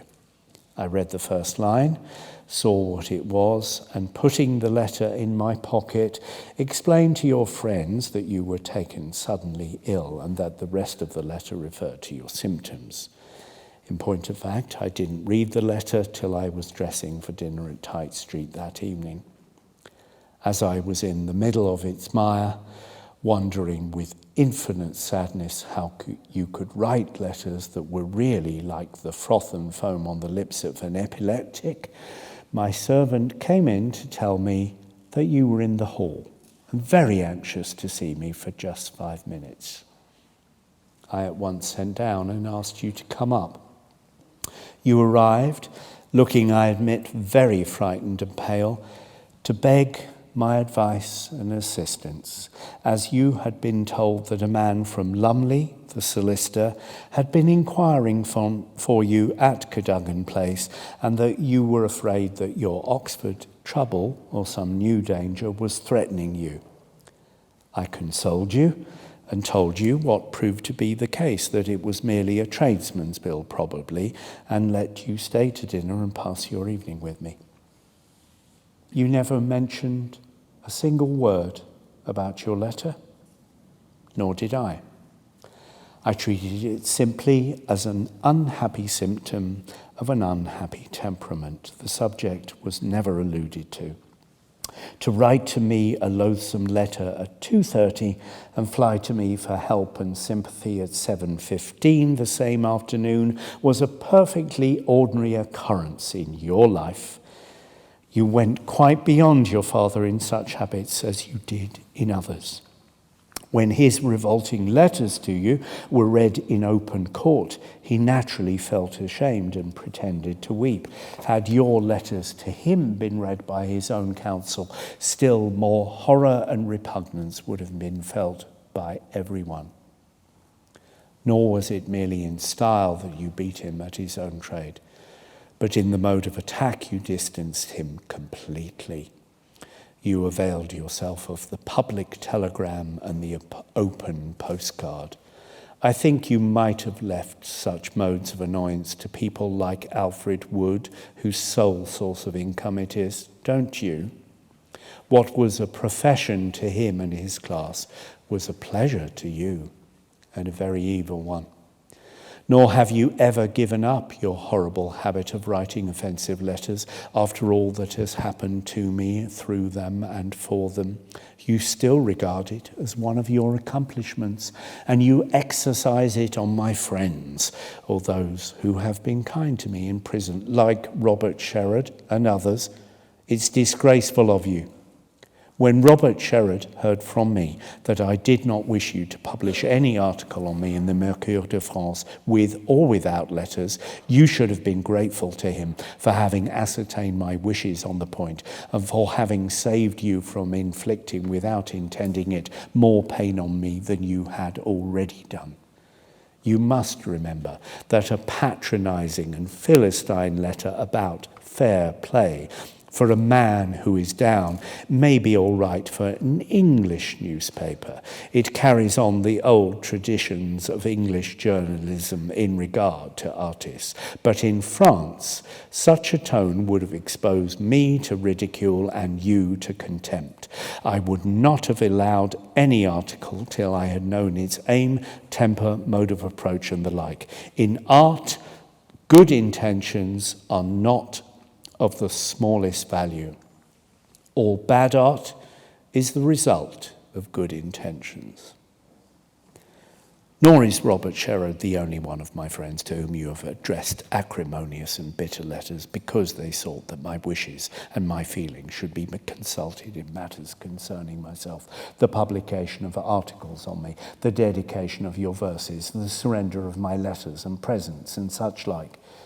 You have annoyed or sought to annoy others also. Does it ever occur to you what an awful position I would have been in if for the last 2 years, during my appalling sentence, I had been dependent on you as a friend? Do you ever think of that?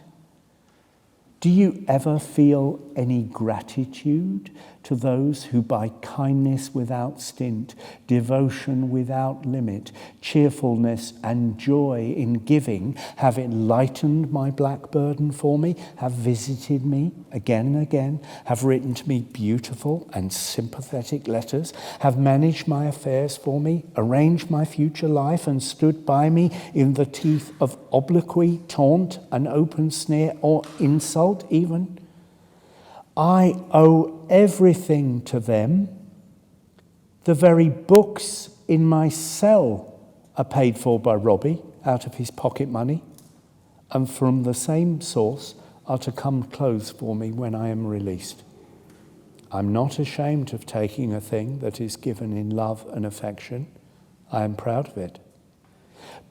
But do you ever think of what my friends, such as Moore Adey, Robbie, Robert Sherrod, Frank Harris, Arthur Clifton, what they have been to me in giving me comfort, help, affection, sympathy and the like? I suppose that has never dawned on you.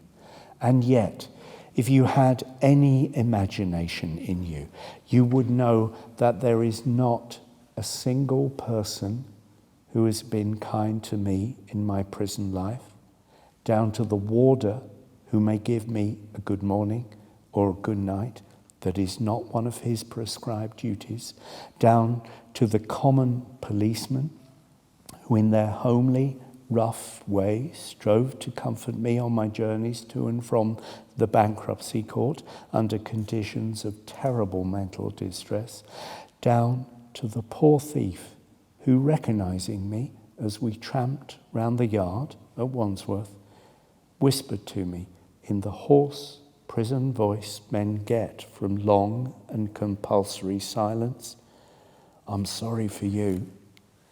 It's harder for the likes of you than it is for the likes of us." Not one of them, all, I say, the very mire from whose shoes you should not be proud to be allowed to kneel down and clean. Have you not imagination enough to see what a fearful tragedy it was for me to have come across your family? What a tragedy it would have been for anyone who had a great position and a great name, anything of importance, to lose. There is hardly one of the elders of your family, with the exception of Percy, who is really a good fellow, who did not in some way contribute to my ruin.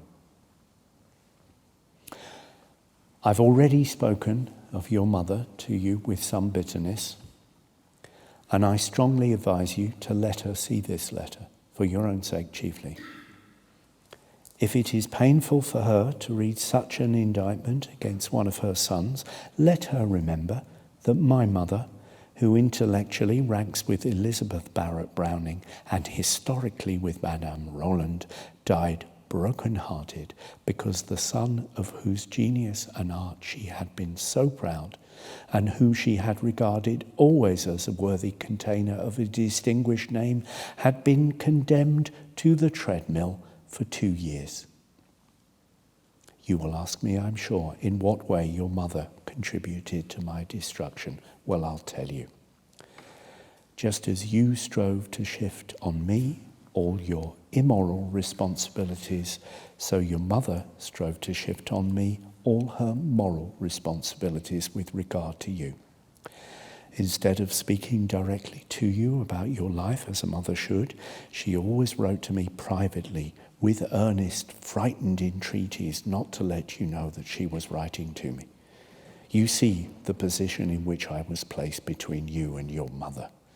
It was one as false, as absurd, and as tragic as the one in which I was placed between you and your father. In August 1892, and on the 8th of November of the same year, I had 2 long interviews with your mother about you. On both occasions, I asked her why she did not speak directly to you herself. On both occasions, she gave me the same answer. I'm afraid to. He gets so angry when he is spoken to. The first time, I knew you so slightly that I did not understand what she meant.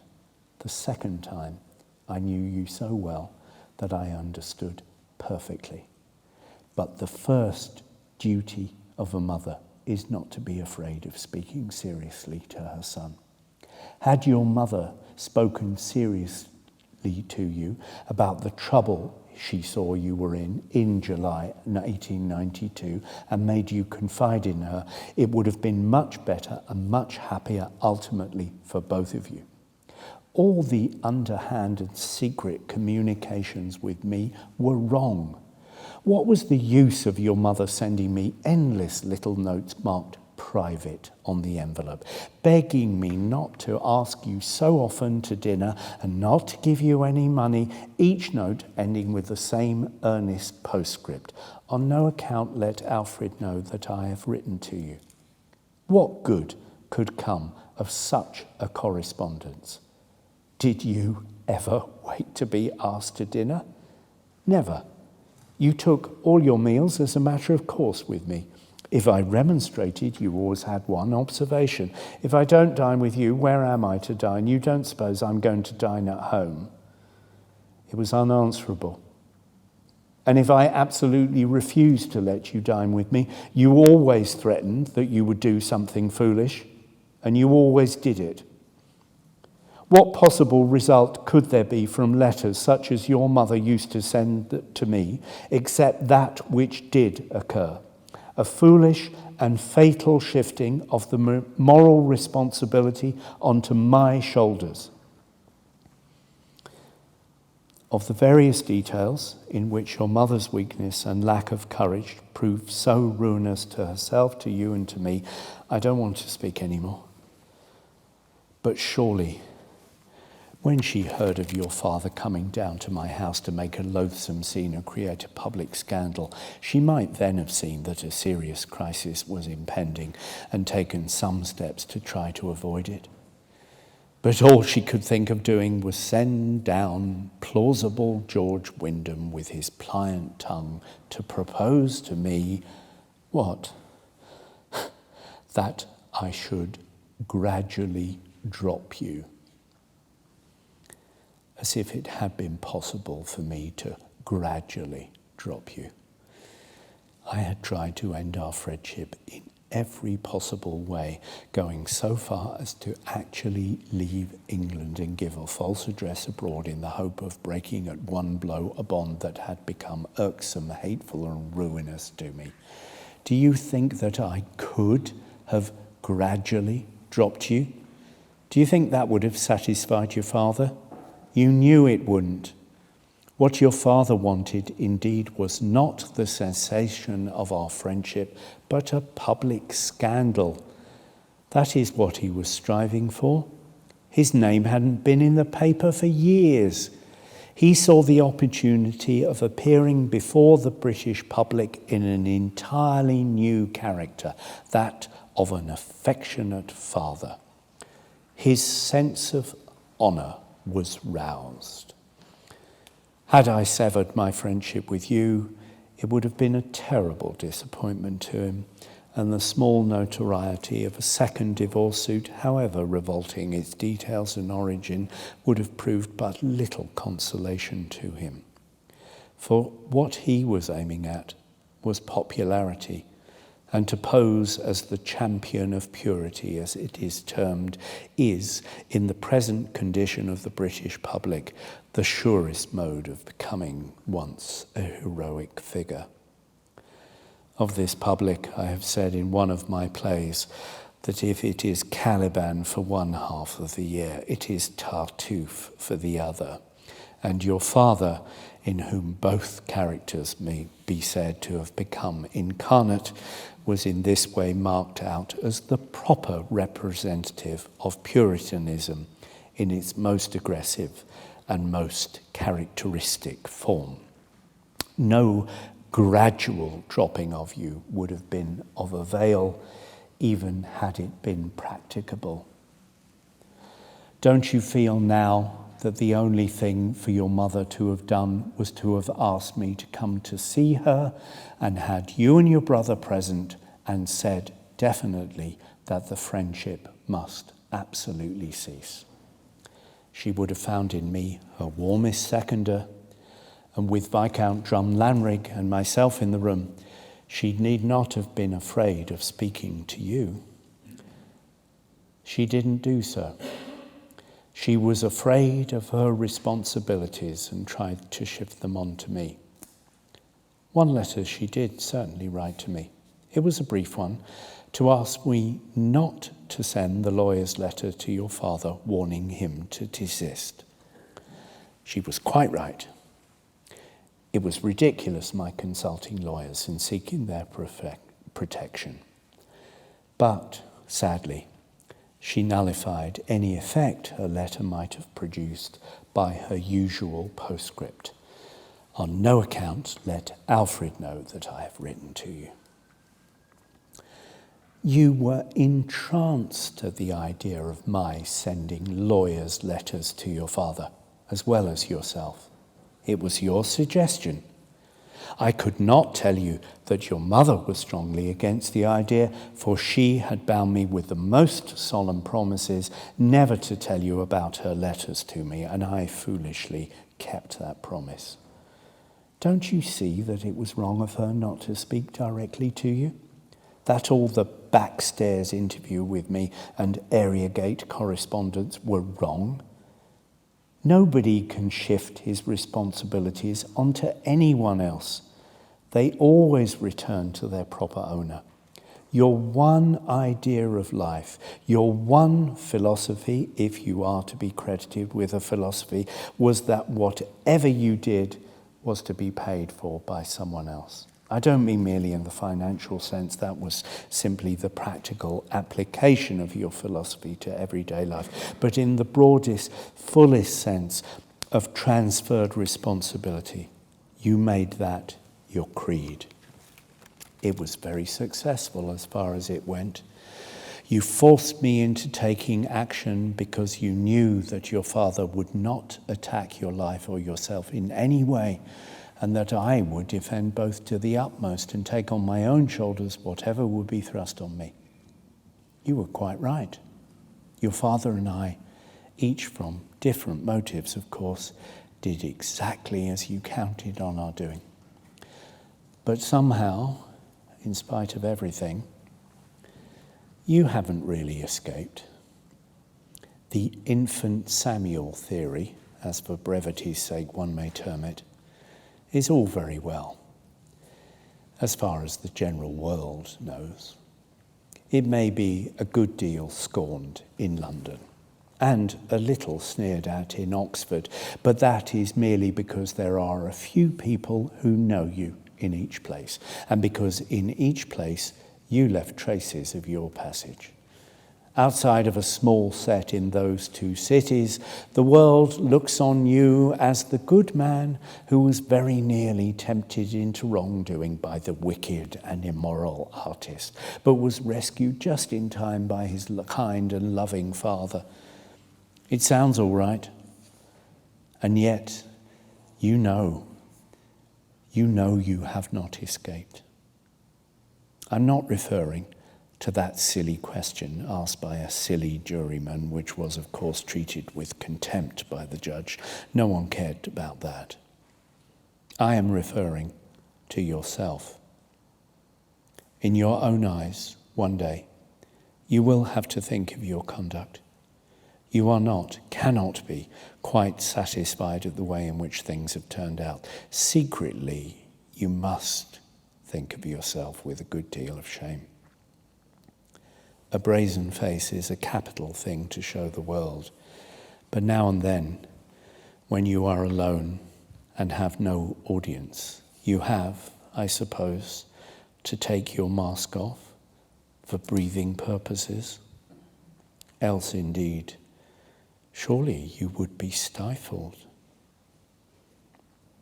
And in the same manner, your mother surely must at times regret that she tried to shift her grave responsibilities onto someone else who already had enough of a burden to carry. She occupied the position of both parents to you. Did she really fulfill the duties of either? If I bore with your bad temper and your rudeness and your scenes, she might have borne with them too. When I last saw my wife, 14 months ago now, I told her that she would have to be, to Cyril, a father as well as a mother.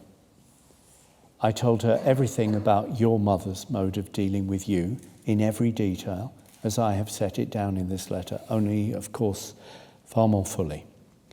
I told her the reasons of the endless notes with private on the envelope that used to come to Tite Street from your mother so constantly that my wife used to laugh and say we must be collaborating in a novel or something of the kind.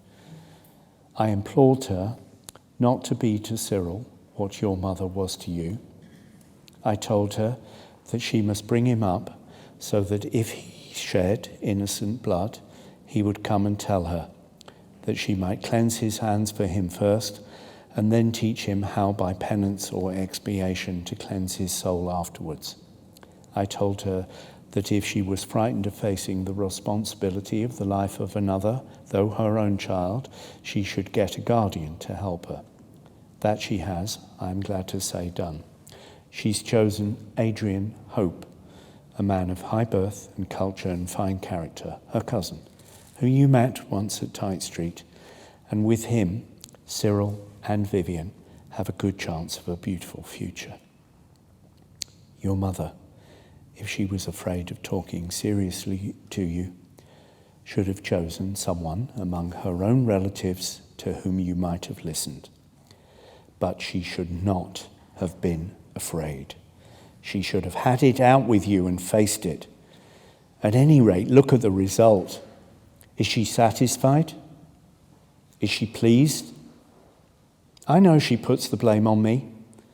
I hear of it, not from people who know you, but from people who do not know you and do not desire to know you. I hear of it often. She talks of the influence of an elder over a younger man, for instance. It is one of her favourite attitudes towards the question, as it is always a successful appeal to popular prejudice. I need not ask you what influence I had over you. You know I had none. It was one of your frequent boasts that I had none, and the only one indeed that was well-founded.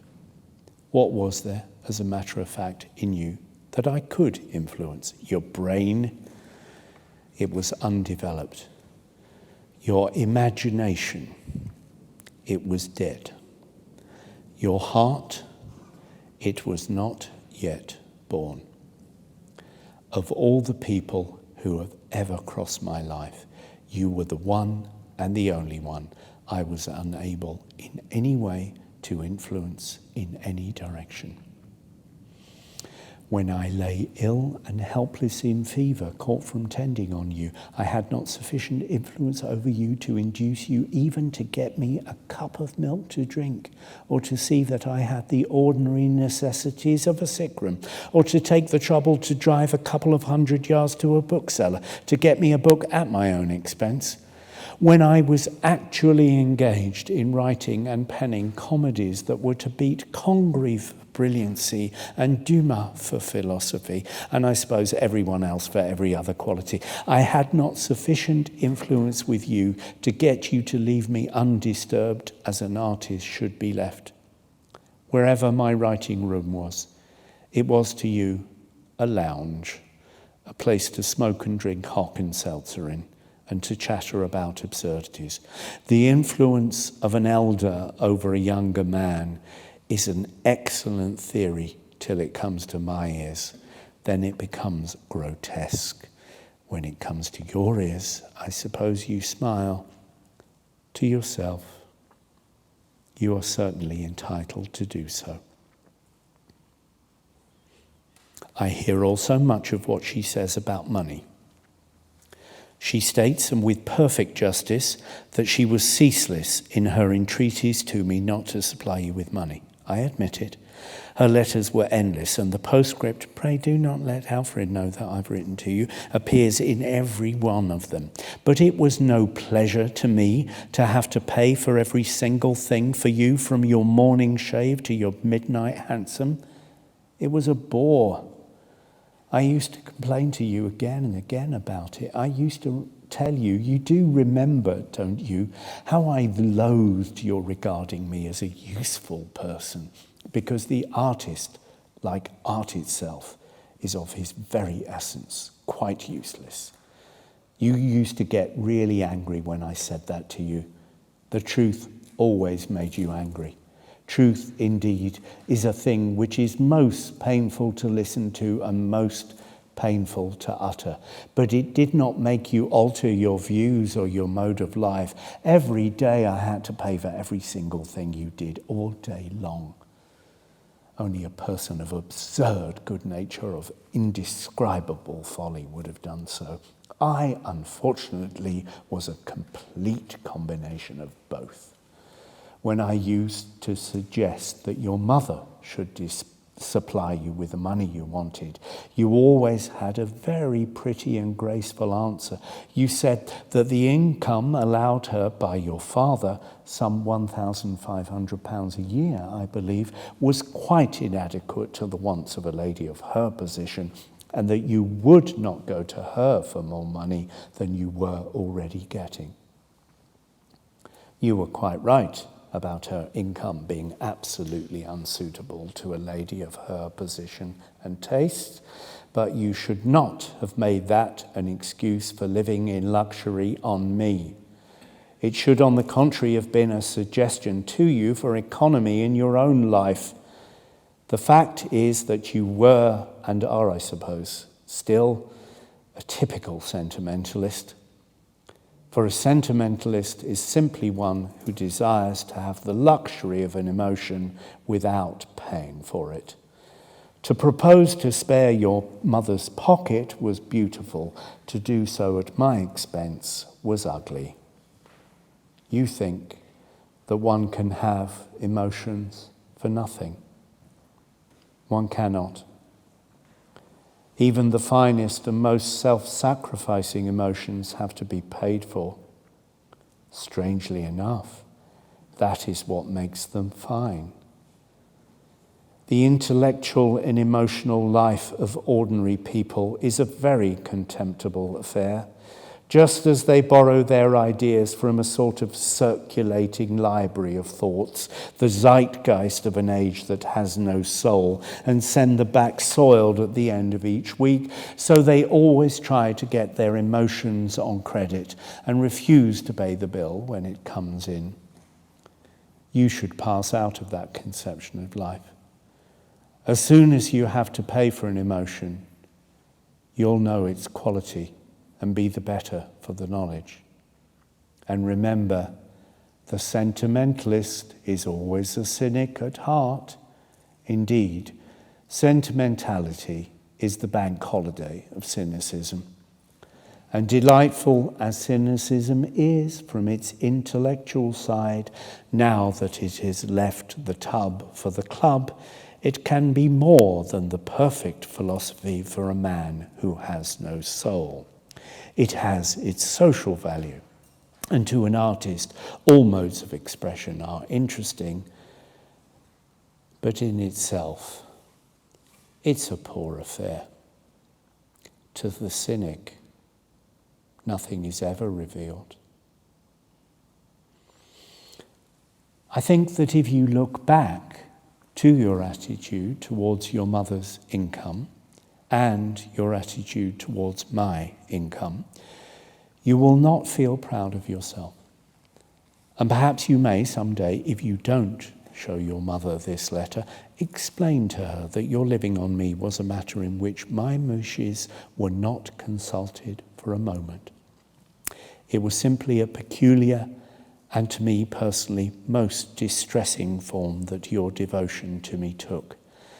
To make yourself dependent on me for the smallest as well as for the largest sums lent you, in your own eyes, all the charm of childhood. And in the insisting on my paying for every one of your pleasures, you thought that you had found the secret of eternal youth. I confess that it pains me when I hear of your mother's remarks about me, and I'm sure that on reflection you will agree with me that if she has no word of regret or sorrow for the ruin your race has brought on me, it would be better if she remained silent. Of course, there is no reason she should see any portion of this letter that refers to any mental development I've been going through or to any point of departure I hope to attain to. It would not be interesting to her. But the parts concerned purely with your life, I should show her if I were you. If I were you, in fact, I wouldn't care about being loved on false pretenses. There is no reason why a man should show his life to the world. The world doesn't understand things. But with people whose affection one desires to have, it's different. A great friend of mine, a friend of 10 years standing, came to see me some time ago. And he told me that he did not believe a single word of what was said against me and wished me to know that he considered me quite innocent and the victim of a hideous plot concocted by your father. I burst into tears when he said that, and then told him that while there was much among your father's definite charges that was quite untrue and transferred to me by revolting malice, still that my life had been full of perverse pleasures, and that unless he accepted that as a fact about me, and realized it to the full, I could not possibly be friends with him anymore or ever be in his company. It was a terrible shock to him, but we are still friends, and I have not got his friendship on false pretenses. I have said to you to speak the truth is a painful thing. To be forced to tell lies is much worse. I remember that as I was sitting in the dock on the occasion of my last trial, listening to Lockwood's appalling denunciation of me, like a thing out of Tacitus, like a passage in Dante, like one of Savonarola's indictments of the Pope's rowing, and being sickened with horror at what I heard, and suddenly it occurred to me, how splendid it would be if I was saying all this about myself. I saw then at once that what is said of a man is nothing. The point is who says it.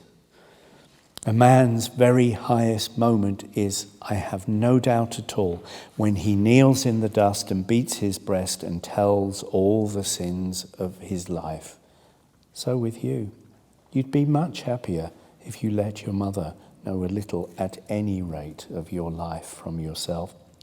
I told her a good deal about it in December 1893, but of course I was forced into reticences and generalities. It did not seem to give her any more courage in her relations with you. On the contrary, she avoided looking at the truth more persistently than ever.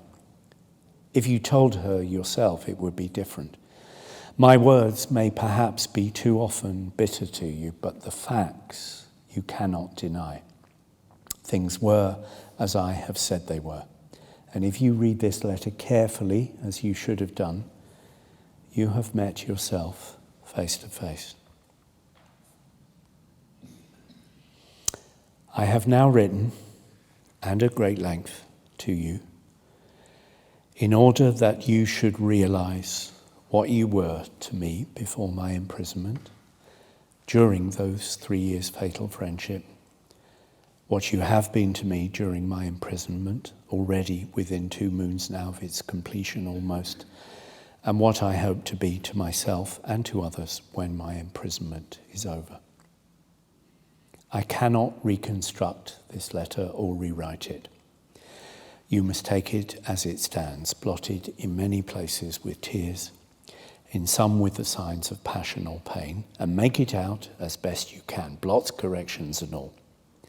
As for the corrections and errata, I have made them in order that my words should be an absolute expression of my thoughts and err neither through surplusage nor through being inadequate. Language requires to be tuned like a violin, and just as too many or too vibrations in the voice of the singer or the trembling of the string will make the note false, so too much or too little in words will spoil the message.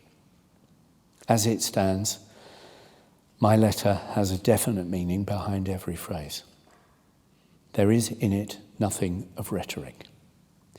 Wherever there is erasion or substitution, however slight, however elaborate, it is because I am seeking to render my real impression, to find for my mood its exact equivalent. Whatever is first in feeling always comes last in form. I will admit that it is a severe letter. I haven't spared you. Indeed, you may say that after admitting that to weigh you against the smallest of my sorrows, the meanest of my losses would be really unfair to you, I have actually done just that and made scruple by scruple the most careful assay of your nature. That is true. But remember, you put yourself in the scales. Remember that if, when matched with one mere moment of my imprisonment, the balance in which you lie kicks the beam, vanity made you choose the balance, and vanity made you cling to it. There was the one great psychological error of our friendship, its entire want of proportion. You forced your way into a life too large for you, one whose orbit transcended your power of vision no less than your power of cyclic motion, one whose thoughts, passions, and actions were of intense import, of wide interest, and fraught too heavily indeed with wonderful and awful consequence. Your little life of little whims and moods was admirable in its own little sphere. It was admirable at Oxford, where the worst that could happen to you was a reprimand from the dean or a lecture from the president, and where the highest excitement was Magdalen becoming head of the river and the lighting of a bonfire in the quad as a celebration of that august event. It should have continued in its own sphere after you left Oxford. In yourself, you were all right. You were a very complete specimen of a very modern type. It was simply in reference to me that you were wrong. Your reckless extravagance was a crime. Youth is always extravagant. It was your forcing me to pay for your extravagances that was disgraceful. Your desire to have a friend with whom you could pass your time from morning to night was charming. It was almost idyllic. But the friend you fastened on should not have been a man of letters, an artist, one to whom your continual presence was as utterly destructive of all beautiful work as it was actually paralyzing to the creative faculty. There was no harm in your seriously considering that the most perfect way of passing an evening was to have a champagne dinner at the Savoy, a box at a musical to follow, and a champagne supper at Willis's as a bonne bouche for the end. Heaps of delightful young men in London are of the same opinion. It's not even an eccentricity. It is a qualification for becoming a member of White's. But you had no right to require of me that I should become the purveyor of such pleasures for you. It showed your lack of any real appreciation of my genius. Your quarrel with your father, again, whatever one may think about its character, should obviously have remained a question entirely between the two of you. It should have been carried on in a backyard. Such quarrels, I believe, usually are. Your mistake was insisting on its being played out as a tragicomedy on a high stage in history, with the whole world as an audience and myself as the prize for the victor in the contemptible contest.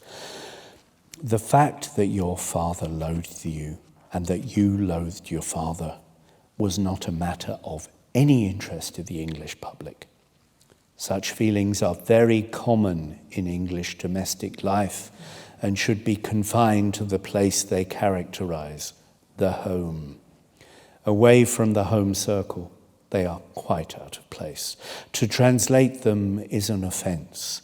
Family life should not be treated as a red flag to be flaunted in the streets or a horn to be blown hoarsely on the housetop.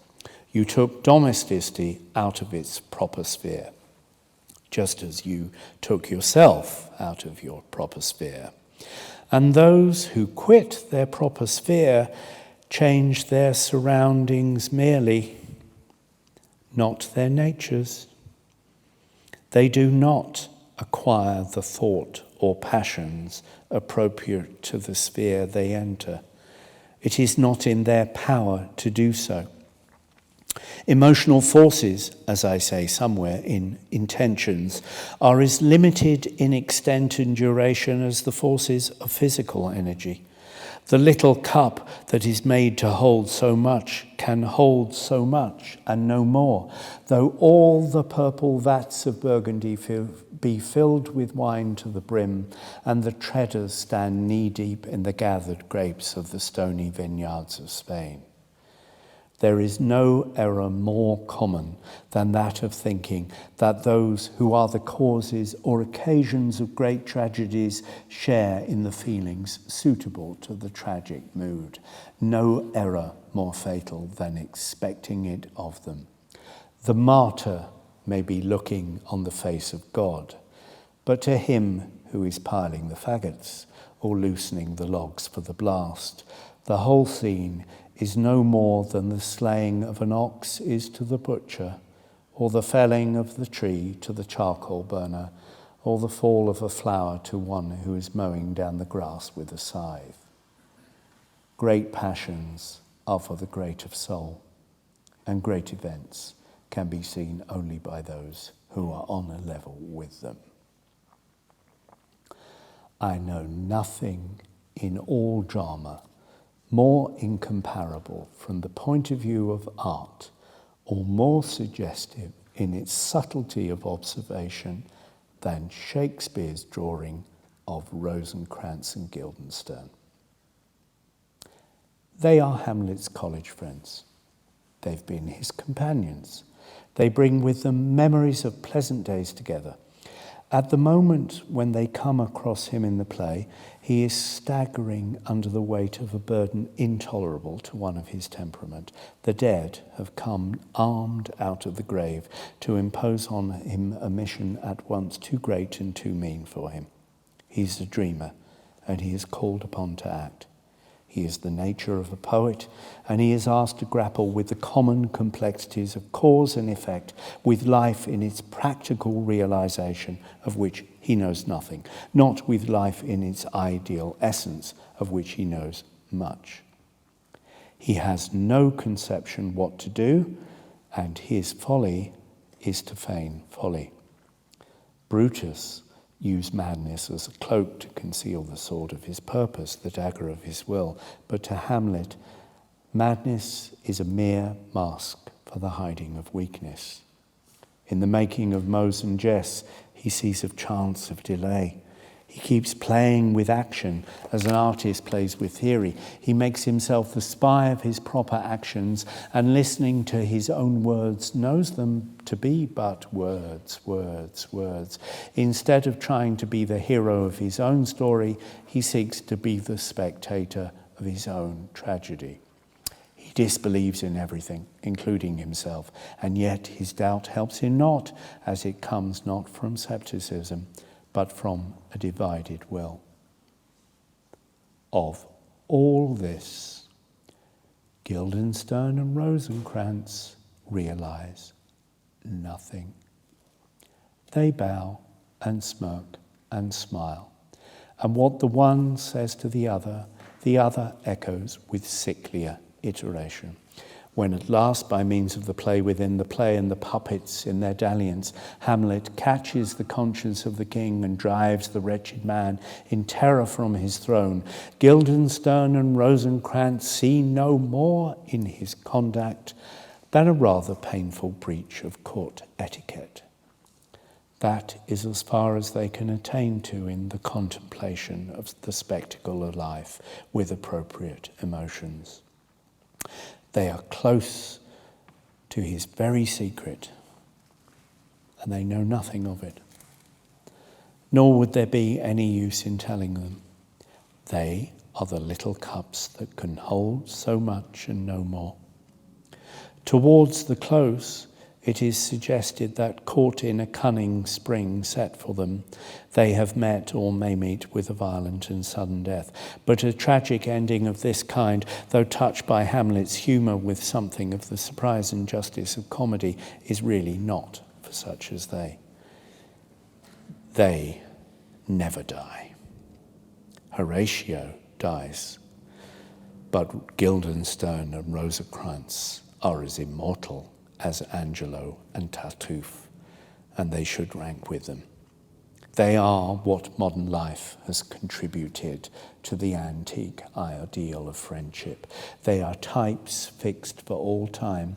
To censure them would show a lack of appreciation. They are merely out of their sphere, that is all. In sublimity of soul, there is no contagion. High thoughts and high emotions are by their very existence isolated. What Ophelia herself could not understand was not to be realized by Guildenstern and gentle Rosencrantz, or by Rosencrantz and gentle Guildenstern. Of course, I do not propose to compare you. There's a wide choice between you. What with them was chance. With you was choice.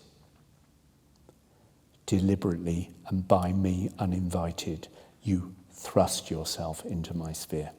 You usurped there a place for which you had neither right nor qualifications, and having by curious persistence, by the rendering of your very presence a part of each separate day, succeeded in absorbing my entire life, and could do no better with that life than break it into pieces.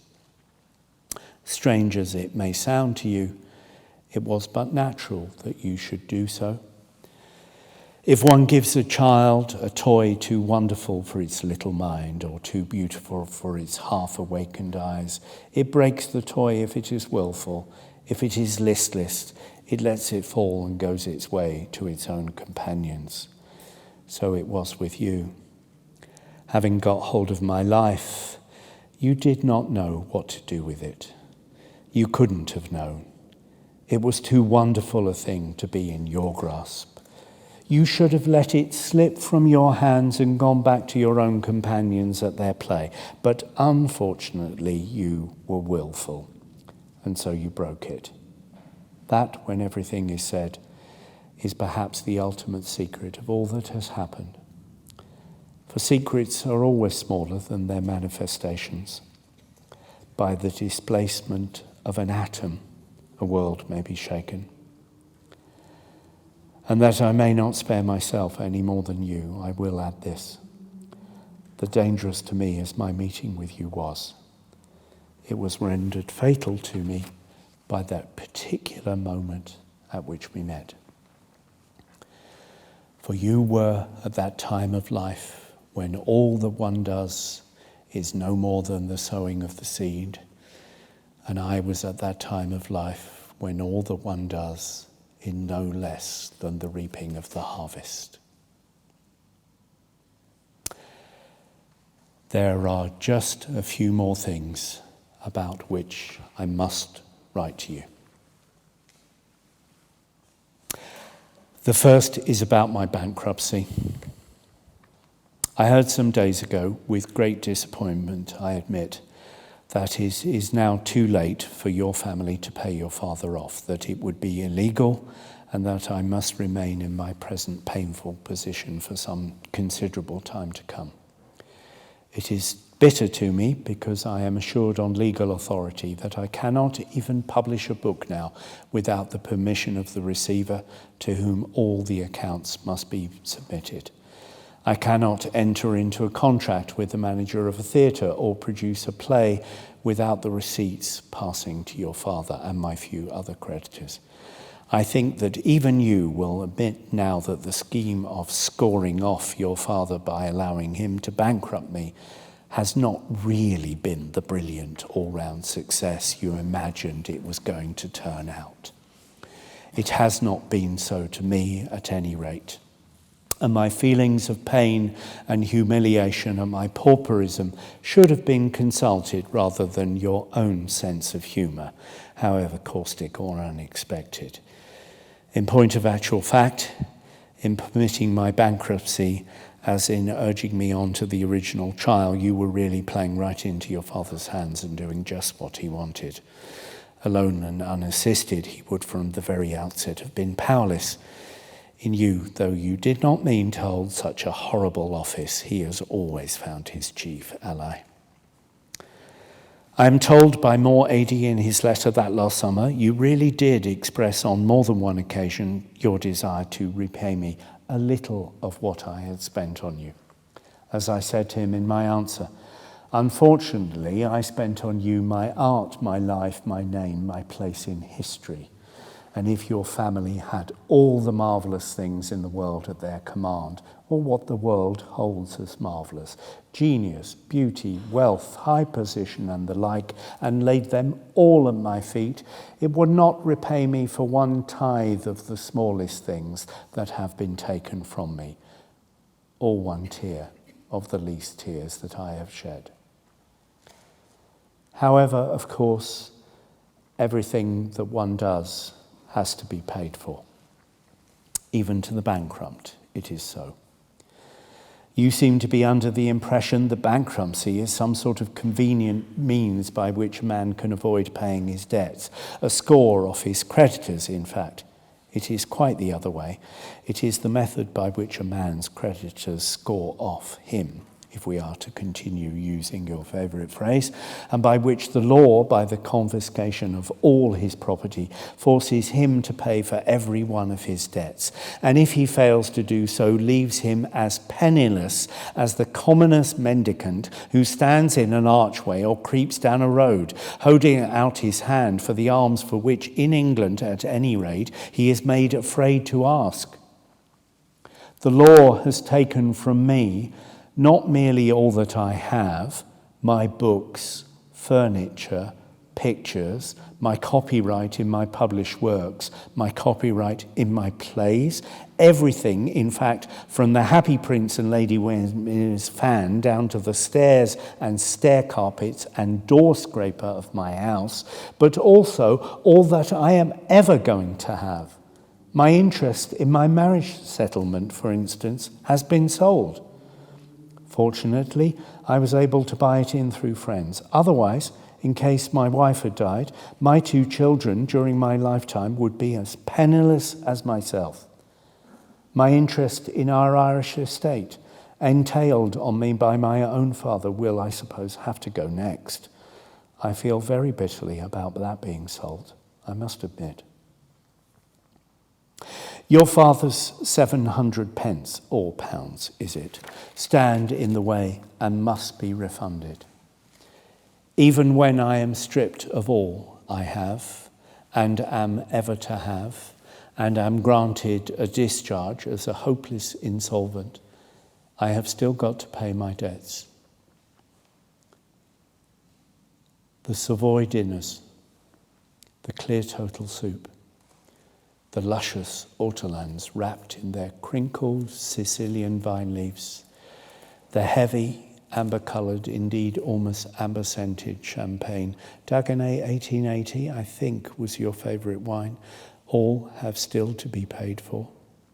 The suppers at Willis's, those special cuvées of Perrier-Jouet reserved always for us, the wonderful pâtés procured directly from Strasbourg, the marvellous fine champagne served always at the bottom of a great bell-shaped glass, that its bouquet might be the better savoured by the true epicures of what was really exquisite in life. These cannot be left unpaid as bad debts of a dishonest client. Even the dainty sleeve links, 4 heart-shaped moonstones of silver mist girdled by alternate ruby and diamond for their setting, that I designed and had made at Henry Lewis's as a special little present to you to celebrate the success of my second comedy. These, even though I believe you sold them for a song just a few months afterwards, have to be paid for. I cannot leave the jeweller out of pocket for the presents I gave you, no matter what you did with them. So even if I get my discharge, you see, I have still many debts to pay. And what is true of a bankrupt must be true of everyone else in life. For every single thing that is done, someone has to pay. Even you yourself, with all your desire for absolute freedom from all duties, your insistence on having everything supplied to you by others, your attempts to reject any claim on your affection or regard or gratitude, even you will have some day to reflect seriously on what you have done and try, however unavailingly, to make some attempt at atonement. The fact that you will not be able really to do so will be part of your punishment. You can't wash your hands of all responsibility and propose with a shrug or a smile to pass on to a new friend and some freshly spread feast. You can't treat all that you have brought upon me as a sentimental reminiscence to be served up occasionally with the cigarettes and liqueurs, a picturesque background to a modern life of pleasure, like an old tapestry hung in a common inn. It may, for the moment, have the charm of a new source or a fresh vintage, but the scraps of a banquet grow stale, and the dregs of a bottle are always bitter. Either today or tomorrow or someday, you will have to realize that. Otherwise you will die without having done so. And then what a mean-starved, unimaginative life you will have led. In my letter to Moore, I've suggested one point of view from which you had better approach the subject as soon as possible. He'll tell you what it is. To understand it, you will have to cultivate your imagination. Remember, imagination is the quality that enables one to see things and people in their real as in their ideal relations. If you cannot realize that by yourself, talk to others.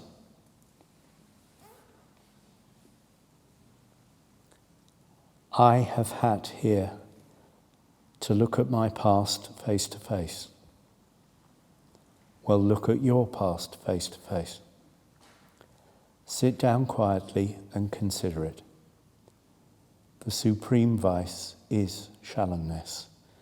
Whatever is realized is right.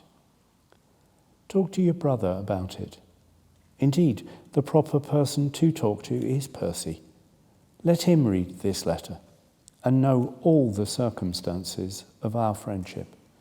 When things are clearly put before him, no judgment is better. Have we told him the truth? What a lot would have been saved to me of suffering and disgrace. You remember, I proposed to do so that night you arrived in London from Algiers. You absolutely refused.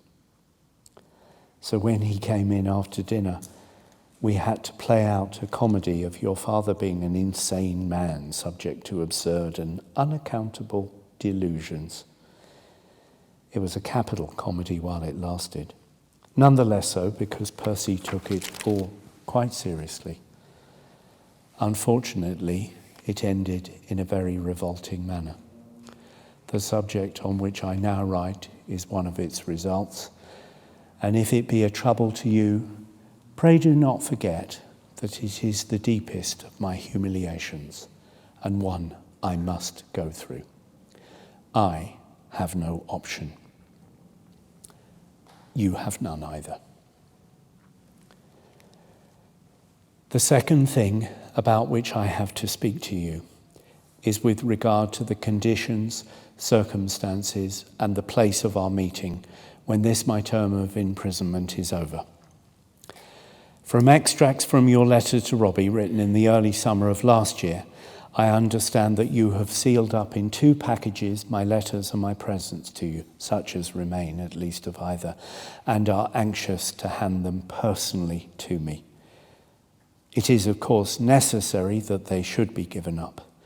You didn't understand why I wrote beautiful letters to you any more than you understood why I gave you beautiful presents. You failed to see that the former were not meant to be published any more than the latter were meant to be pawned. Besides, that all belongs to a side of life that is long over now, to a friendship that somehow you were unable to appreciate at its proper value. You must look back with wonder now at the days when you had my entire life in your hands. I too look back at them with wonder and with other far different emotions. I am to be released, if all goes well with me, towards the end of May, and hope to go at once to some little seaside village abroad with Robbie and Morady. The sea, as Euripides says in one of his plays about Iphigenia, washes away the stains and wounds of the world. Thalassa kiethe panta tanthropon kaka. I hope to be there at least a month with my friends and to gain in their beautiful and affectionate company peace and balance and a less troubled heart and perhaps a sweeter mood. I have a strange longing for the great simple primeval things such as the sea, to me no less of a mother than the earth. It seems to me now that we all look at nature too much and live with her too little. I discern great sanity in the Greek attitude. They never chattered about sunsets or discussed whether the shadows were really mauve or not, but they saw that the sea was for the swimmer and the sand for the feet of a runner. They loved the trees for the shadow they cast and the forest for its silence at noon. The vineyard dresser wreathed his hair with ivy that he might keep off the rays of the sun as he stooped over the young shoots. And for the artist and the athlete, the 2 types that Greece gave us, they plaited with garlands the leaves of the bitter laurel and of the wild parsley, which else had been of no service to man. We call ours a utilitarian age, and we do not know the uses of any single thing. We have forgotten that water can cleanse and fire purify, and that the earth is mother to us all. As consequence, our art is of the moon and plays with shadows, while Greek art is of the sun and deals directly with things. I feel sure that in elemental forces there is purification, and I want to go back to them and live in their presence. Of course, to one so modern as I am, enfant de mon siècle, merely to look at the world will always be lovely. I tremble with pleasure when I think that on the very day of my leaving the prison here, both the laburnum and the lilac will be blooming in the gardens, and that I shall see the wind stir into restless beauty the swaying gold of the one, and make the other toss the pale purple of its plumes, so that all the air shall be Arabia for me. Linnaeus fell on his knees and wept for joy when he saw for the first time the long heath of some English upland made yellow with the tawny aromatic blossoms of the common furze. And I know that for me, to whom flowers are part of desire, there are tears waiting in the petals of some rose. It's always been like that for me from my boyhood. There is not a single colour hidden away in the chalice of a flower or the curve of a shell to which, by some subtle sympathy with the very soul of things, my nature does not answer. Like Gautier, I have always been one of those for whom pour qui le monde visible existe. Still, I am conscious now that behind all this beauty, satisfying though it may be, there is a spirit hidden of which the painted forms and shapes are but modes of manifestation, and it is with this spirit that I desire to become in harmony. I've grown tired of the articulate utterances of men and things, the mystical in art, the mystical in life, the mystical in nature. This is what I am looking for. And in the great symphonies of music, in the initiation of sorrow, and in the depth of the sea, I may find it. It is absolutely necessary for me to find it somewhere.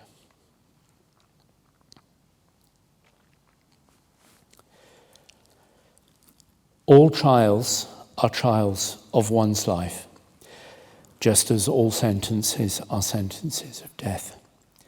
And 3 times have I been tried. The first time I left the box to be arrested, the second time to be led back to the house of detention, the third time to pass into prison for these 2 years. Society, as we have constituted it, will have no place for me, has none to offer.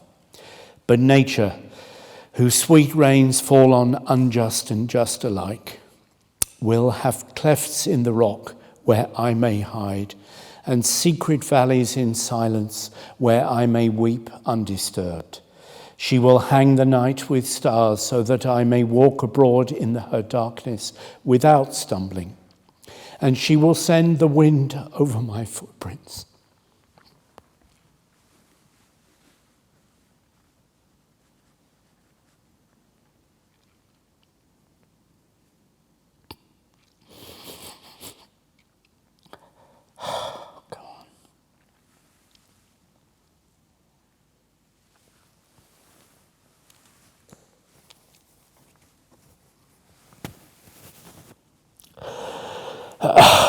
I'm so sorry.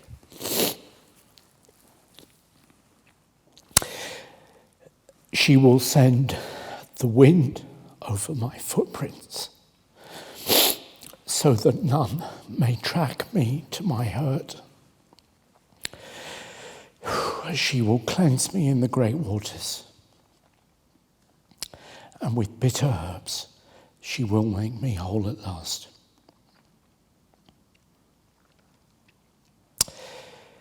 After a month, when the June roses are in all their wanton opulence, I will, if I feel able, arrange through Robbie to meet you in some quiet foreign city like Bruges, where the grey houses and green canals and cool still ways had a charm for me years ago. For the moment, you will have to change your name. The little title of which you were so vain, and indeed it made your name sound like the name of a flower, you will have to surrender if you wish to see me. Just as my name, once so musical in the mouth of fame, will have to be abandoned by me in turn. How narrow and mean and inadequate to its burdens is this century of ours. It gives to palace, it gives to success its palace of porphyry. But for sorrow and shame, it does not even keep a wattled house in which they may dwell. All it can do for me is to bid me alter my name. I hope that our meeting will be what a meeting between you and me should be after everything that has occurred. In old days, there was always a wide chasm between us, the chasm of achieved art and acquired culture. There is a still wider chasm between us now, the chasm of sorrow. But to humility, there is nothing that is impossible. And to love, all things are easy. As regards your letter to me, in answer to this one, it can be as long or as short as you choose. Address the envelope to the Governor, Her Majesty's Prison, Reading. Inside, in another and an open envelope, place your letter to me. But please, if your paper is very thin, don't write on both sides. It makes it very hard to read. I have written to you with perfect freedom. You can write to me with the same. What I must know from you is why you have never made any attempt to write to me since the August of the year before last, more especially after, in the May of last year, 11 months ago now, you knew and admitted to others that you knew how you were making me suffer and how I realized it. I waited month after month to hear from you. Even if I had not been waiting, but had shut the doors against you, you should have remembered that no one can possibly shut the doors against love forever. The unjust judge in the Gospels rises up at length to give a just decision because justice comes knocking daily. There is no prison in any world into which love cannot force an entrance. If you didn't understand that, you didn't understand anything about love at all. Then, let me know all about your article on me for the Mercure de France. I know something of it. You'd better quote from it. Is it set up in type yet? Also, let me know the exact term of your dedication of your poems. If it is in prose, quote the prose. If in verse, quote the verse. I have no doubt that there will be beauty in it. Write to me with full frankness about yourself, about your life, your friends, your occupations, your books. Tell me about your volume and its reception. Whatever you have to say for yourself, say it without fear. Don't write what you don't mean. That's all. If anything in your letter is false or counterfeit, I shall detect it by the ring at once. It is not for nothing or to no purpose that in my lifelong cult of literature I have made myself miser of sound and syllable, no less than Midas of his coinage. Remember also that I have yet to know you. Perhaps we have yet to know each other. For yourself, I have but this one last thing to say.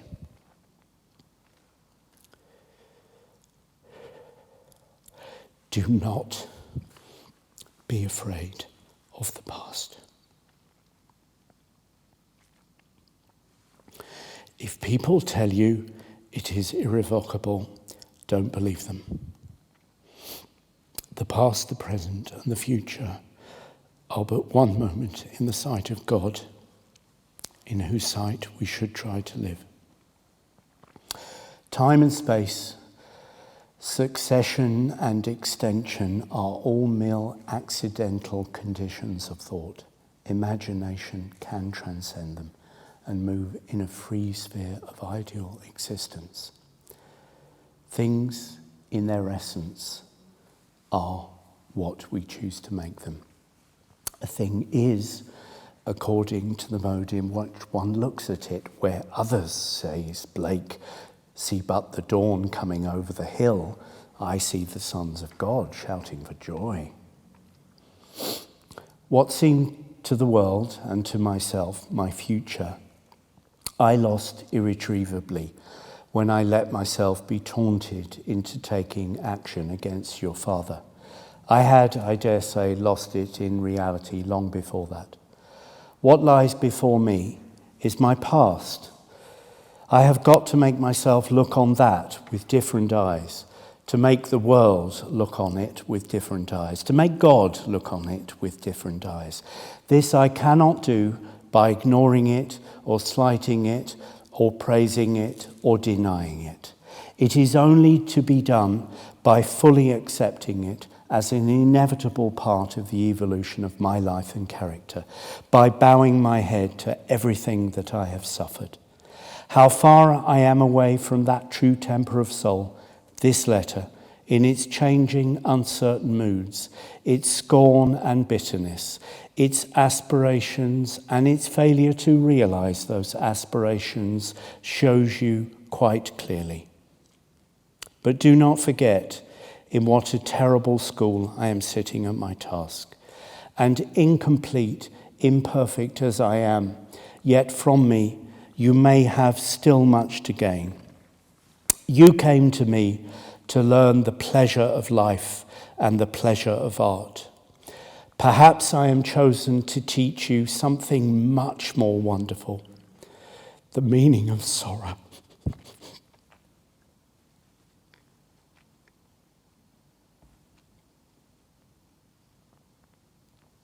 And its great beauty.